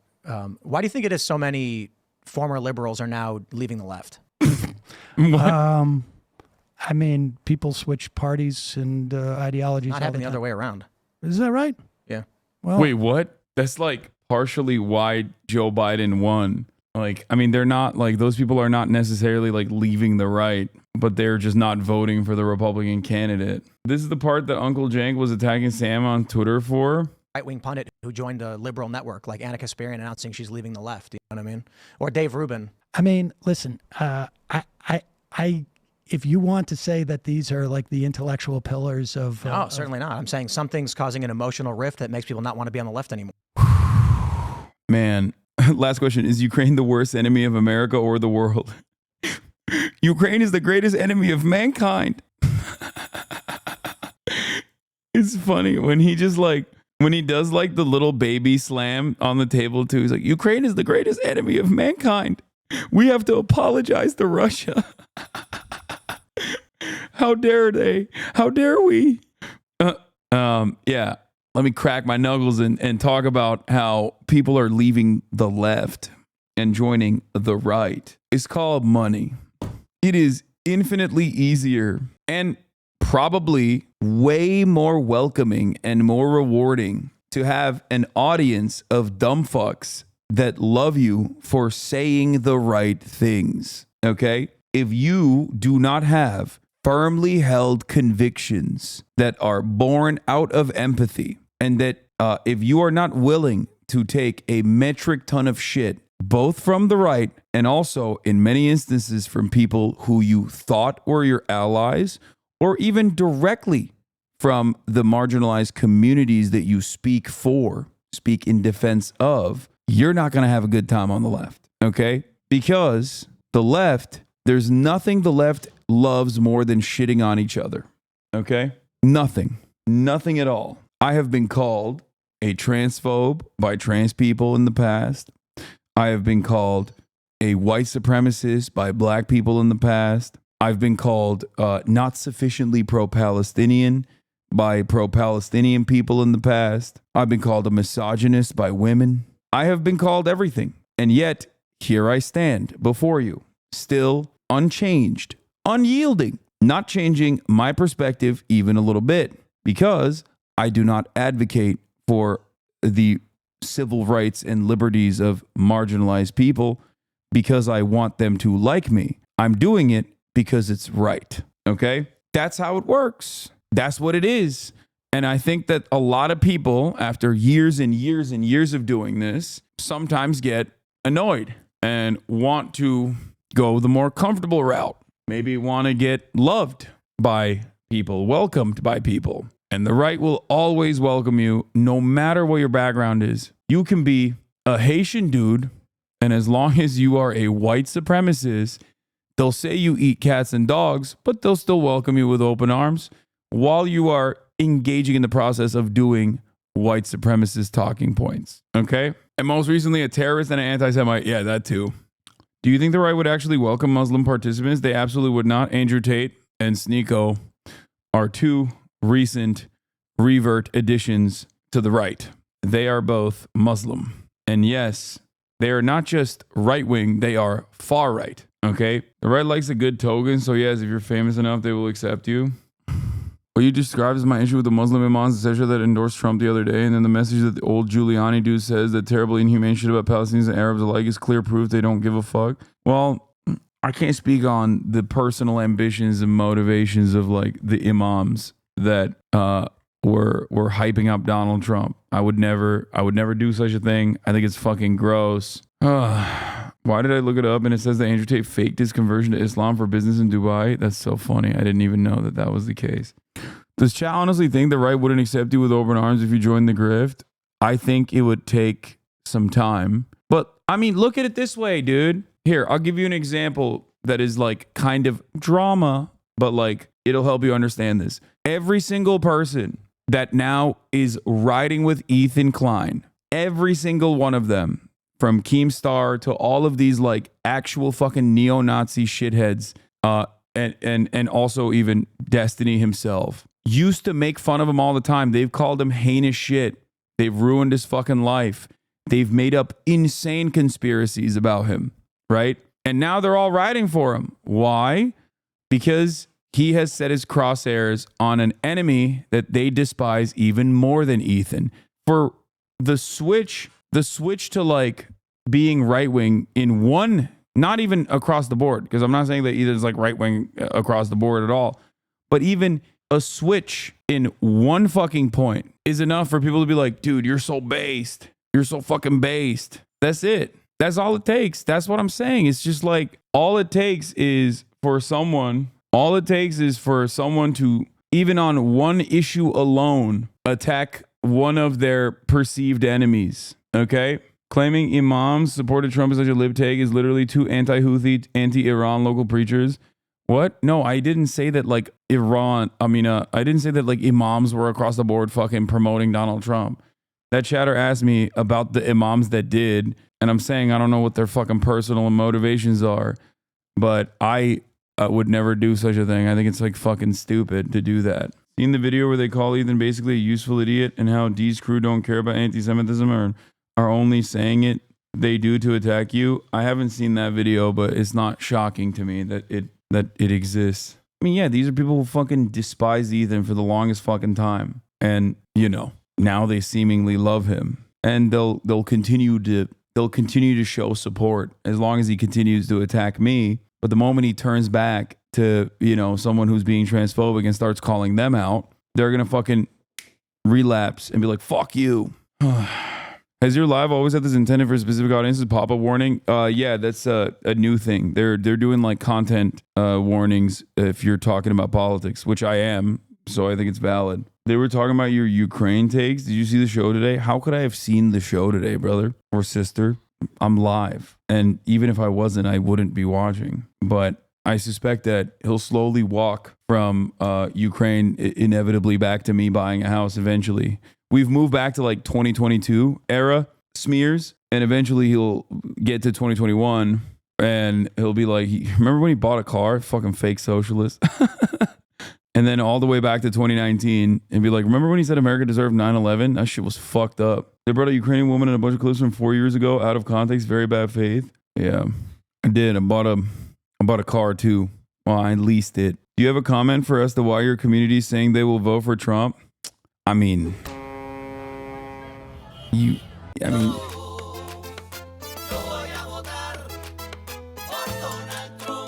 come on, dude. Voy a votar por Donald Trump. Mi gente sale a votar sin miedo a la calle. No te quedes en la casa, así que tú no me falles. Oye, sale a votar, vota con los tres de La Habana. Mano para arriba la gente, ciudadana americana. Ay, por Dios. Yo voy a votar por Donald Trump. Ay,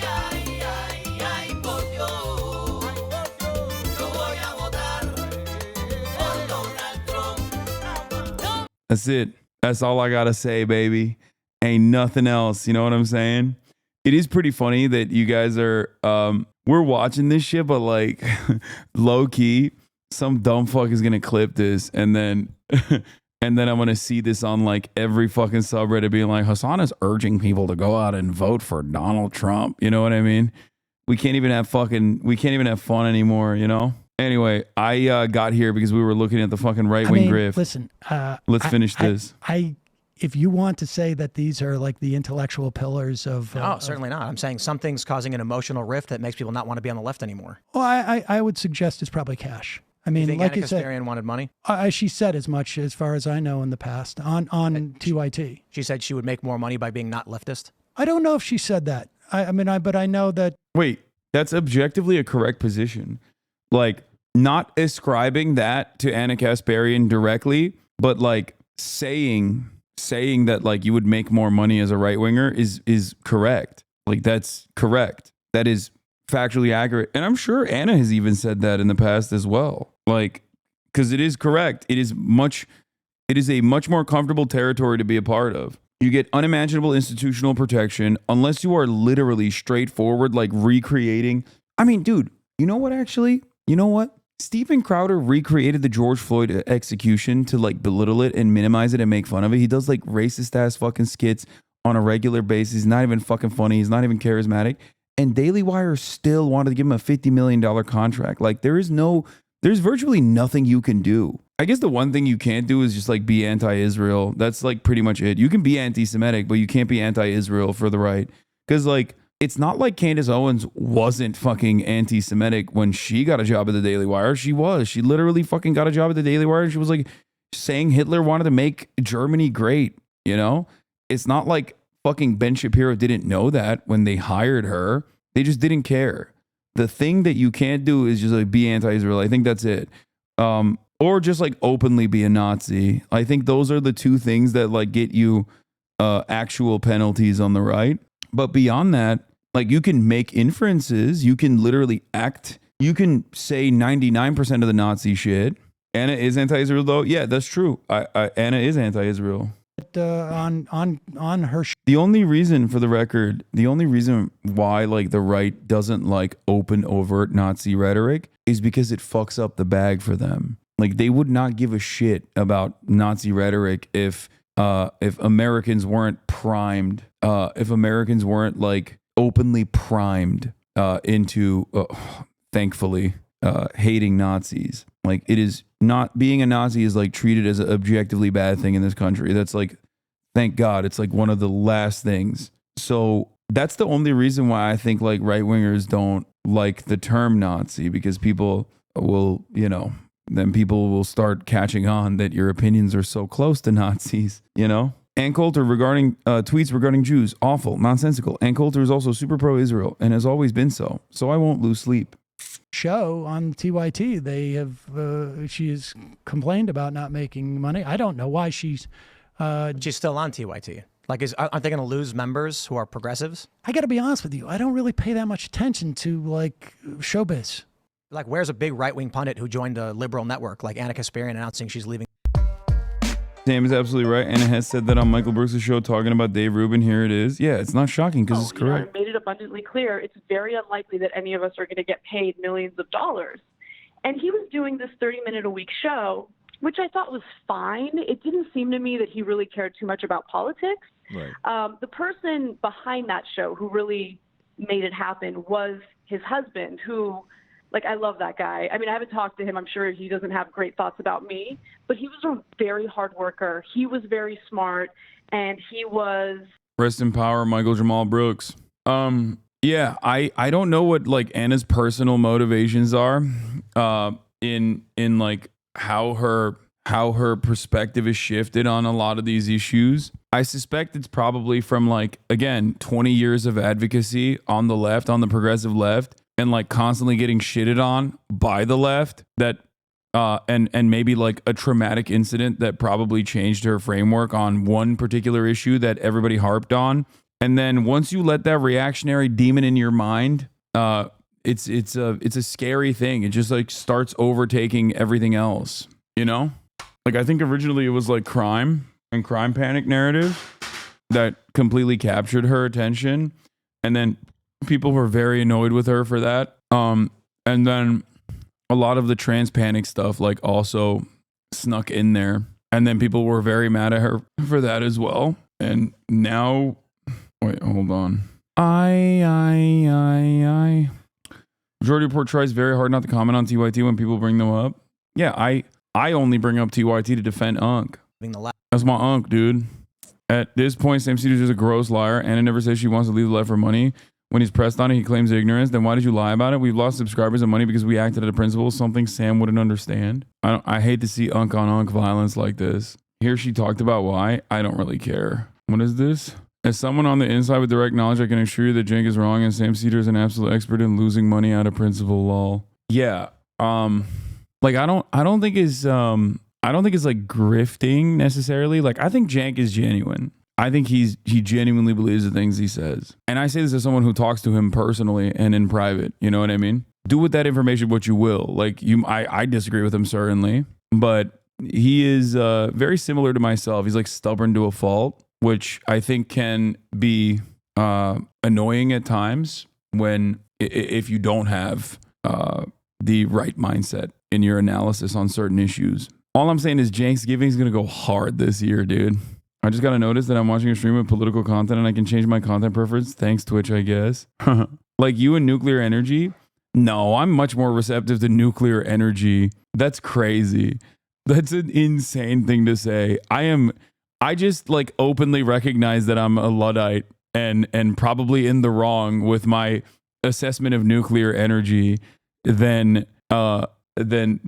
Jenk is with like crime panic shit, you know? That's crazy.